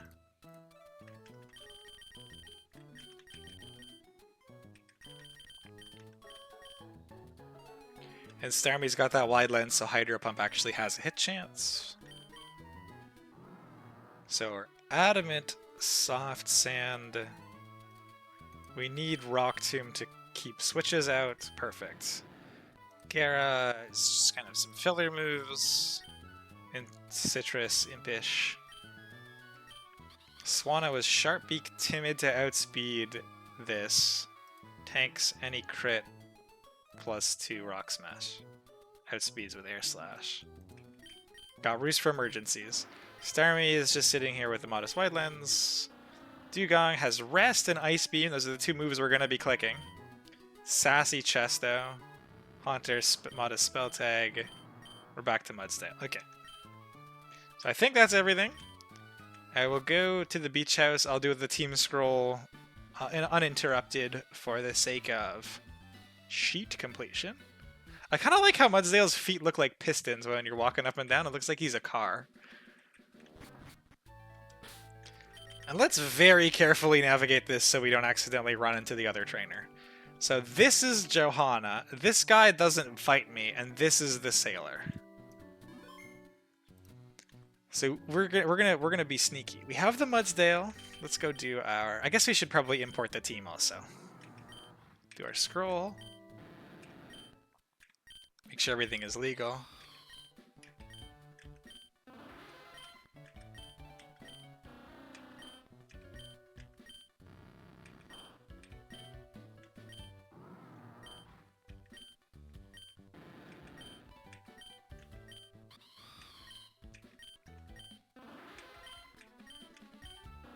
Have I gone through this twice? I feel like I've gone through this twice. Okay, that's a Mudsdale. We're done. Save. And then get my importer ready.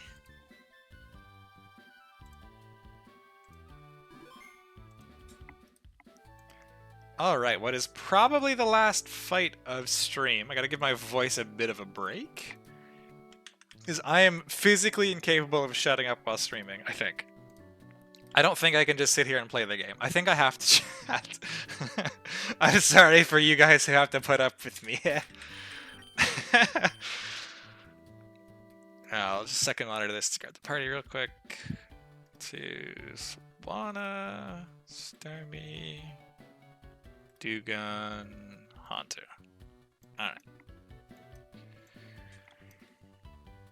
And we double check that those calcs work properly still. This does the one shot, not the -1. This is still a 5-hit KO. We have Chester, we have Rest. This one is still 54. Yep. Okay. Alright, let's try to dodge an Omniboost.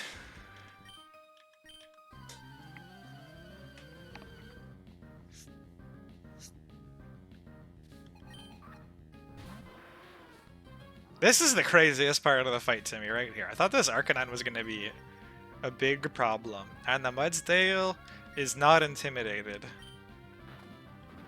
Oh, if he burns me, that's going to be bad. Oh no! Oh no! Does that matter?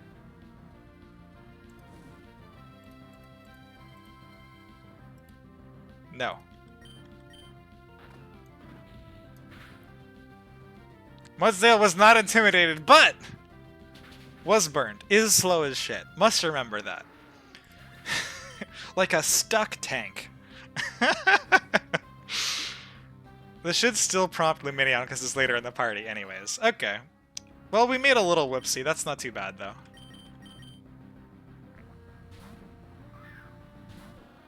I was about to mention giving him a Rost for burn.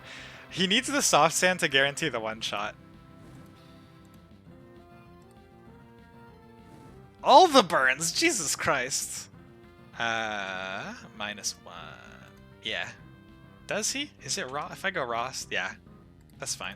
This burn is going to suck a little bit, but we're going to rest afterwards anyway. So, 4 Ice Beams. Amazing! He's not even going to try for the Omni Boost. Then I remembered not to backseat. I don't mind a little bit of backseating. It's okay. Oh no. Okay. Fuck. Fuck. Let's see how much the next one does. We have to get off a rest before Scyther comes in. We actually do not want to see Ice Beam crits. This is so unfortunate. So, Ice Beam crit. Can I see my own crits? There we go. Ice Beam crit did 31 to 38. Regular Ice Beam did 20 to 25. That's a huge range. This is more than 25 though, so I should be able to Ice Beam one more time if I don't get crit. Or if I don't get a crit, rather.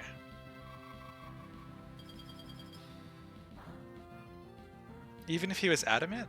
He is adamant. Yeah. So this is adamant sorry, this is the wrong mon. Rostberry. -1. Yeah. He only kills on half the ranges. So I think it's probably 6 and 1/2 a dozen of another, honestly. If you're going this approach, you gotta get hit twice. My approach, you get hit twice if you don't get burned. I guess I don't think it really matters. This is better if you're gonna reuse the Mudsdale or whatever. I think it's fine. It's definitely something I should have noticed and considered, though. So Gyarados switch into Mudsdale and T-Fang to avoid Mudsdale getting intimidated? Almost definitely. It just didn't seem necessary. I mean, I didn't even notice the burn chance, right? So, definitely that was better. My mistake. So he can tank any crit here. Please don't burn me again. Do you know what, guys?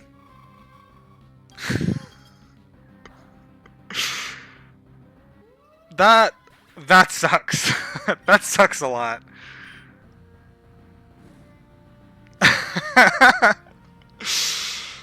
Ah, shit.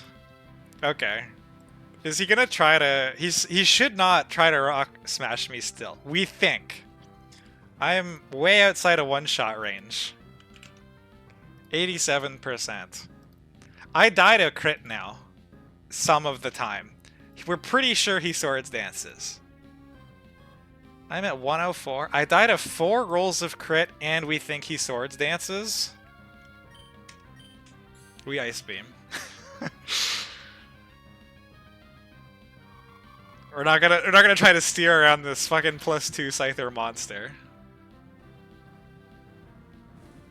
I cannot believe how many times I've gotten burned here. What the heck? What was the plan from here? Hard switch into Swanna. On what we assume is going to be a critical hit Rock Smash. Can it be other moves now, though? It's too late to check! No, it can't be. Of course it can't be. Obviously, we knew that. We knew that. Could it have been? +2. I don't think so. I think we checked this at 87%. Maybe. Rock Smash would have been best because it's got the good secondary effect, and these two don't. But probably. But I mean, of course I couldn't have. Listen, we got burned enough times in that fight that was okay being Rock Smash. We don't need to think about what it could have been exactly. All right, there's Johanna. This is a good sign that this is a good stopping point, I think, for me this evening. Do you want to start stream, Michael, and I'll raid you? Or do you still want a little bit and you can just start whenever you're ready? I don't want to pressure you at all. The GOAT does always wins. Heck yeah. This was an awesome stream. Like, all those fights up the rival went really well. All of the ones at the gauntlet went well. These beach house ones went well. I'm really happy with the encounters. Mudsdale has already super impressed me. I can start streaming. Give me a sec. Awesome. So this is great. Really happy with this. I am not going to be streaming all weekend. And I think I have a commitment on Monday night. I can't remember. Which means likely the next stream for me is going to be on Tuesday. And I will be streaming on Tuesday. So I think that's a good day for you muffins anyway, right? I know you like watching these. So expect Tuesday. Tuesday might be Watson. It might be that Sailor and the 117 mini bosses. But I want to start working a Watson line also. Now that we've got all of our encounters done, there's nothing new. I'll go log out in a Pokemon Center. Yes? Okay, sweet. So yeah, probably Tuesday. It might start in the workday because I am, you know, the being unemployed soon thing is like there's some things I need to do before my contract expires, but I don't feel the need to do anything else. Because what are they gonna do? Fire me? Let's log out with Togi, because Togi is cute as shit. Actually, you know what? I think Mudsdale's probably earned this. Really impressive performances.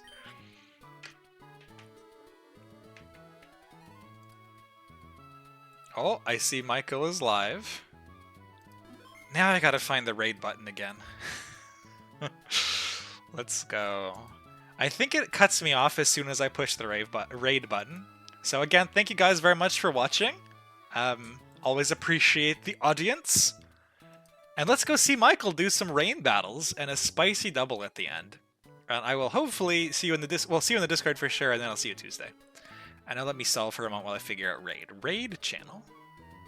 I would like to search for Michael. Hawk. Good luck with the fights, Michael. And I'll see you guys on Tuesday.